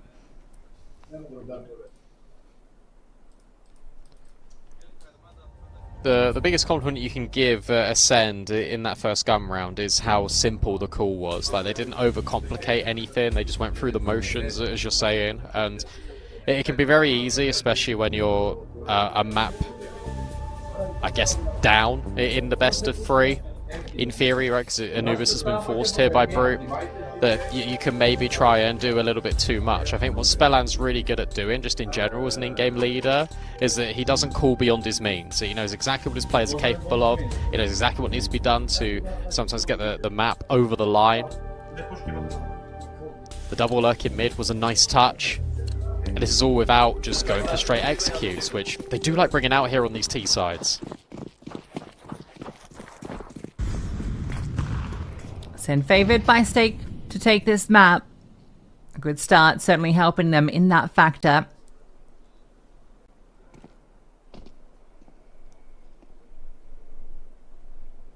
These 2 rifles employed, both currently over at B. And Ascend, they don't seem interested in B. They will get some control in towards canals. Just gets on the line. Needs to be a little aware of that window. And if they just contact into A, this should be pretty straightforward for them. If Kaluba gets caught out, then it starts to potentially become a problem. That makes you just go, though. You know the rotates are going to be a little bit further away. Mikey only armed with a 5-7, a break on the smoke, actually not very good break. And now all the rotates are here, you got 4 on this A bomb site. And Spellan recognises that that could be a play forward, so instead it is a flash in to give him room. That molly isn't going to help things. How about this peek in the window? Scrimmo gets rid of Mikey in the meanwhile. Spellan will be caught. And that nade didn't land true. And now with 25 seconds left, you try and go into this A bomb site, but the 5-7 Anubik will eat Ascend alive. And now with Han on this AWP. He'll try it, as he might, but there's no gun and there's no time. 10 seconds left. You just got to try and isolate these fights. You know that Zedko's up close. You know that A-Kit's back sight. And it'll be ZQ to hit the headshot. Nice try out of Han. But it's going to finally be Brute breaking through, and it's another one of these low buys.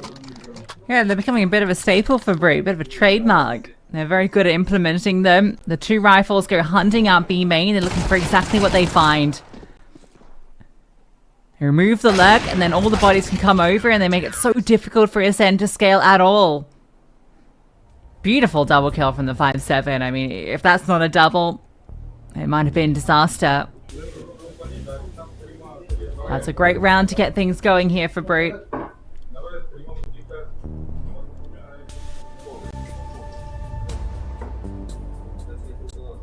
They're trying out of time. And also, they mollied Spellan. If they don't molly Spellan there, I reckon he just goes on a little bit of a walk and he'll find B completely clear. And all that compliment I gave Spellan about not overcooking the round, that's exactly what happens in that one.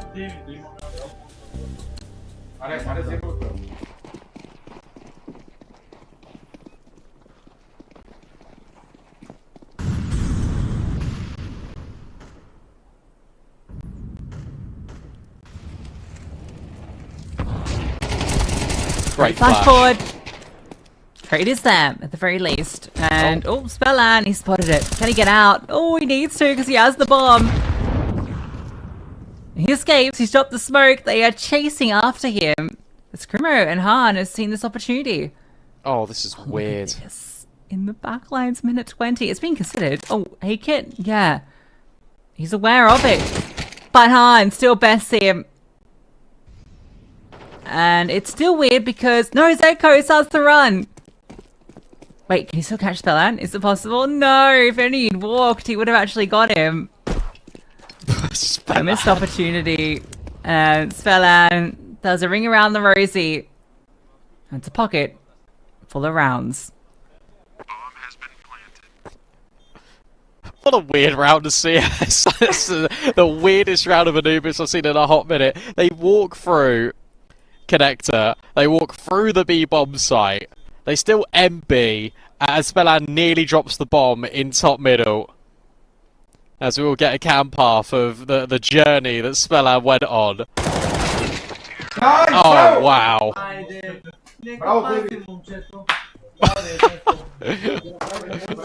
They've got their energy back, they've got their mojo back, do Ascend. And they're able to reply after that half-buy victory out of Brute. There will still be money here, but it won't be the best for this CT side. Crazy round.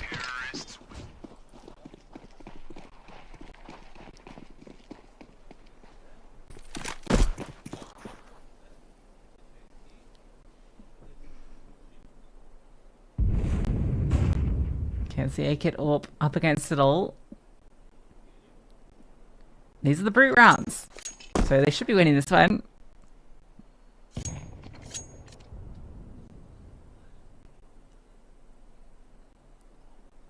He's just looking for the timing to drop the smoke. Just needs the contact. There it is. Smoke goes down. Nice nades. JH but does so just a second. You're hoping to catch the reaction. There's a chance there. Hey, Kit was ready. 4 stairs, but misses his chance. The question is, does he want to stay? He You see, Ascent are very keen on this bomb site. They're out of there. Okay, the AWP's here though, but he's alone.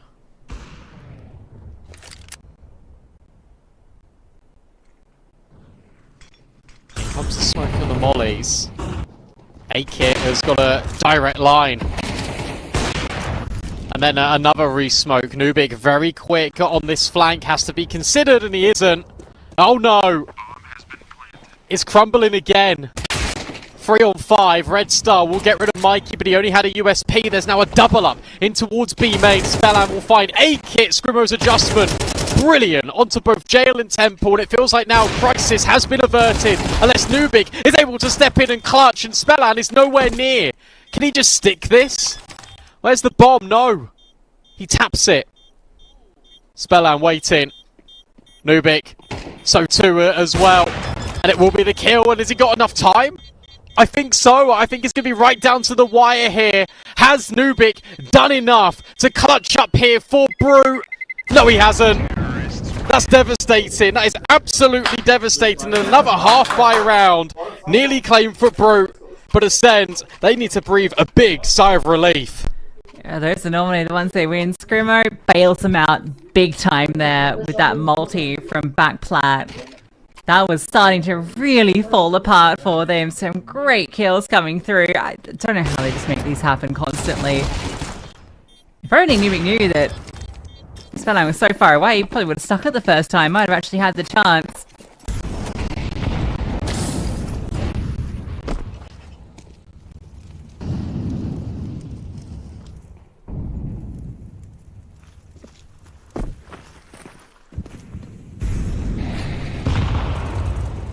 Scrimmo wants this A main control, and he will get it.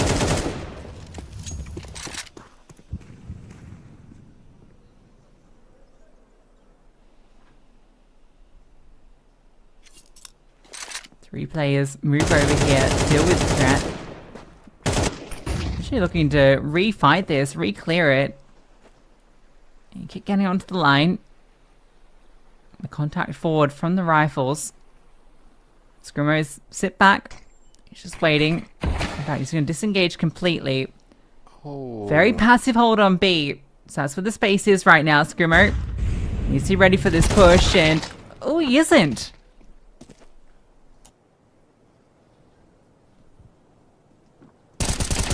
Felt like he was going to be, but Red Star gets the important one. Bomb now down. And another retake will have to come in. 4v4. Spellan's got the nade. He can drop it onto Nubik. You got this lurk as well out of Mikey. And this time there are kits, so maybe there's a little bit more time, but Kaluba is holding intently for Mikey, but he can't find the shot. And now Hahn now has to try and consider all options. Mikey just drops on him. That's brilliant. Red Star can only grab one, and now it all needs to be Red Star, and he can't do it either. Finally, a retake that sticks for Brute. Yes, brilliant, Mikey. What a round from him. Beautiful kill out from A main, and just the flank is perfection. I'm not expecting him just to drop straight down onto him, maybe expecting a jiggle. Or a drop behind and a swing, but no, she just falls down in front of him. Overwhelms, and there's nothing they can do. The post line gets picked apart. They do it with the guns this time. And now a timeout gets called immediately.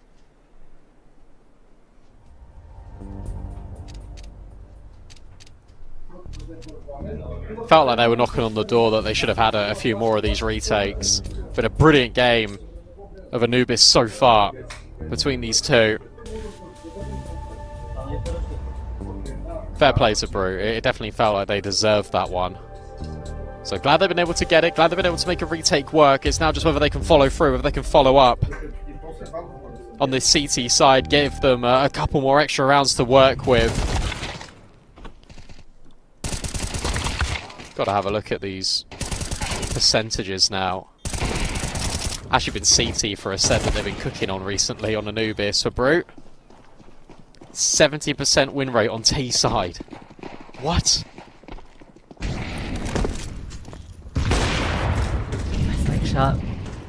It's become one of my favorite peaks from the AWP on the CT side. Spillage just immediately throws that AK away.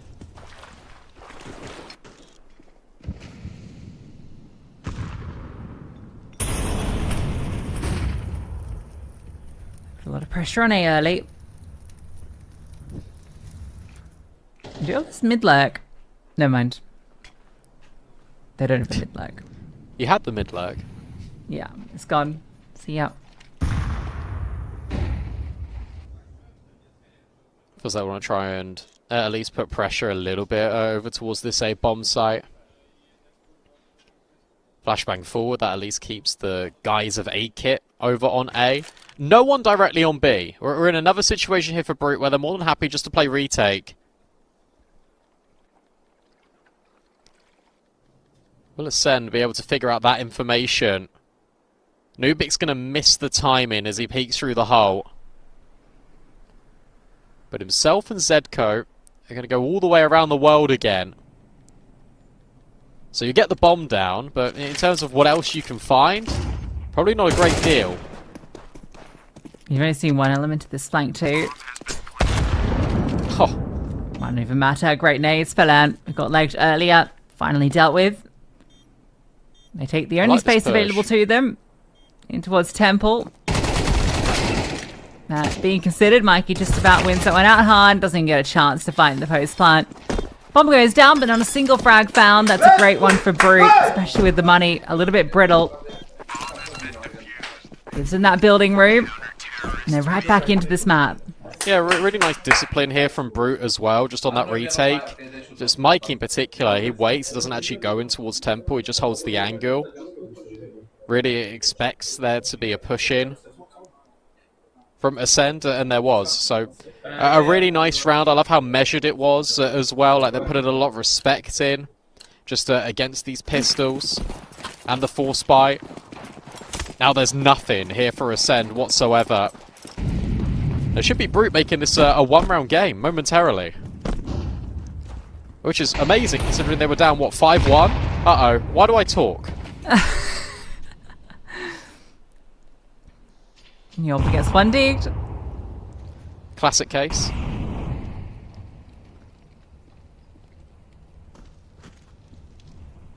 Whereas the Irish just chilling out in the middle of mid. I don't think he's going to stay there. They're looking for these deagle shots. Hansen boosted. Oh, timing. Okay, you see. Second player in mid, and it's all fine. Second player wasn't there. Han was about to throw that round into disarray. But he was there. So it's okay. And Kaluba now can't re-push mid because he's got to grab the bomb. Can this get a little bit crazy? Potentially. If Mikey falls. But he's just going to, again, play discipline, throw the flashbang forward. They double layer, but he doesn't care. Great round, again, out of Mikey. Nubik about to get his 14th kill. And Brute will make this a one-round game. Let's go! So good. Nice. Guys, I feel it. Yannick can listen to me all day. Okay? Especially when they didn't get the pistol right. It was a very slow start to the map.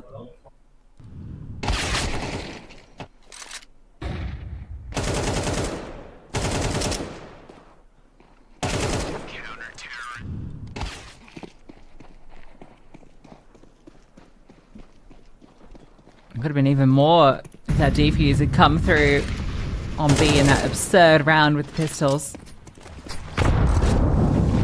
Nubik's having a fantastic map, 14-6. Top of the server and then some. Crazy I hyped up the AWP head-to-head again and it's just not a factor.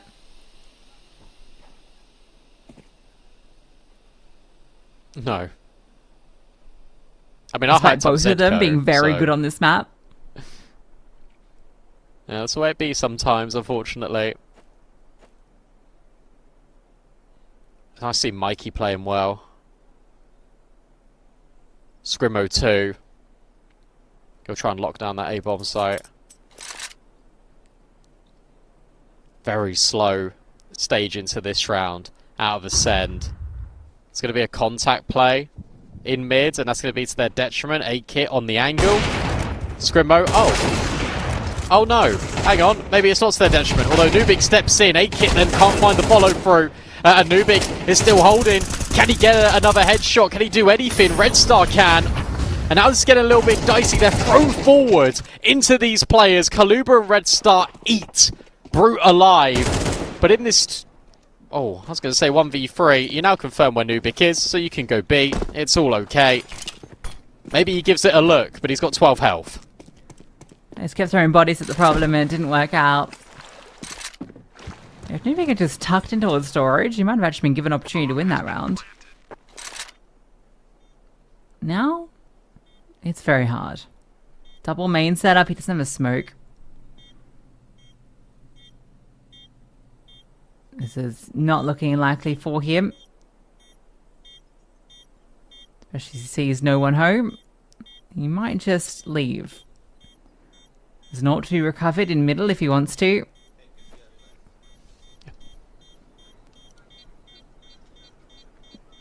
See that one there? Or not. Hold on to the AK. They got the money. Can just drop one. So scamper away and Ascend just brute force it through mid. They do indeed.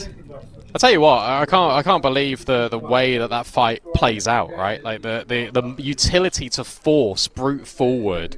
I really thought they were running into a little bit of hot water, to be honest with you. But no, Red Star, Kaluba hit some awesome headshots, and I'm really impressed with what we got out of them.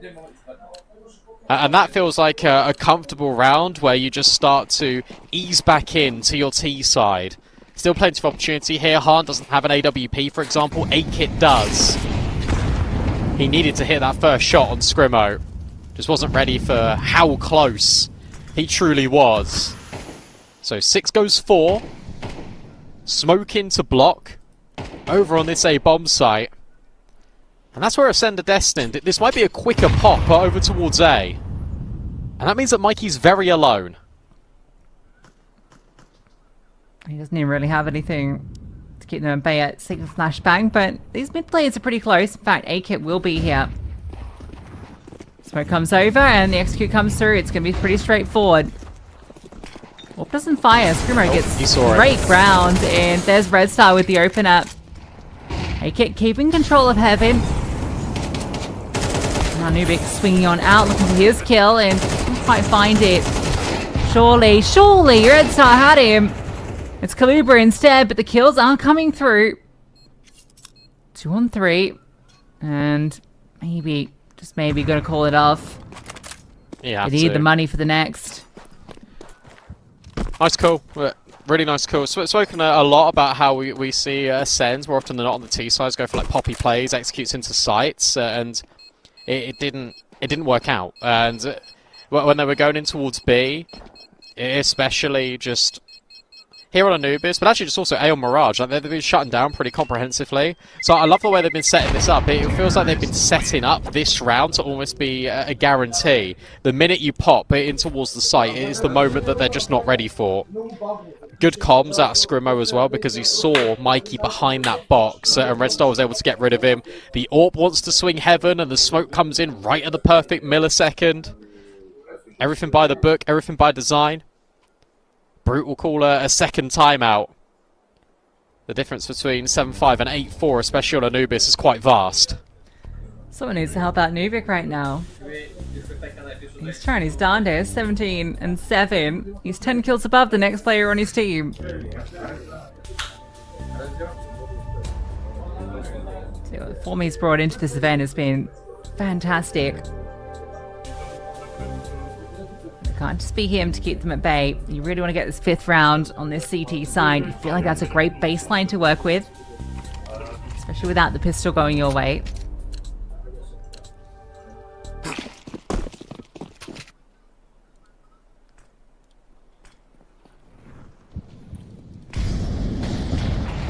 Stairs smoke.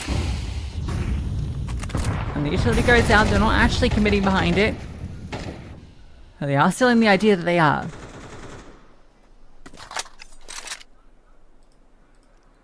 Needs to see more insurance he pushes out of Brute. I know that they pushed over at A once. They've gone out B twice. But it just feels like we need to see a little bit more proactivity out of them, because just hiding behind these smokes is just going to give Ascend all of the room.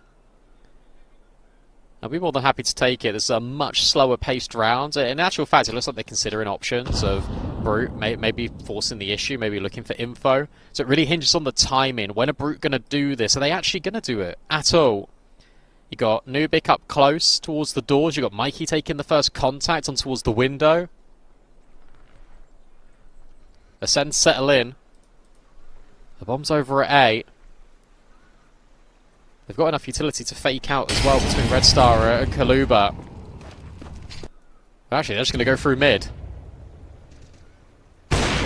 Kit gets his shot. Doesn't budge. One fun in middle.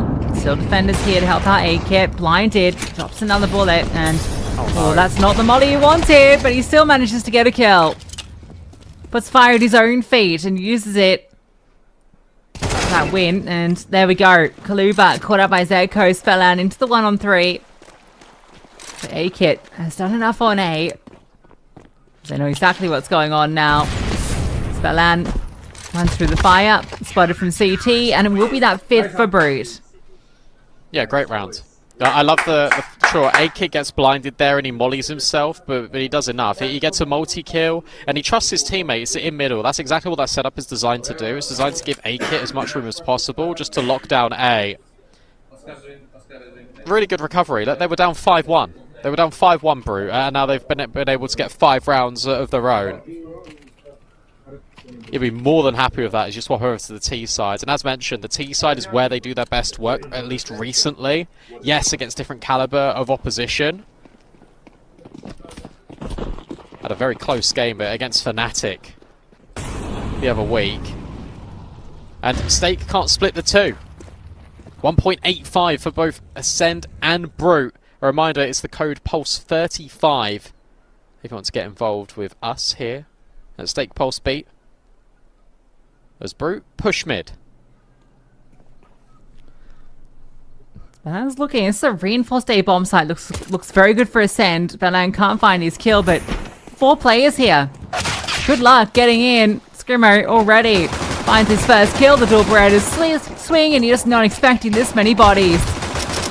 It's just too much to deal with. Spellan comes through with the multi. Good anti. Like, really good anti. Out of Ascend. Scrimmo doesn't quite let them know in English, but he's having a good old time. Beautiful. Beautiful setup. Dual Berettas just slide in. Brute caught completely off guard, and that's a little bit of a slap in the face of, actually, we know exactly what you're going to do. It's always been this mind game between Nubik and Spellan. It will be this full eco because they didn't get the bomb down. It will potentially be another rush in towards this A bomb site. But Ascend are creating notable breathing room away from themselves and Brute. What I will say is 7-5 is the closest half we've had all series. True. Yeah, it's a lot better than 10-2, isn't it?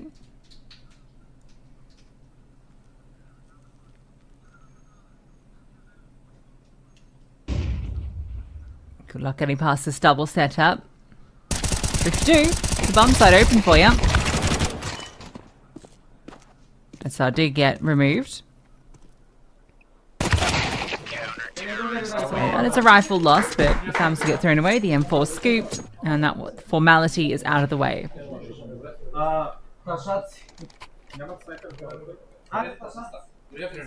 Yeah, you only lose a FAMAS, that's fine. Completely fine. Good hole from Red Star. 9-5.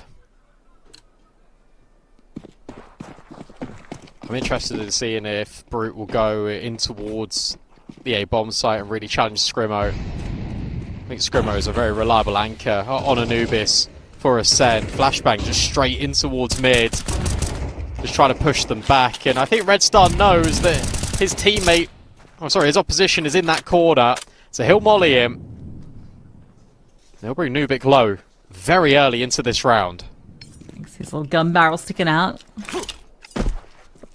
That's a big player to bring down low early.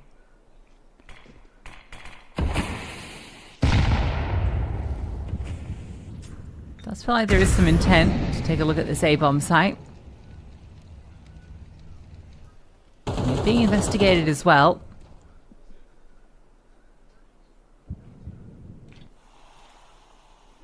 So the current setup looking good for Ascend. Scrimmo getting close with the MP9. It's been left open. So that has been worked. Zedco with a lot of movement. So you can cut off these rotations.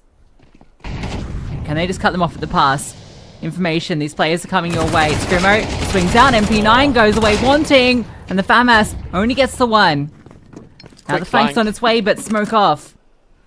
Oh, Anubik, of course, is ready for it. Might have been heard by Zedco too. Nice shot out of A-Kit. Now these two players just left on this flank. You don't see anything in towards middle. Spellan doesn't actually want to give anything over. So a lovely fight in towards the bomb site for Brute.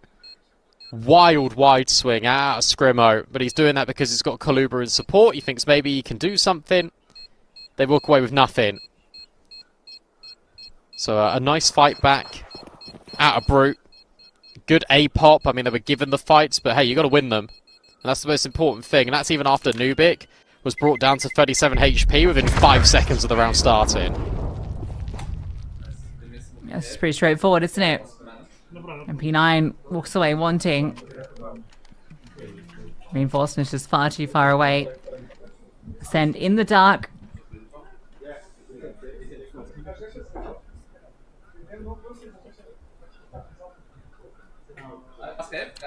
Good round to get things going here for Brute on this T side. Good kills out of A-Kit as well in that one. Got rid of both Kaluba and Hard.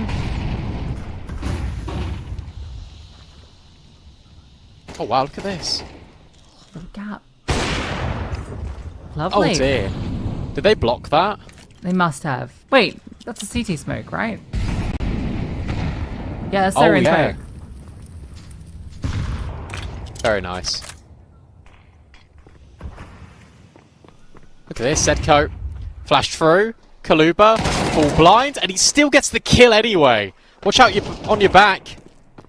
There's another player in towards the doors. Spellan leaves him, but Kaluba will hit the headshot. Trusted by his in-game leader. HFAR then drops next. It's a 5-on-2 as Ascend look to scale to double digits. Scrimmo does get caught, but it doesn't matter, especially with this pick coming through from Han. He's locked out this B bomb site. 2 great kills from him.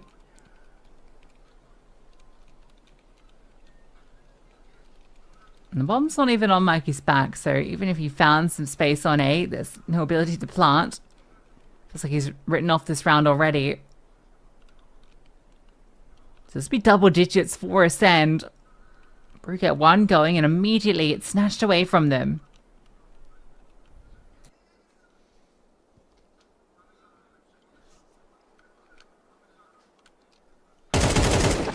Good catch. I think what's been the most impressive thing, actually looking at Ascend in these gun rounds, especially on the CT side, is how dominant they've looked. It feels very clean at every round. Out of Ascend, it feels like mistakes that are really being limited outside of the rounds that they have been losing. But I mean, it's been few and far between. I've been really impressed with the CT side so far. I think the calling's been good. There's been a lot of responsibility that's been given over as well to players, and they're just thriving within it. This one is Galil, Tech 9, Limited Util, surrounded by these pseudo-hero AKs. But if Brute don't win this, then Ascend will be on series point.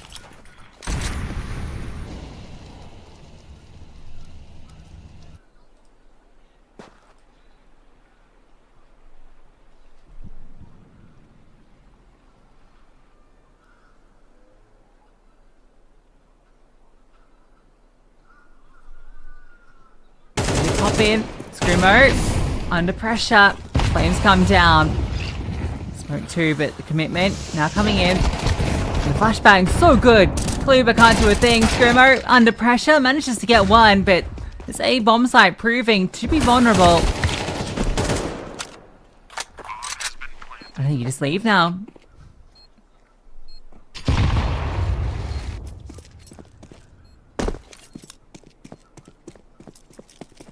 Something, Scrimo, good anchor player on A. That's what I said.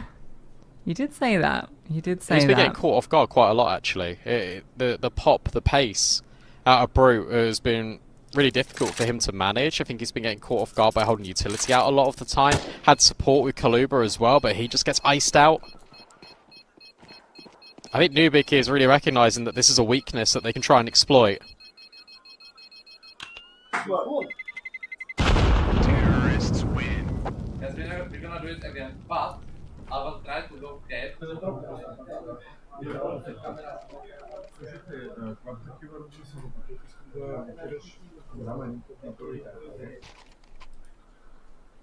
Time out from Ascend. Get things in order. A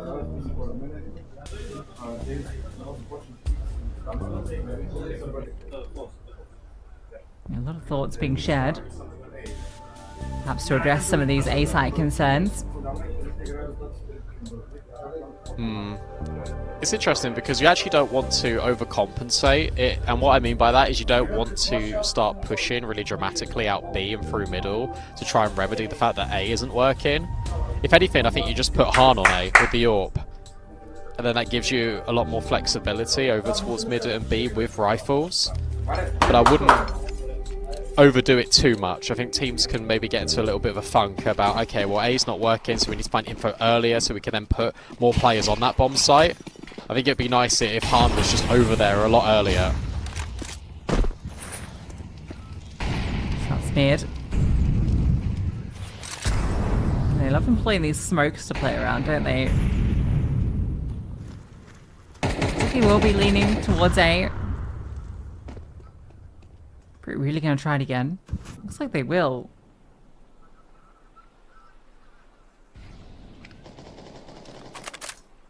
Scrimo. Flash comes in. He will just drop his smoke. Counter utility coming forward. And the smoke dropped in. They do try and best their way through. It's gonna be tricky to deal with them, but they can just overwhelm. Scrimo provides that output. Han deleted. Scrimo, yeah, just run down by Zedko. Just charged in, throws his nade, never stops moving. And this A site feels so free right now. They even had the AWP over there as well. But Han wasn't taking an aggressive angle. Instead, it was really passive. Scribo took an extra half a second to deploy his smoke over towards main, and that actually meant that Han dropped his defensive utility and they couldn't get into proper crossfires. So that slight delay, that slight hesitation actually ends up costing Ascend.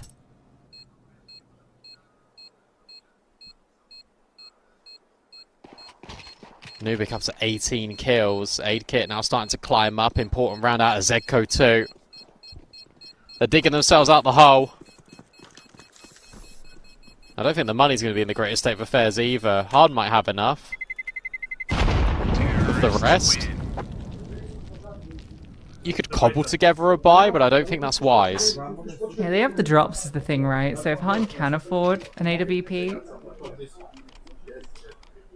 he might be enticed into it.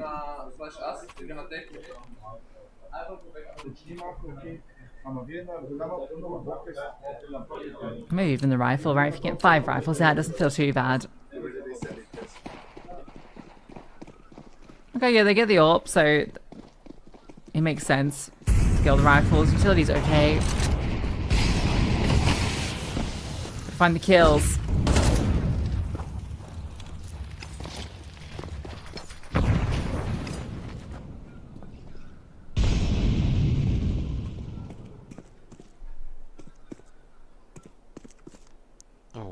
How far does Zedko go here? He knows he's got room. He knows he's probably got a little bit of a time in. The nade being dropped and the spam. There's a world in which this could work. Meanwhile, Scrimo has a push through with Kaluba in towards main. They're taking it a lot more aggressively this time.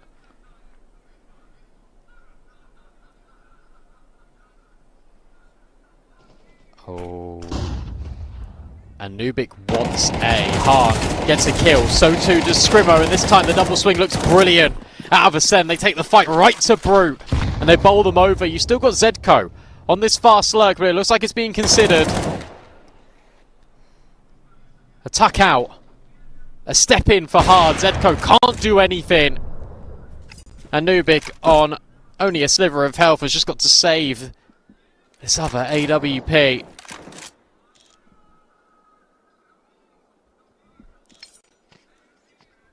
That will be 11.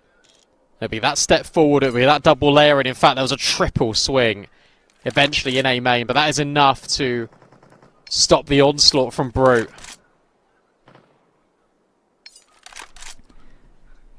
Fool me 3 times on A. Not this time. They just bring over a third body and they fight it forward. They don't allow that space into A main. They prevent them from even getting started on the push in.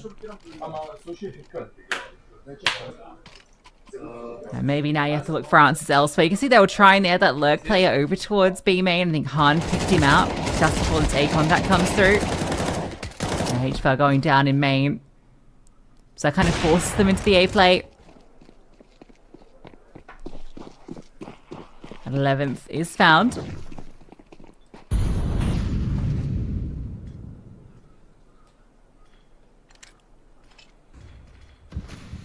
Now it's pop on towards B. Big kill. This is where Han is with this AWP. He's found that first kill. Looks like a second, but Mikey bests him. That's when Red Star steps in and he looks aware. Oh, timing. It's perfect for Red Star. Not so good for Nubik. Oh no. This is just a massive gamble in round 20. Coming out of Brute, thinking we've gone A so many times that we're going to try a quick pop in towards B, and it's completely fallen flat on his face. Everyone ready, as you say, Red Star gets the hero time in. Hard wanted to be the hero with the repeak. But it's all good, there's enough players. Scrimo's on a delicate angle to get rid of A-Kit, should he cross that line in towards mid. But it's dead for a minute, he's going to try and hold on to this AWP. And now Scrimo can hear him. I don't think A-Kit clears this close corner. Well, he might, to be fair to him. He's looking likely, but it's only the leg shot. Nice. No AWP saved. Series point. And 4 of them for Ascend.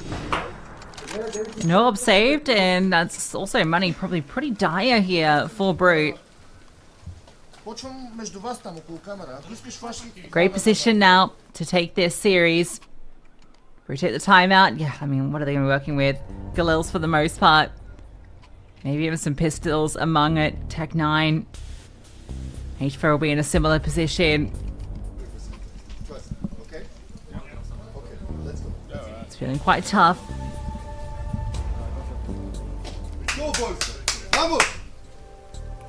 Barber tries to hype them up.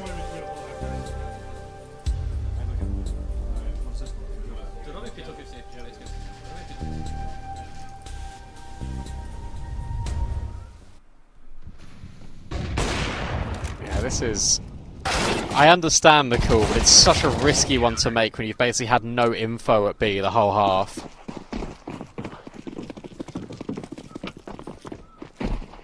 Running it right back again? I guess there is an element of surprise on this because you got so comprehensively shut down. You ever really think that you're going to do it once more? Alright, Nubik, I kind of rate it. Let's see if it pays off.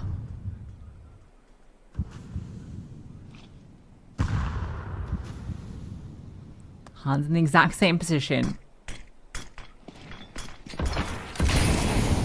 Dodging the util. Missing his shot. Still the chance. Scaling coming out from Dark, and here come the kills. Han, even in the flames, manages to get a multi, but Nubik does come through. Bomb site breach, bomb can go down, player advantage for Ascend. Flashbang being set up as well for Scrimo. But he's smoked off at the pass. A-Kit. It's now his responsibility to get active. A break on the smoke, instead it's just absorbed by Scrimo. Oh, and the shot isn't fatal onto Spellan, but it is damage. Scrimo, though, will find Nubik, and that gives the contact for Kaluba to swing on A-Kit. It was a close Anubis in that first half, especially when Brute looked to come back, but on that CT side, Ascend stood tall, and they are your Group C winners. They are straight through to the playoffs. Yeah, straight through to the playoffs, avoiding that date with Liquid as well. They were definitely the favourites coming into the day, but put through their paces here by Brute. That second map, that huge Mirage hole coming in, really got you believing. Brute are playing a very exciting Counter-Strike, but just couldn't get it going here, especially at the starts of the halves. Very slow out the gate, and Ascend capitalise. Good performance from the team for Ascend. Red Star stepping up here. Scrimo as well, even though that A side did fall a few times. That T side he was very solid. And Han, very serviceable on that AWP. So a resounding result for Ascend. They go straight through to the quarterfinals. Yeah, but look, it's impressive from Brute, right? Because they come off the Urba Riga Open LAN victory. They come in and they beat 9. They put in a really good fight after losing the first map 13-5. To then 13-5 in their opponents. Like, they're still within this, and now they've got a rematch against a team that they've already beaten. So there's a really good argument for Brute. I think they've really been impressive for today. I didn't really know what to expect out of them. I knew they'd be competitive, but I didn't expect this much tenacity out of a newly fully fledged team. For Ascend, it is true, they rely a lot on momentum, and today they certainly had that, didn't they? Yeah, just about having to get them through on that final map. But we can hear from Coach DP on the sidelines. Scrimo, you just won your second match of the day. You're through to the playoffs. Easy peasy? Yeah, and not easy peasy because we lost Mirage. If we won Mirage, it would have been easy peasy, but we lost it. And we needed to, I don't know, give a little more of us to play Anubis. So yeah, we won Anubis, so we won. I'm happy with it. We play playoffs, so yeah. And you guys have been a little bit up, a little bit down, but mostly up in the last couple of months with Ascend. How are you feeling about this team? What's the key that makes this team going so well these last couple of months? Maybe it's just the atmosphere, and we have a lot of good individuals in the team. So yeah, like if we are stepping up, like if everyone is stepping up, even if Spellan is stepping up, like with frags and stuff, we can. Is he usually not stepping up? No, he's stepping up a lot actually. So yeah, like when he steps up and when everyone steps up, we win. That's good. And what about Red Star? He's the newest addition to the team. What do you feel like he brings to the team that makes a difference? He brings the calmness in him because he's the most calm guy like I've ever played with, and my ex-team as well, Shaik. So yeah, like he brings the calmness in the team, so and a really great firepower. So yeah, like he brings a lot. Awesome. And just last question, you're going to be facing BetClick, I believe, in the playoffs. What do you think about that? 2-0. Easy. Okay, well that's gonna put some expectations on you guys, but hopefully you can live up to it. Back to B-Dog and Lucy. Spellan always like chuckling in the end there. And I think that's quite cheeky and funny as well. It's like, oh, Spellan, is he stepping up? And it's like, yeah, actually a lot recently, which is true. He has been. I think Spellan's individual level has been very good. Familiar opponents, BetClick, aren't they, for Ascend? We've got one more match, Lucy, to decide who goes through to the playoffs. It'll be one of 9 or Brute, and that's coming up just after this break.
our final game here in Group C, and it's a rematch. This was the most exciting game of the day, actually, when we kicked things off with it. It was so much fun watching these two teams clash horns. That cash was just pure entertainment. So I'm hoping that it delivers again on round 2.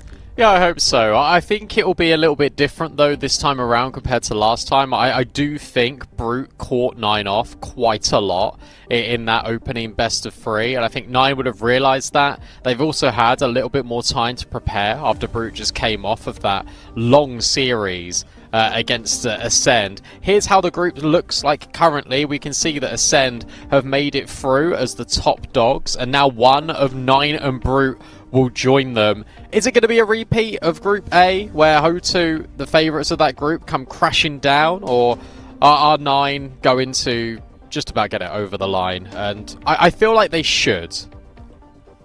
I don't know, it's a hard one to call, because Brute have been playing some decent Counter-Strike, like we saw like Mirage just coming out for them versus Ascend.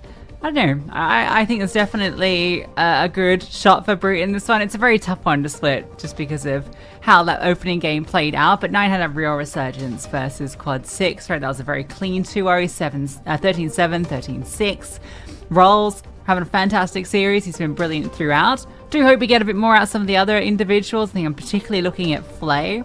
I felt like he was a little bit absent in that opening series. We can see here the odds from Stake are with 9 in this one, like they were at the start of the day. So even though Brute won out the head-to-head the first time around, Stake backs them to take it this time. Yeah, I think that makes sense, to be honest. And look, if you want to join Stake, if you deposit $20, you can use the code PULSE35 for $5 a day for a week, which is $35 in free bonuses. Speaking of 9, we need to learn a little bit more about them, or we can do that with Kragan. I think we will play who is in our way. Liquid is here, and last time we played LAN against them, we beat them twice, so maybe they want some revenge. My name is Kragan, I'm from Denmark, and I'm representing 9. Right now we've had a long time without the officials, so we decided to sign up for the Stake Pulse. We are lacking some lane wins, I believe, and yeah, this is a good opportunity for us to get back in the game, so to say. Yeah, I think we have some history on the team. I think Ralph and Barry, the coach, has been together for a long time, played together, played against each other for many years. And then Flay and our new player Bielani, they also played together shortly in the Polish lineup. So yeah. So what made me pursue Counter-Strike was my dad has always been working with computers and IT, and that means that early on in my life I had a PC, and from then on I've just been playing my whole life basically, and I realized I got good at CS and I stuck to that game, and yeah, one thing took the other. Statement from us in 9.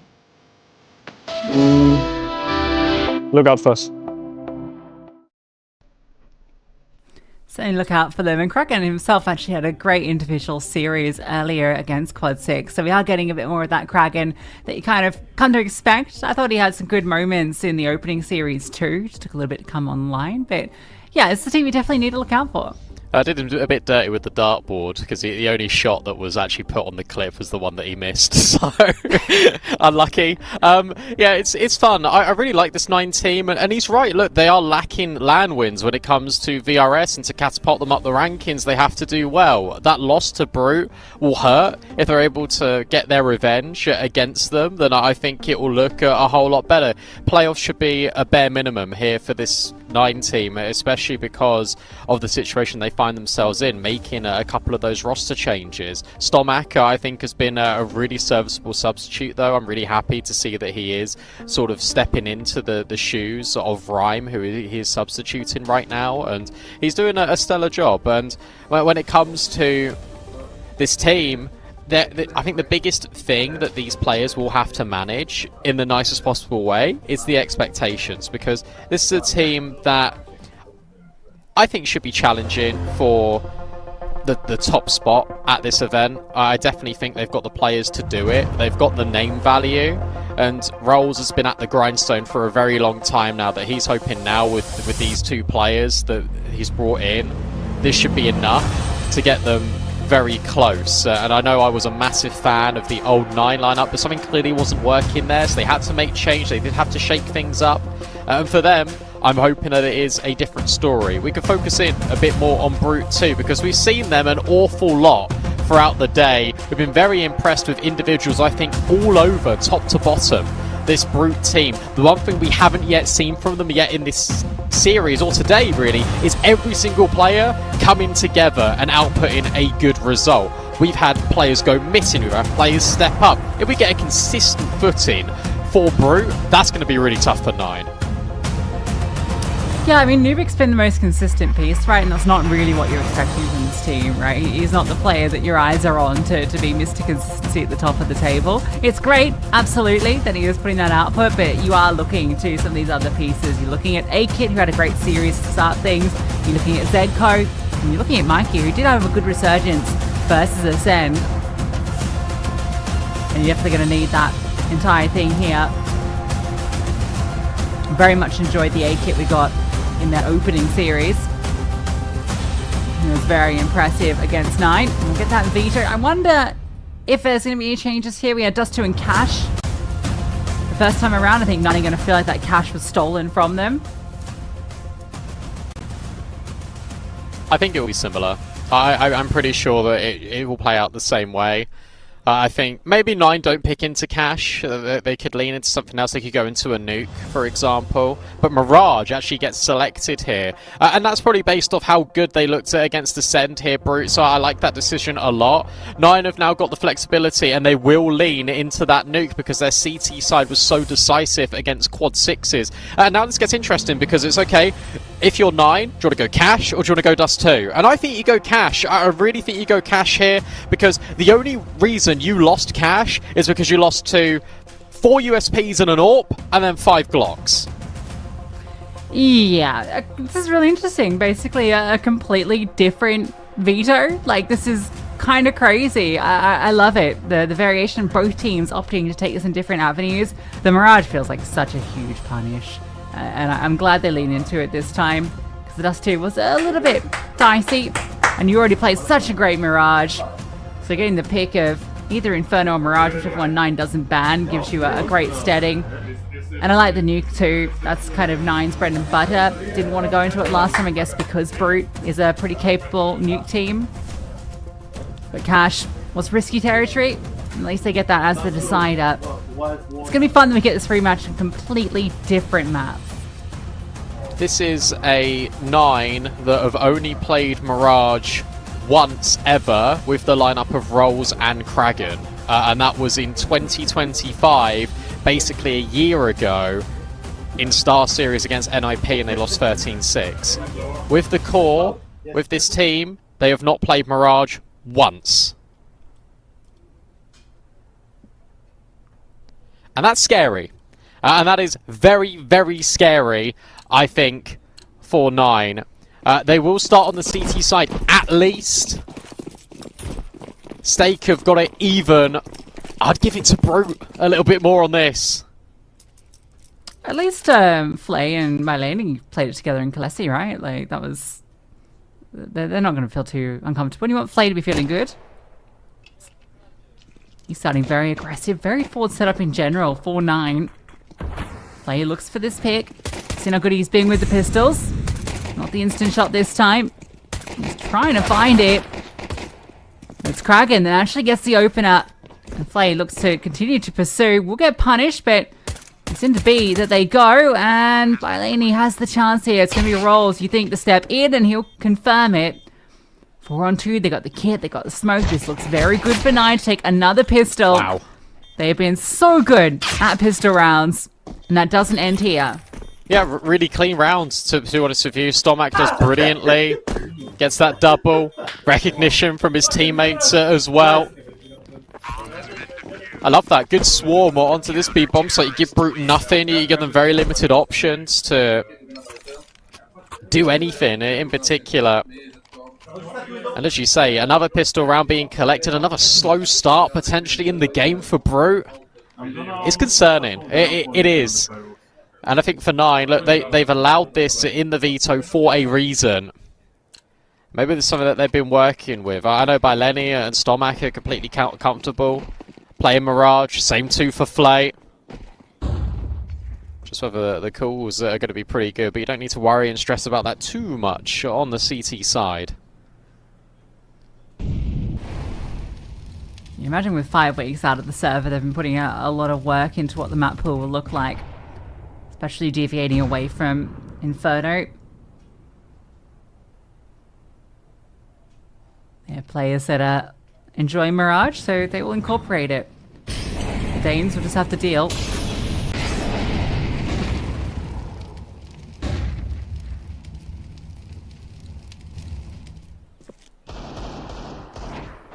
Force Spy gets underway from Brute. They are going to come and group at A. Moment 9 aren't feeling too much pressure. Not going to have rifles here. Utility is completely lacking for them on this CT side. So they're just going to have to fight their way and keep Brute at bay.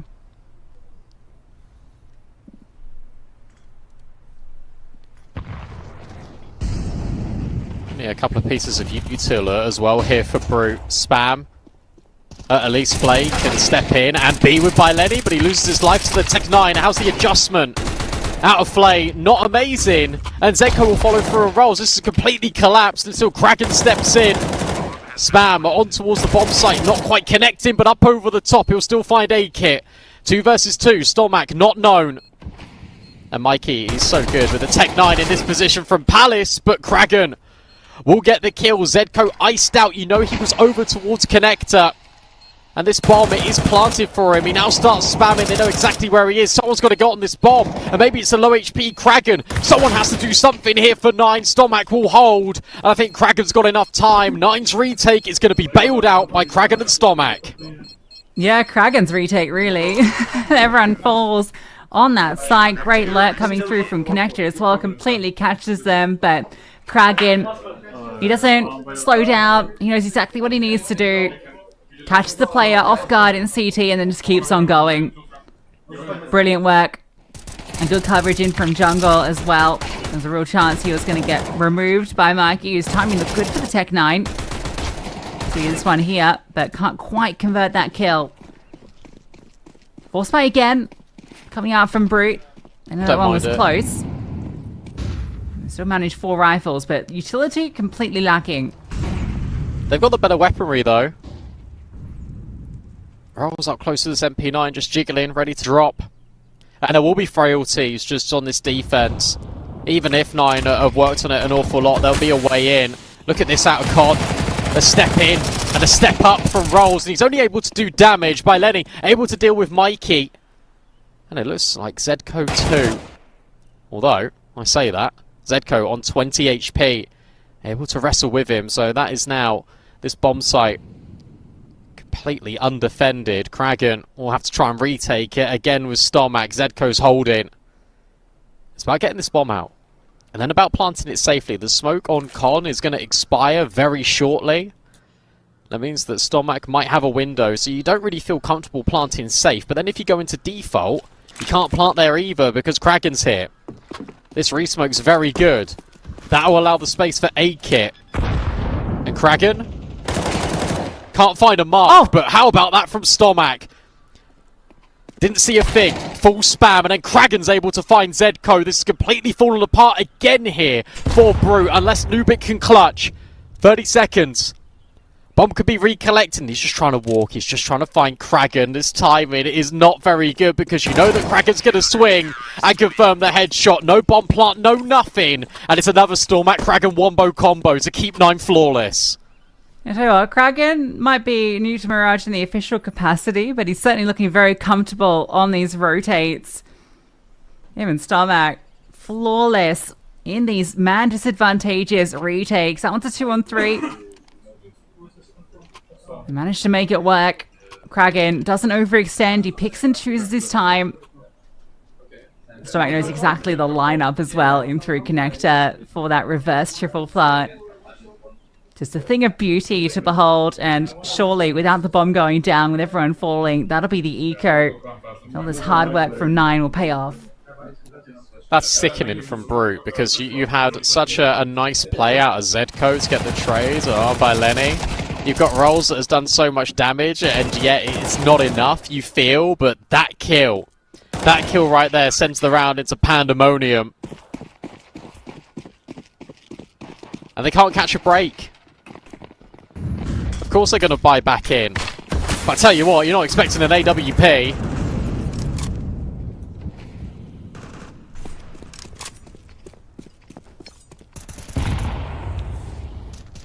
Keep on forcing. I'm really surprised. Lost bonus builds, and again, A just constantly. It's like Bruto are just going to keep forcing and going A until it works. They just want to prove that they can do it. Flashbang. Oh, good from both teams. But the kills better from the CTs. Nice shot. Oh, the issue is that he's on his own now. And dealt with. Definition of insanity. What, over and over and over again? The same result.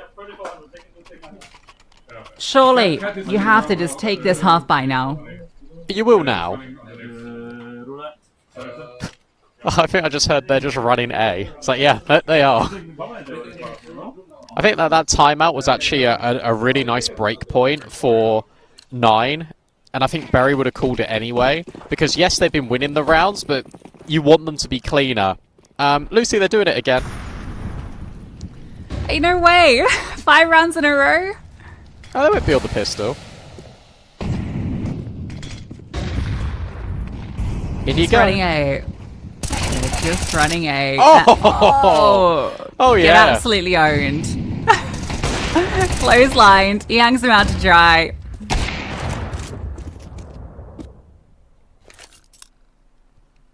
I feel like each A take is getting progressively harder. I mean, that's just sickening from Rolls. Flay does well on the AWP. Aid Kit can't do a thing.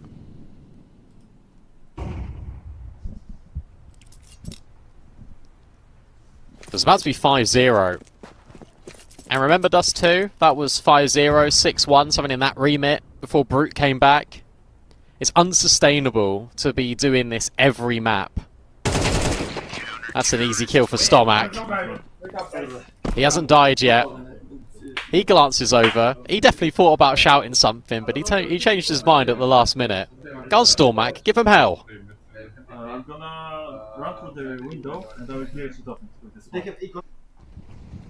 You know A-Kit's gonna get loud. Once they break through. Which, thus far, not happening. Alright, now they get the AWP.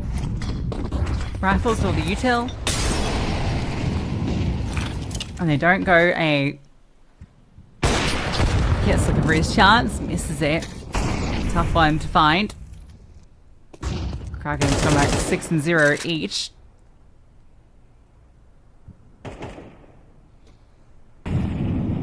Oh, nice Motley. Although Nubik's chilling right now, at least. They've been given mid-space. Mikey's really worried about a push, and he'd be right to. Baleni has now just forced the issue, and he's got all of this space. Oh, the bomb. It's coming back. We're going A again. Molly into window is going to force off the peak, but there was no one there to begin with. Stomac now comes over. He's now the extra player on this A bomb site. And this gets weird because you haven't seen anything. You haven't heard anything. Looks like Nubik wants to reset the situation and go mid to B. But that means you're going into the AWP. Smoke timing's good. Slows them down. There's no time for this. You got to go. Yes, this is tough. This is tough. Rolls to start with the lurk. And Flay, 20 seconds. 20 seconds. It gets thrown the util. There's the AWP firing off. Only gets the one. The Kraken, can you just win this round? No, they're going to get through with seconds to spare. HFA with huge impact.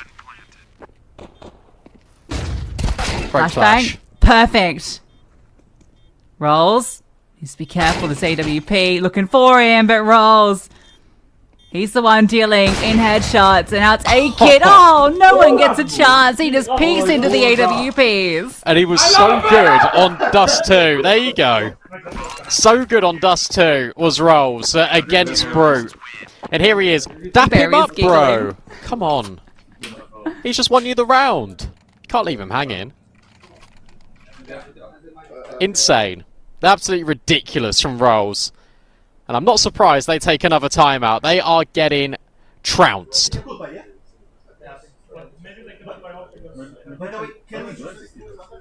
mean, great entries from HFA. Like, did a really good job of getting in the space, getting that bomb down. And I really thought he had the line just to punish Rolls and potentially win the round. But you cannot account for the quick kills like that.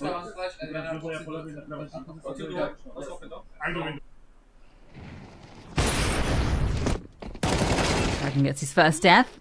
God, it's a crazy shot. Absurd shots. I really enjoy seeing it from like the opponent's POV. It's just instant. Just nothing you can do. Double underpass setup now again. Here for 9. We saw Brute trying to employ this, and it did get shut down. Eventually. Against Ascend. Oh, did he see him? I believe so. Yeah, Nubik tunnel visioned in. That molly. Oh, extinguished. Flashbang forwards, and look at this crunch in towards the middle of the map. Flay will find Zedko. Stomac gets rid of Nubik, but Brute are out A. The bomb is just making a very long journey there, and that smoke's not good enough. Nice Rolls, getting contact, getting damage, and not afraid to keep fighting. They're getting peppered. Backside. Moving forward. Dangerous territory, just gets spammed out. So many bodies here. H was found interesting timing, but the pistol takes him out, and in fact it's sidearms for both CTs to get the final kills. This is just not working. This pick is just not working at all. They were catching Ascend off with a lot of plays through middle and A. Here, none of the A players have been working out whatsoever for Brute. This is a map that 9 do not play. They've played it once in the last 365 days. They've got more rounds already than they did 365 days ago.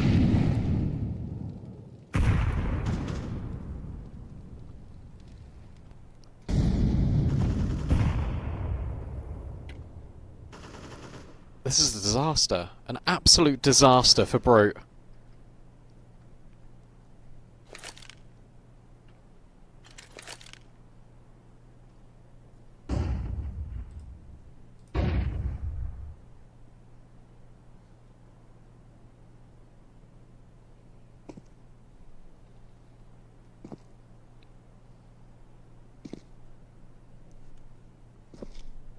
Just nothing working. The bomb down in a reasonable chunk of the rounds, but nothing from that. This round just the half bite. Block smoke, good timing. Still got another if you need it, but they're just going to pop through this. Oh, what a catch. And he backs out. Stomac able to get a double, and he's still alive. That's the most impressive thing. Nubik, though, through short, can't do anything. These flashbangs, actually from his own teammates, relentless in his pursuit towards the speed bomb site. Falls flat alongside the rest of his squad. 8-0 rolls with a right chuckle. They can't do anything.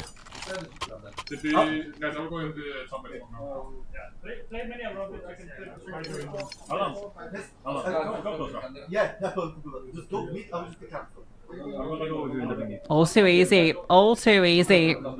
No stress at all. Barry's just chilling. Hasn't really been needed to weigh in too much. Squad's got it under control.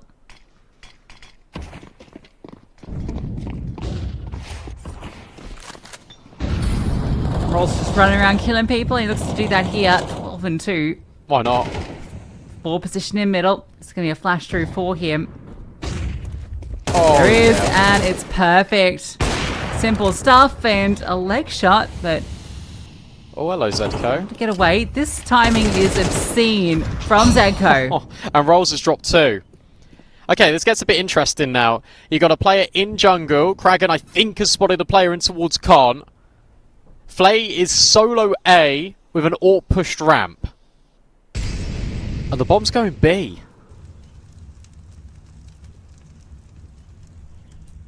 Oh, this is really bizarre. I actually really like the call. Nubik. To reset back it in towards this B bomb site. Baleni's got a ridiculous timing. But it all depends on, how fast they go. Mikey?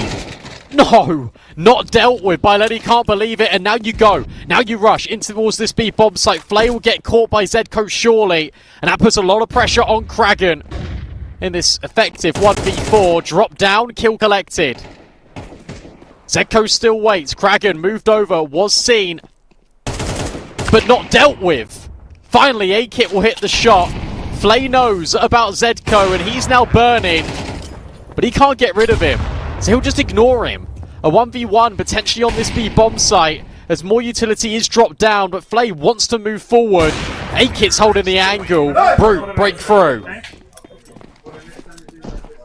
And that's a 4-on-5 as well, right? That's a great response from Brute. They acknowledge Rolls has pushed mid. There's been this flash up. We've got some space. We've come out through under. We can get this quick window timing.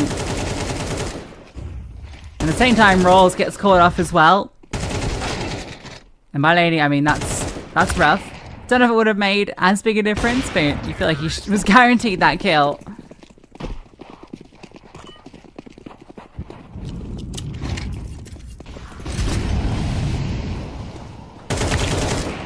Lovely pace. Let's open up. Flay. Can't make it 2. Look at them out A again. He's looking at Palace, but he's got to be looking at ramp. Oh, this timing is brilliant. They've got no idea. H was out sight by Lenny. Will now catch wind of it. A-Kit was holding for CT, goes back around, and he's just going to hold this angle by Lenny. Now on the corner of the smoke, HVAR, will try and wrestle him, but Lenny's found a double. And A-Kit can't get his kill either, he's just moved off the angle. Lenny surely has undone everything here for Brute. As it's just the in-game leader just trying to clutch up, but the bomb has already been defused and he can't do anything. It is ridiculous how quick that round spirals out of control. Yeah, I really thought that was going to be the chance for the follow through, the back-to-back rounds, but it doesn't come in. It was a good opener and great space on A, but just not able to really capitalize on it. And Baleni just playing brilliantly at stairs, anticipating that player on the edge of the smoke. A-Kit misses his chance, and Brute there's a slipping away.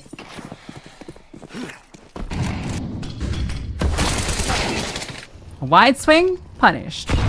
Yeah, that's a bit over-ambitious from Rolls.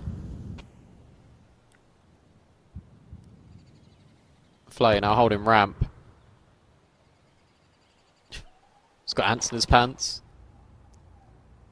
He's changing the angle, getting ready by Lenny, then steps forward. Thing is, if the AWP takes contact here, you know that there's a rifler just on the other end. Smoking Palace immediately by Lenny, itching just to get involved. And they're still going to commit in.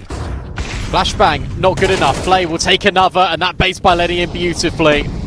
This ramp hold, supreme. Mikey, they don't know about him. But he's now the only one left, so it doesn't really matter, and he can't get a kill. Flay does beautifully. That's a quad kill. That's the Flay that we've been asking for all day long. Yeah, the Flay flare, right? That's kind of what you come to expect from this guy. We finally get to have a bit of it here.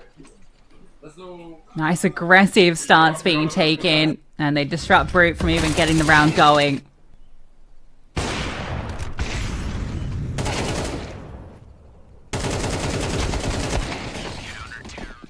Beautiful. Another 10-2 half, potentially brewing, or even worse.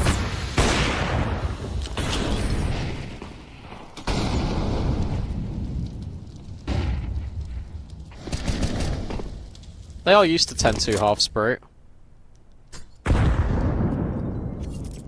However, it's not a position you want to be in pretty consistently. Everyone is just playing out of their minds for 9. Individually, it just feels like they've just warmed up an awful lot as well. It's a relentless schedule too. Yeah, finishing their series in quick 2-0 in that elimination game, probably good for them. Nice shot. Allow them some time to reset.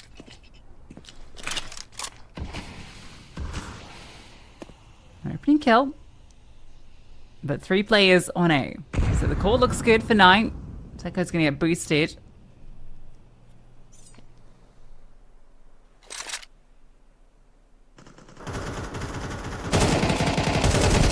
And Marlene's just killed 2 players on his own. And then you're walking into the ADP, seeing the bomb. That'll be a flash out. That'll be Rolls. Oh, swinging. Zeko might blind spot him. Nope. Rolls is ready. Last player noted. All eyes now on him. They begin to converge. They run him down, and it's 11-1. Okay, so it can get worse than a 10-2. This is brilliant. This is 9 just going through the motions. I'll be honest, I don't think they've done anything like too crazy. I think they've had some really nice mid setups. I think A has just been unbreakable. Been really enjoying what we've been getting out of the individuals. Everyone's pulled their weight by Lenny and Con. It has just been phenomenal. And this feels like the first time in a T-half where Nubik has run out of ideas. Well, they need the pistol. That much is evident. And I imagine the stake odds are certainly with 9. Despite them being even when the map first started. This is a demolition job. And the worst bit is, it could get worse. Yeah, I mean, 9 is so good at pistols, you kind of just assume they're going to win it. Oh, the setup's good. Although they did CH first, so they will account for him. But a nice shot back. Any more to be offered up? Stuck in the corner. And a boost. Oh, to your demise. Maybe the perfect pistols will end. Indeed, it looks like they do. Rolls left in the 1-on-4. Alright, nice.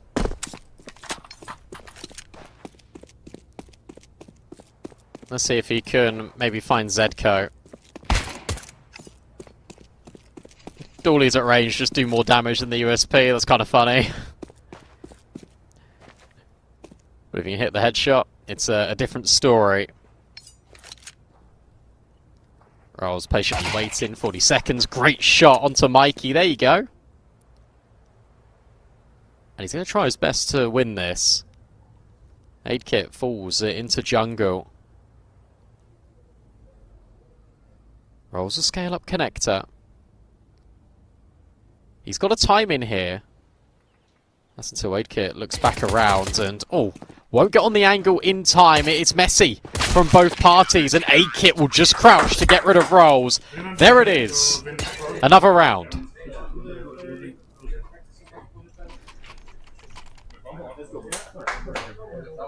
It's a start. It's a start, and hey, look, it's the classic kind of thing for Brute now. It's just about building back into this series, getting that confidence going into the next map, which you will get that CT side start on Nuke, right? So already a favored half for you. You just need to feel like you can shoot back.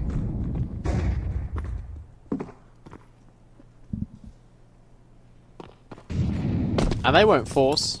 They'll just eco. The bomb is out A by itself. Rolls, I don't know what you're cooking here, friend, but it's just not worked. And as expected, that round just goes to Brute. At least they were quick about it.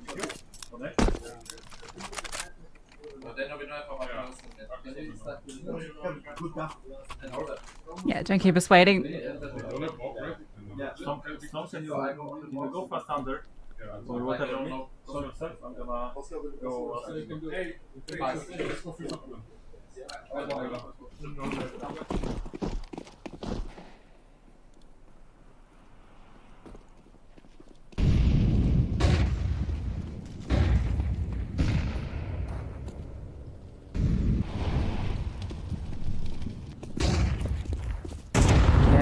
coming up mid from 9. They want it, and A-Kick gives it to them. Nice Rolls shot. removed. Stomach does get the trade back, so it's a 4-on-4. Oh, that's been heard. Yeah, this timing's kind of wild. Actually, on both fronts. It's not just the Stomach one, but it's also the B one. And yeah, look at the reaction. This is really cool. Out of Rolls, he says, okay, I understand the info. It looks like maybe they want to refight mid. You know that A-Kit is still in con. And they're going to react. This timing actually feels very good.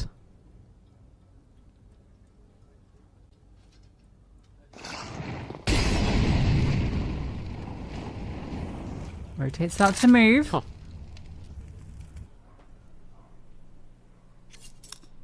Bruder got the bodies, but it's not any immediate contact, so HV starts to step back, still pretty close by. Waiting for Stomach to find something. He starts to get active on his leg. Watch out, A-Kit. Oh, that's a huge frag. That makes them go. That really makes them move. Oh, this timing is beautiful. Although... Oh, Kraken falls off the angle as he spots Mikey. You don't know about this player in towards short either. Although Kraken will just get rid of him. Mikey still backside. HVAL will chime in with another kill. Is there enough time to get this bomb down? Absolutely. Because HVAL was dealing with the lurk. Kraken now over at the market door. Heard. HVAL running in, but out the window. He doesn't quite go. But the flying headshot is good enough. That's until Flay steps in from Apps. 9 able to make it work. All courtesy of Stomach. Yeah, brilliant leg from Stomach. A-Kit just gets completely caught off guard. That immediately sends him floundering, and Stomach gets found a bit later, but it puts everyone out of position, allowing 9 to scale in so deeply. Gets all the way, Kraken, to Van before he even sees the player. Nice try from HVAT. Stays there to close. Now 9 chances for 9 to close.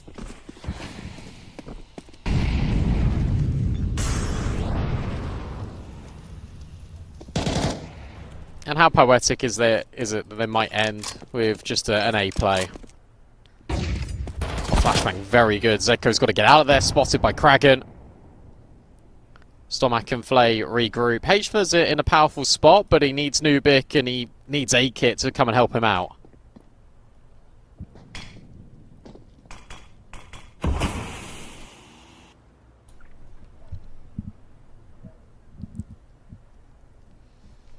Oh, they've got enough mollies to molly sandwich as well. Do they, though? That's the question. We actually throw it. No. One's gone towards stairs, and they're just going to clear it. They spot him and run him down. A-Kit looking for his chance. Removed by Laney. Anything more done? Great spot from Zedko, and oh, A-Kit. Flames were going to land behind him. Had to take the fight forward. 3-on-2. We have to find a way in. Fight starts to come to them. Roll is low. Looking for the swing, but it doesn't come through. And now Zedko. A chance to close. Charging forward, but this position from Flay surely secures the round. Tap on the bomb, swing comes out, and it's confirmed. 13-3. 9 dominate Mirage. They dominate Mirage, a map that they barely play. It's been out of their rotation for so long, and yet Berry thinks with these new players that they can make it work, and they certainly can. I mean, that CT side was a complete lockout. This is a map that Brute bullied Ascend on in the previous series, and yet this time it was fantastic from Rolls and 9. It isn't the same 9 that we saw earlier this morning. They've got a renewed purpose. We saw it in the Kraken VT as well. Look out for them because they dominate. Yeah, absolutely. And all the individuals stood up, right? That's the key thing here. It wasn't like we just had, the role show like we did earlier or Flay taking over. This was every single player having huge impact in that first half. Those retakes at the very start were so good. And I'd love to hear what that camp's feeling like. So we've got Coach TP on the sidelines. Yes, I finally found someone who matches my height. That's really nice for once. Ral's Counter-Strike is a weird game because they completely destroy Ascent on Mirage. Then they pick Mirage against you, you destroy them. What is this? To be honest, bro, we don't really play Mirage, but we have some new guys in the team, and people love Mirage, so they asked, why do we not play Mirage? And maybe this is the question. Maybe you should change something up. And what about Nuke coming up? Because you tried with Cash earlier as maybe a bit of a curveball. Now you're going back to your comfort. I mean, with the Cash pick, we felt pretty comfortable, and we're still pretty comfortable on Cash, but it's a new map, so some randomness can happen. With Nuke, we have some good starters, we have some good endings. So yeah, everybody's pretty much comfortable on this map, and yeah, nothing else to say, to be honest. Well, let's hope you make everyone comfortable. In the team talk, I'm going to let you go and head back to the casters.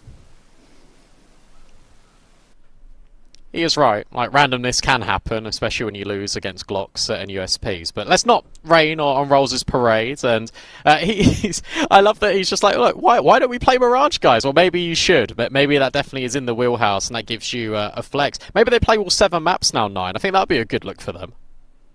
Yeah, it's interesting. They've been permabanning Inferno this event, but who knows? Like, it's been so long since we've seen them play in the officials and so many different players. Maybe they've got a completely different map pool now. We'll see, but for now we focus in on their choice. It's going to be Nuke coming up after this.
Nine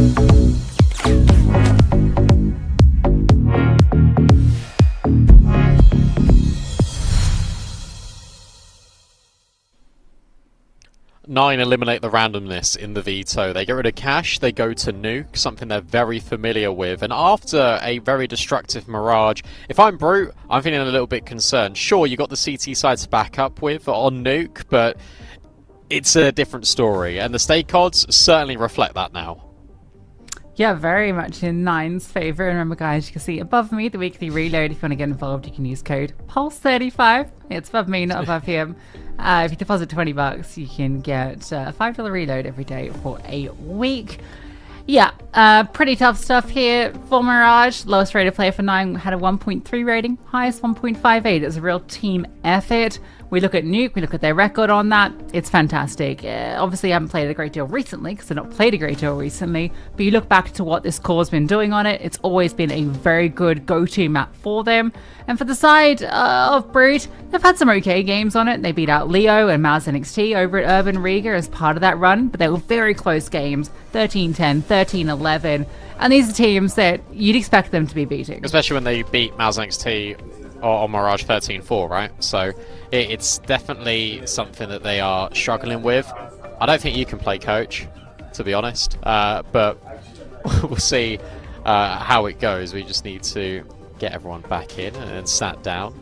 Flay was brilliant. He was so good on Mirage, to be honest with you. That quad kill on ramp by Lenny in Con. The whole team, you can really sing their praises for 9. And I do think Nuke is going to be very difficult. And I do think 9 should now be taking this in 2 maps. I'm sorry to say it, Brute. I've really enjoyed watching Brute all day, but I think this is maybe one step too far. Yeah, I mean, we'll see. I mean, to be fair to them, you know, it was they got wiped out in that first map versus Send earlier and bounced back. So it's not other round possibility. That was also opponent's map pick. They did that on right, but it's going to be tough. 9 did play this earlier today as well against Quad 6, who I will say obviously not quite maybe on the same level as Brute. I think definitely hold Brute in slightly higher esteem. But that was a 5-7 half, and then they only lost the pistol in the second half, and it was just a lockout on that CT side. They won the Force Spy and just ran over them. That was a Rolls masterclass. Actually got that done. And he showed no signs of slowing down either, right? Like, his output just across this event has been phenomenal. I think they'd be very happy to get this one wrapped.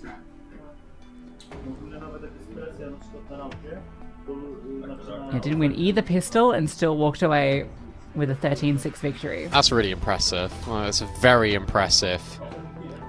Out of 9. 13-6 when you lose both pistols. That means they got 7 rounds on that T side. And then it was a shutout by the pistol in the second. By Lenny, 17 frags. He is, I think, a force to be reckoned with on Nuke. When I take a look at 9, Kragan is very good on Nuke as well. I'm just so impressed with getting this individual output out of Rolls, because you don't expect it to be like this dominant, like this far in the lead out of Rolls. It is really cool to see, because I've never seen him sort of be in this form this consistent throughout an event. I know it's one day, but it's still impressive. Yeah, we'll see if we can maintain it into Nuke, because that'd be really good for this team if you've got that sort of output from Rolls, while you've got players like Flay, like Bailey, like Stomach, who had a really good time as well on that Mirage. He was a big part of that early surge in rounds. Him and Kragan are getting the entire team providing in the fragging department. We're going to need to see that from Brute, because it really did feel like we got Zedco having a pretty okay time on that, you know, in moments. I think he's definitely outputting the fragging. A-Kit here and there, but it didn't feel like it was like the consistent output that we got out of him in the opening series. And it just really felt like the others, you know, apart from that like HVER double entry in that one round, it didn't really feel like you were saying the others' names a great deal. Oh, it didn't feel like you were saying them. And, well, we need to now. Nuke is where we find ourselves here in our deciding game after 9 washed away Brute on Mirage. The windows get broken, we get into the action. Stake believes that 9 are going to take their map choice. Let's see if they can do it. Let's see if they can win a pistol. Normally been good. Just one earlier versus Quad 6. Okay. And this one starts great for them. Bylani with 2 quick openers, and that is straight into A. And not a whole lot you can do about it. Having your only approach into this. No one's watching. Hello? Someone's going to watch this. Maybe gets a freebie. But can you actually get anything else from this? It's a double up in Heaven. So like beneath. Noted now, and not quite able to find this kill. Scene 2. And Flay will step in to deal. Mikey, overwhelmed. And Flay able to get a double. This is, I'm not just glazing by Lenny because he just got that double opener, but when I've watched Kalesi, it's Nuke and Ancient are his best maps by far, but I think Nuke slightly takes it. But it's the CT side I get excited about when watching by Lenny, not normally the T side. So really cool to see him just get that double opener immediately. He's the one to watch out for, just on this map in general, for 9. Got the force buy from Brute. Outside smokes, but it's only the lurk here.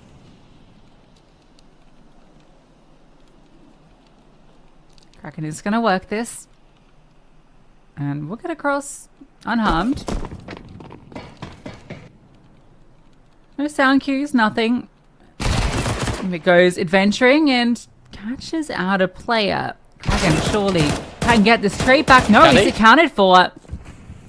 Ubik is soloing outside with an MP9.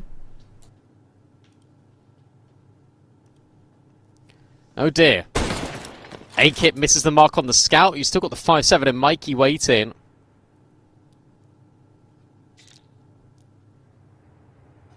Well, anyone now clear ramp. As this force buy has got off to a rip-roaring start here for Brute. And it will have to be potentially brute force here for 9 if they want to make their way in towards B. There is that second player. Oh, Nubik. Timing's not quite there, but he will put himself in a decent corner. Surely gets cleared. If they're clearing this angle, they're certainly not overlooking Nubik here. Let's see, by Lenny. Oh, we'll look at the windows. That gives Nubik a chance. Quick trade out of Flay. 2v3, bomb can be planted. Well, it's a risky plant though, right? You need to wait for the space to be taken. Great nade, and then the swing comes out, and Stomach gets both. 1 HP remaining. That's the difference between a 1-on-2 for A-Kit and a 1-on-2 for Flay. Might be able to get the clear onto this 1 HP player. Oh, missed chance. They do recover that 3-on-5. What a round out of Stomach. Like, really good recovery out of that round because it was looking dicey. Nubik gets 2 kills outside, then repositions, finds a third onto Byleni. Like, it's just ridiculous that he's able to find Kraken. You think the round's done and dusted at that point. It's a 2v4 when Stomach and Flay set foot on towards that B bomb site. And yet it's recovered. Timeout now being taken by Brute. Money down the pan as well. Only Nubik, the one with money. Berry gets some words of encouragement in for his team. Starts quite similarly to Mirage, actually, because you've got Brute already posing the idea that they will win rounds and they can win rounds. Berry wants to kind of put a pin in it and just say, look, we should always be winning these rounds, but the way we get and approach the end step, that's been a little bit messy. Rolls even said to Coach DP, like, we've got good openers, we've got good closers to these rounds. So let's figure out the middle bit.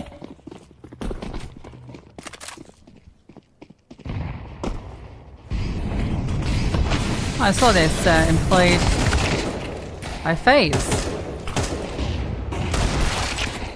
Greased outside with the hero M4, but no luck. Is this push through from lobby? Is that being held for? Surely. It would have been great if 9 were going for a slow crawl with Silo, because that boost allows you to like see a bit further onto Silo, catch them off guard, but just didn't get to play, unfortunately. Oh, Nubik. Poor, poor, sweet Nubik has just got to sit and wait with his M4 and hope and pray that 9 don't venture in his direction. They shouldn't do because of how expensive the round prior was.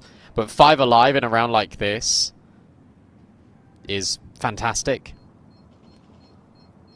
The money. It'll be building, 3,400 per player. So with this Nubik save, you can still get all the guns out. This was just pistols on the other end. 4 brute. I think there might even be enough money for an AWP, we'll see. Let's go, guys.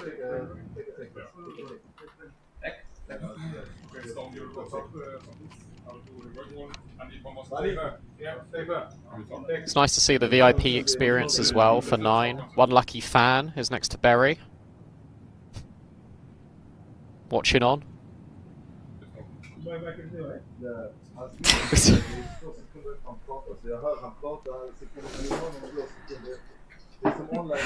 So stupid, I'm sorry. You really set that up well though, like that was well executed. We got it all here at Steak Pulse Beat. So I could do with the fan, it's very warm.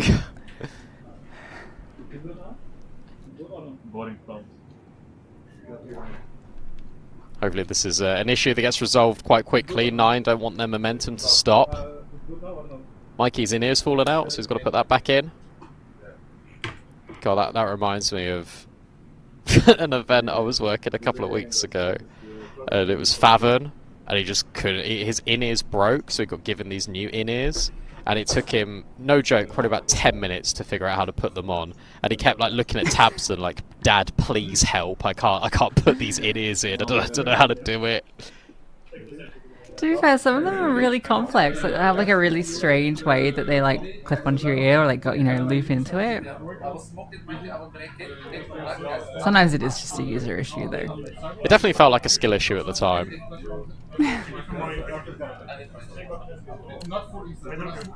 Alright, well, we're back into the action. That was the Hero M4 and pistols, so now we get the actual buy. It was thankfully saved, so no harm done. Great start for 9. And this looks to be aggressive grab. Yeah, they're just charging in. I like it. By Lenny, he likes it too. That is until the gunfight actually happens. Nubik lives on a prayer. Good adjustment here out of 9. They just immediately recognise, okay, you push lobby, we can just go outside.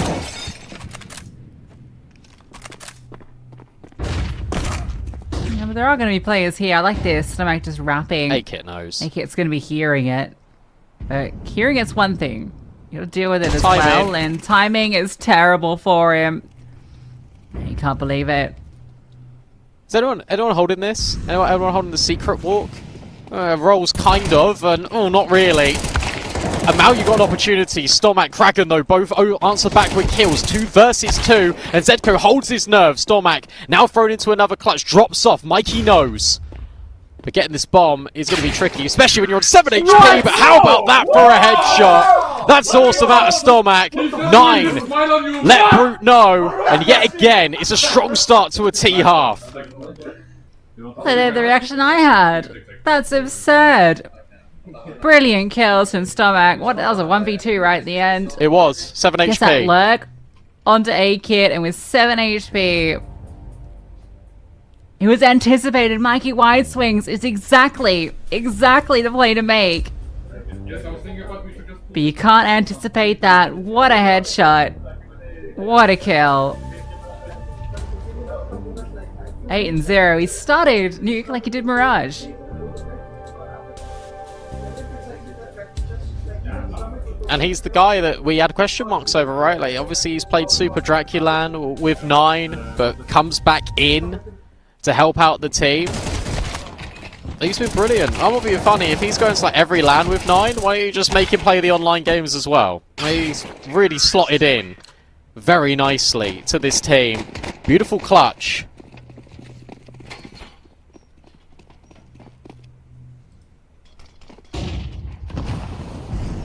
That's so rough. They've got a plethora of different weapons into this round. What a shotgun and an orb. And again, they're pushing lobby. They won't find anybody here. This is pretty direct outside. No contest. They're just going to keep on going. Yeah, the change up is they're actually going outside. Like, they're going down secret. Normally they've been hesitating. We've seen a heaven around the world, and now we're just seeing the full commitment. HVert notes the incendiary. A-Kit's here. And he won't find the clean kill. That feels unfair. But everyone's down B.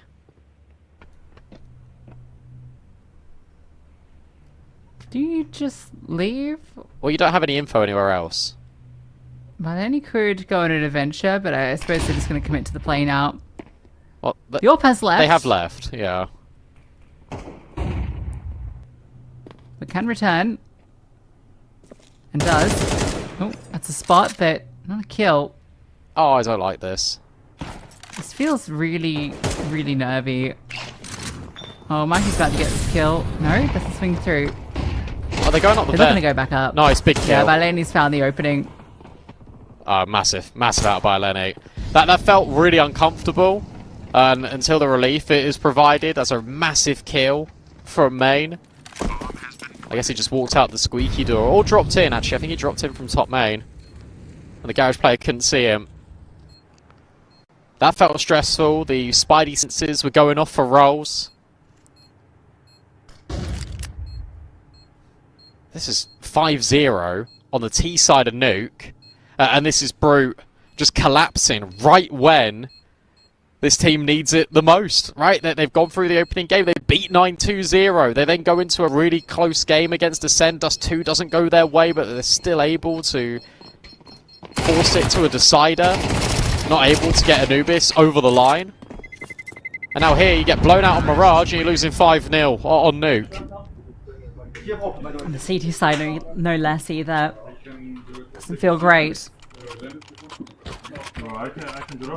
A-Kit, he's going to be unhappy with that too. He had that opportunity to catch player on vent. Doesn't quite pan out for him.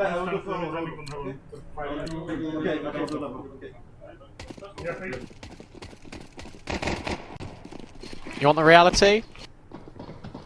Brute needs 7 rounds in a row. And this is fast. Really quick. And maybe it does start now. Good trades though. On this A-bomb site, Kraken though has completely destroyed them. Never mind. It started and then it ended as quick as it begun.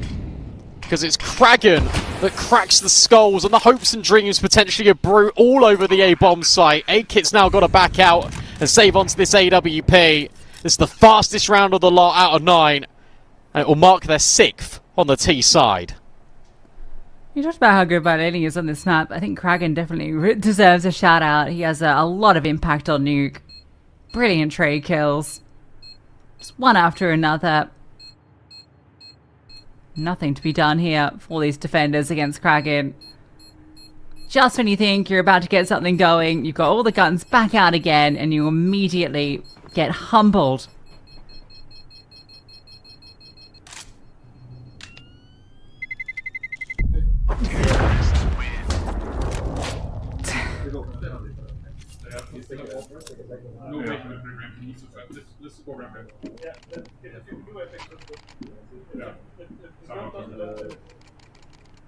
Shout out Flay, who got a flash assist, I think, on every single one of those kills too.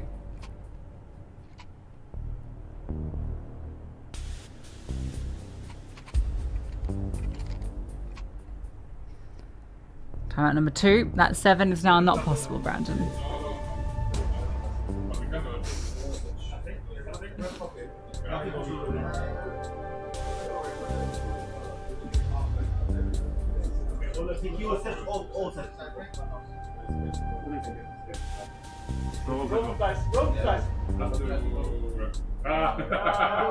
Against the coach.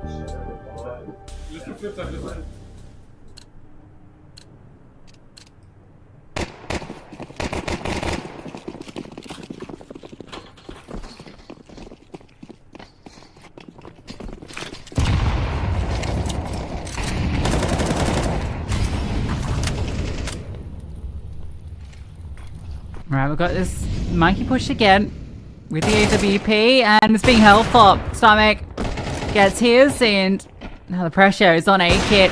He needs to rise. Misses the shot, gets run down, but the USB comes out. And with that, he does keep them at bay. Oh, be damned. An unbelievable hold. It felt like he was done for. It felt like that was going to be the 7th round in a row. But it's the sidearm that bails him out. That's awesome. I mean, what a hold from A-Kit. Needed that. Needed someone to spin into life. Needed an individual moment. Right there and then. Didn't get it. Right up until round 7. Stomach gets the opener, but how about this from A-Kit? They just get traffic jammed on each other. Beautiful.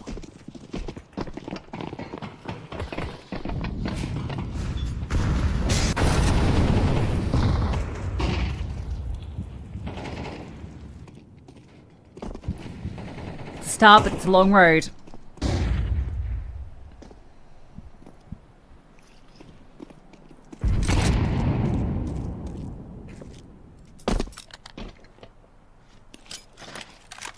A-Kit again. Will be the difference maker. A drop down. Stomach surely considered. And yeah, multiple bodies looking at him, in fact. Trade. Gets the trade back in. A-Kit. Oh, 10 HP. See you later. Nice tap from Kragan. Oh, gun barrel spotted as well. He's in the gun barrel. Oh, and he manages it. Kragan. Another big kill. And a 4-on-2. I mean, HFA has got to be so scared and paranoid about Heaven. Zedco will walk into the AWP scope in just a moment's time. It's so much patience out of Flay. And he's rewarded. So 2 and 9. Oh, and Biletti is just on the ROPS angle. I mean, what can you do? You just feel like you get punished wherever you go. A-Kit just gets destroyed by Kragan, and then he spots the gun barrel of the player that had rotated him from hell. And just when you think they're going to get the ball rolling, just when you think there is something there, it is an A-Kit triple and nothing else for Brute. And this is brutal.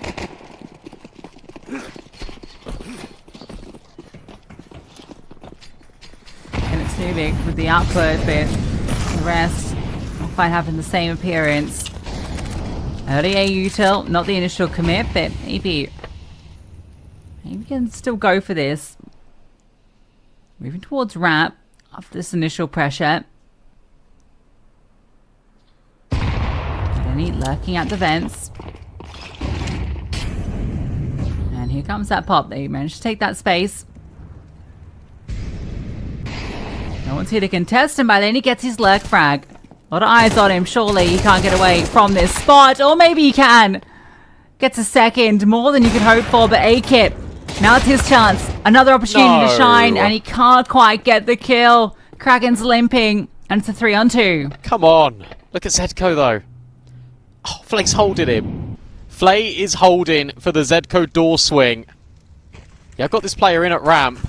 Flashbang forward. Now you know that he's there, but Flay's only got one objective in mind, and that's just holding the single door. Kragan will best Mikey. And now the element of surprise. Well, it feels like it's not even a surprise at all. 35 seconds. Zedco's worried about a lurk. He should be more worried about what's in front of him. Flay can plant. Kragan up high. Oh, Zedco, if he knew that he could spam, Kragan would be a dead man. But it might not matter anyway. Door shut in his face and then reopened again. You saw Sormak. You certainly saw him over towards those rafters.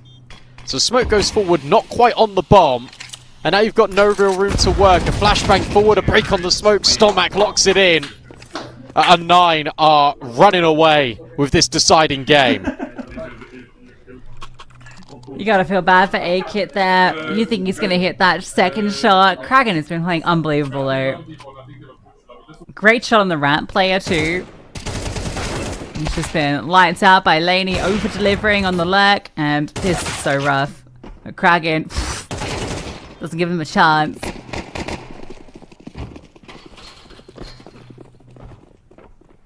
And now you're playing a half by. Gonna try and crunch with the MP9. Alright. Oh, I think it's all covered.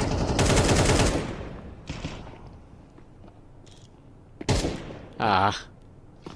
I had so much hope for about half a second. Nubik's outside. Look at this angle. This is grimy. This is so grimy out of Kraken. And he's going to get rewarded. Nubik was ready for him. But he only had an MP9. Fair play, Nubik. But 9 are in a 4 versus 2. They're about to live up to their name on the T side of Nuke. Oh dear. That sums it all up, really, doesn't it?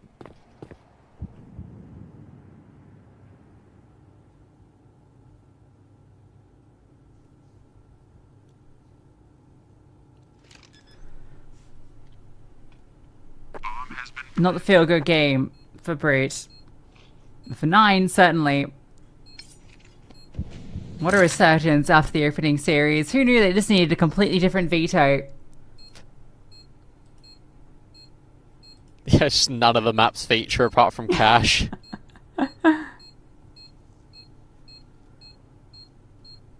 They've just got a lot of experience as well, just at these lands. I know Brute have just come off a land win, and people could be thinking, right, that's a weird thing to say, but 9 have been all over the place in terms of just travel and competition dates.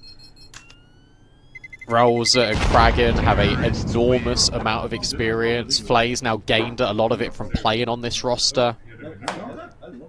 Eleniate has played international lands as well. He was at Thunderpick last year with Venom. They know what needs to be done. And they're doing it.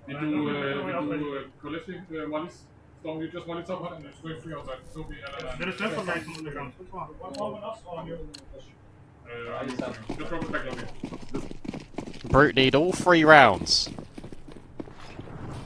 It doesn't sound as nice. They needed 7, Lucy. Yeah, 3 and 7 different numbers.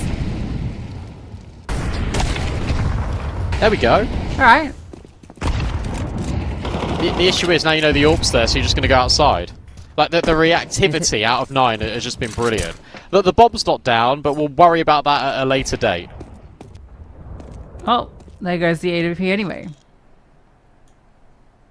So they got a lot of options. I mean, they just do commit down with all this space that's been taken. It's Kraken that's just charged through.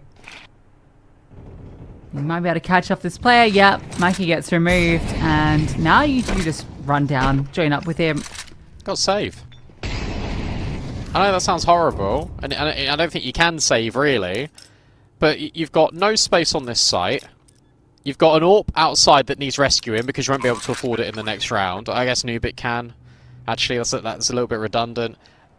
In fact, screw it, you got to go for it. You got to have rounds. And they're not. I mean, how do you? It's a single choke point. One of the sides is smoked off. There's just no way in. You can grab this AWP. There we go. Oh. Double digits on the T-sided nuke. How have 4 of the last 5 maps all been double-digit halves, by the way? It's crazy, isn't it? Terrorists win. Too easy, mate. You're getting tired. Don't worry. We've only got 3 more rounds, and then 9 are in the playoffs. I love Berry. He's such a fun personality. I remember when he was playing a little bit for 9, like he had to stand in for them. Called it the Berry Bomb. Good times.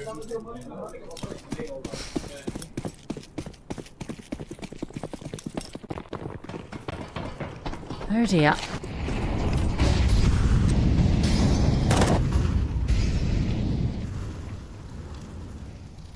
Kraken's feeling like he can just do anything he wants outside at the moment. He's going to. Nubik's dead. Oh, actually, no. Takes 2 before he goes. Fair. So fair, Nubik. Has Rolls got this timing down the vent? He does. If he can find it. He does. So Coat is dead, Coat. he gonna message him? No, he's just gonna... Oh, okay. He did hold it for a while. But that's gonna pull the ramp rotate, and now you can just walk ramp. H-Fer? Oh, saw Flay. I think it's Flay's job to get the bomb, though. So yeah, you just gotta leave. A-Kit, though, is here. Oh, yeah. This is weird. This could also be a second round. Like, A-Kit's just gonna kill him. Flay's ready, but A-Kit's more prepared. And that's the bomb. And Mikey will deal with by letting. Rolls can only come up the vent. It will be another 10-2 half. Alright. A second offered up. It's not much, but it's something. Look, no game's ever over. This is feeling emphatic from 9. This one rolls only on 2 kills, by the way. One of which he got in that final round. Just this has not been a needed. This has been a 4v5. 10-2. Don't rub it in. Don't make it worse.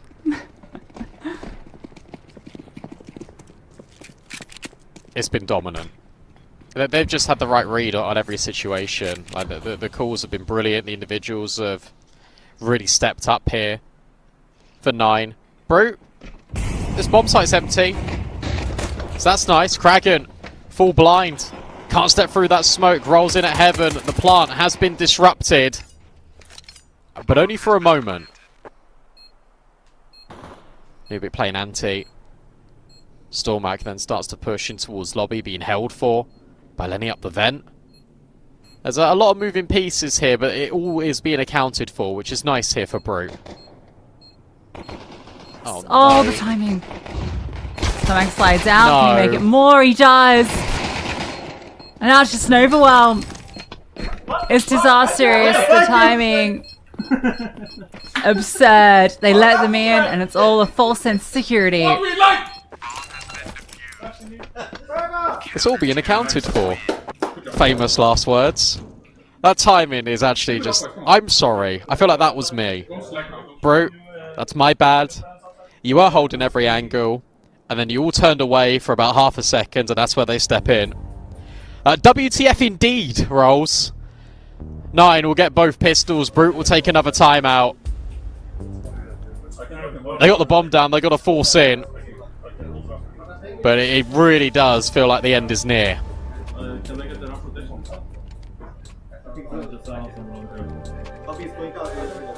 Yeah, when the force buy, reset them. You can build a few rounds into it. But it's such a tall order.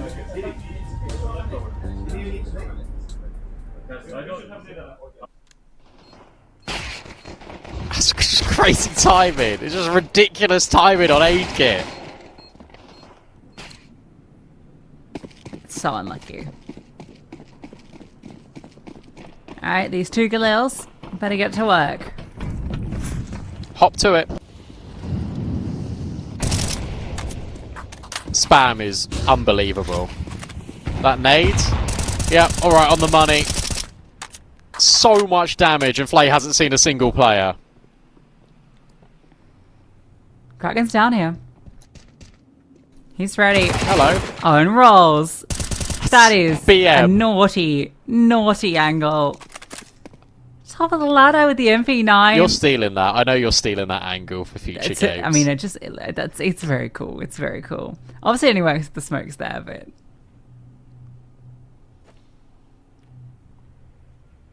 Oh. Finally. Did Brute get a time in? Kraken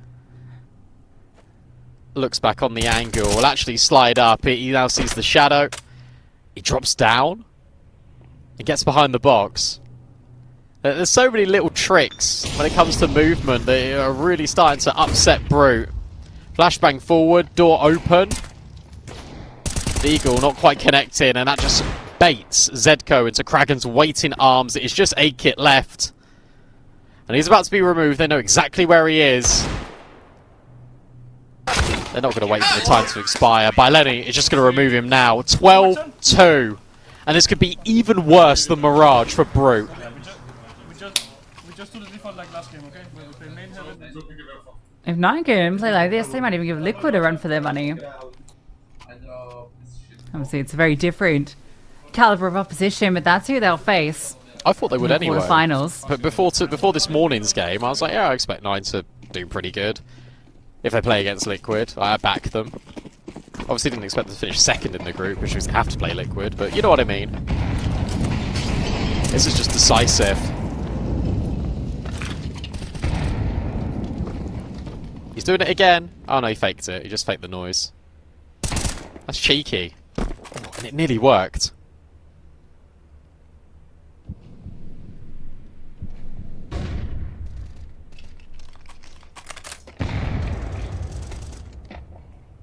It's gonna be a pop in.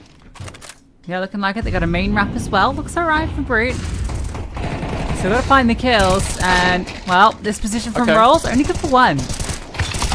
Attempt to step in, Flay goes down, and now Bailani wants his hand at it. They're just trying to overwhelm, and it's Kraken to close, and he can't get it done. Finally, that third round comes through.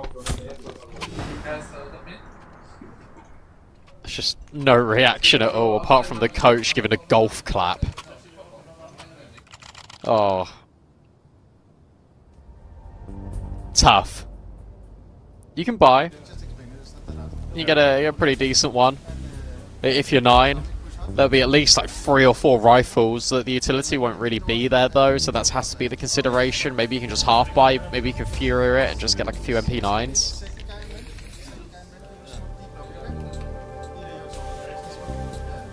It'll be interesting to see what they decide to do. I imagine they'll just go all in.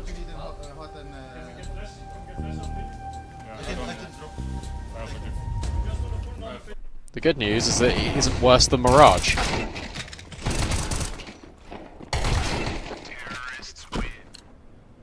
I mean, it still can be the same as Mirage, though. Yeah, but it isn't worse.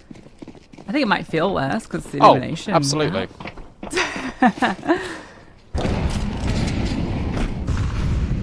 Lobby crunch? Oh, yeah. Yeah. No one's here. They leave. Oh, Mikey can hear all of this.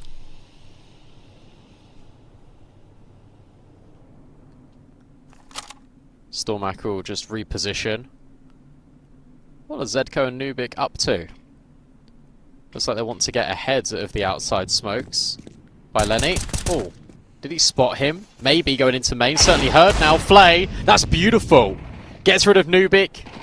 Turns the attention away. There is a guy up in Squeaky. Rolls.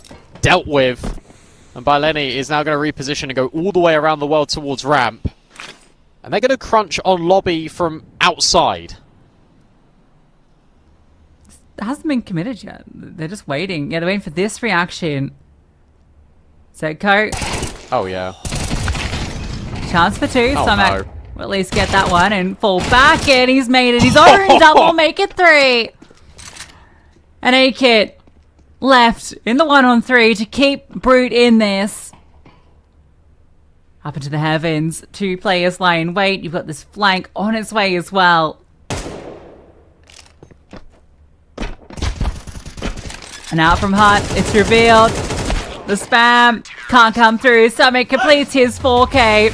And 9 complete the lower bracket run. They are your second team into the playoffs from Group C. Get him the contract. Sign it right now. That was unbelievable FAMAS gameplay from Stormak. He was brilliant all series long, as too were 9.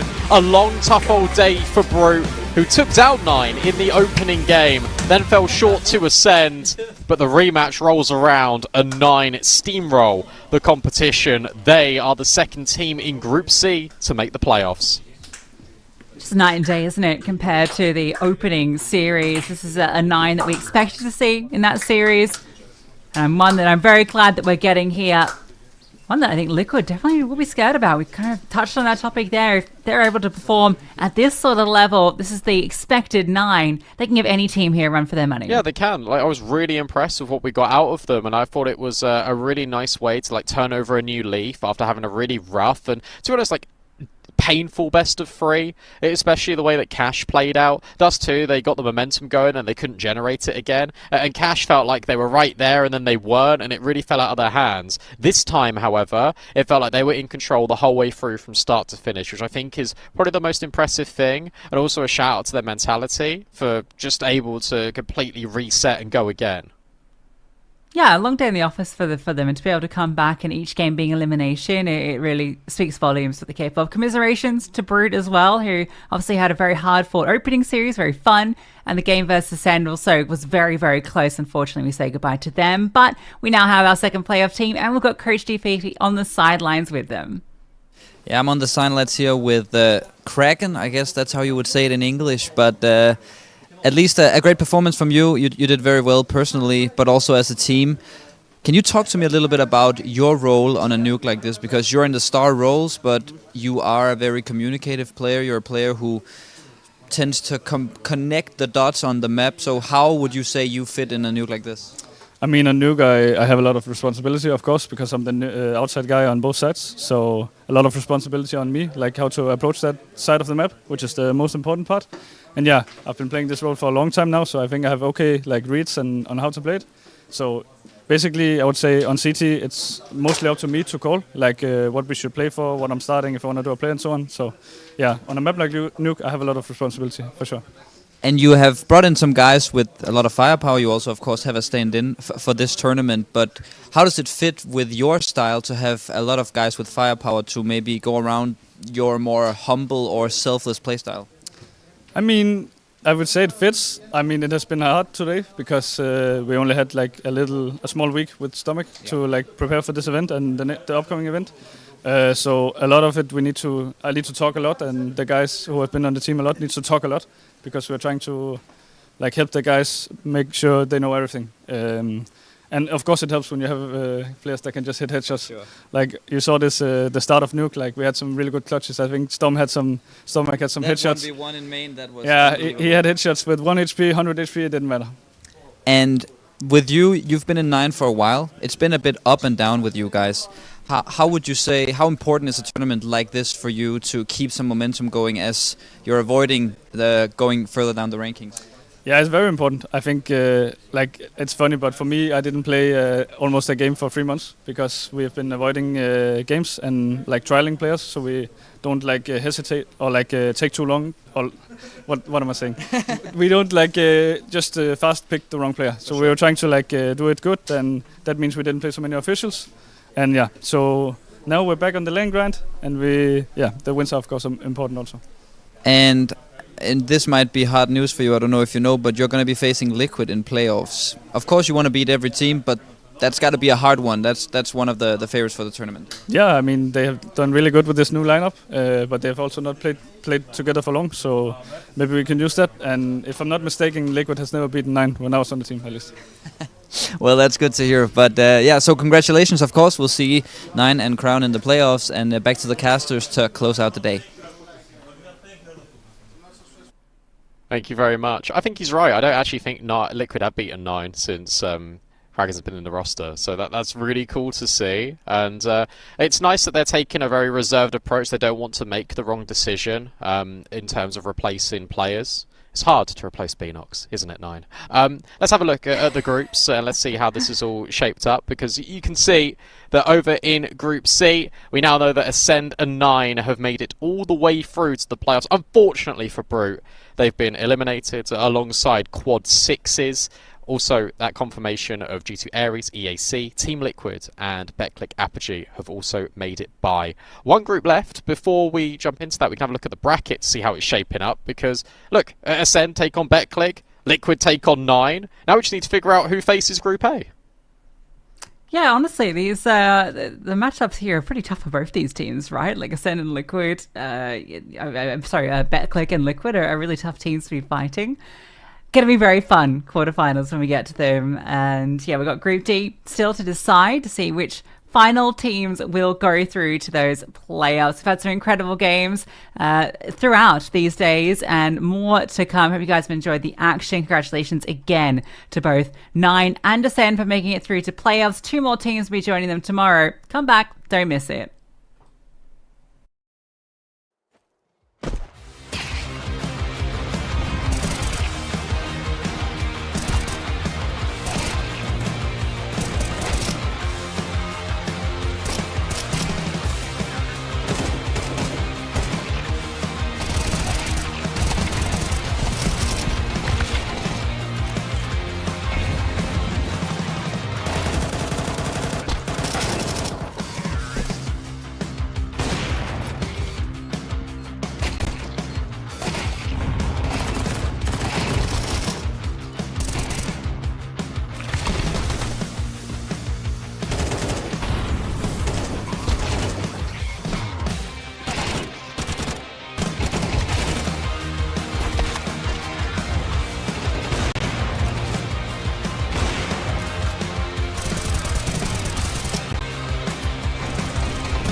Bye.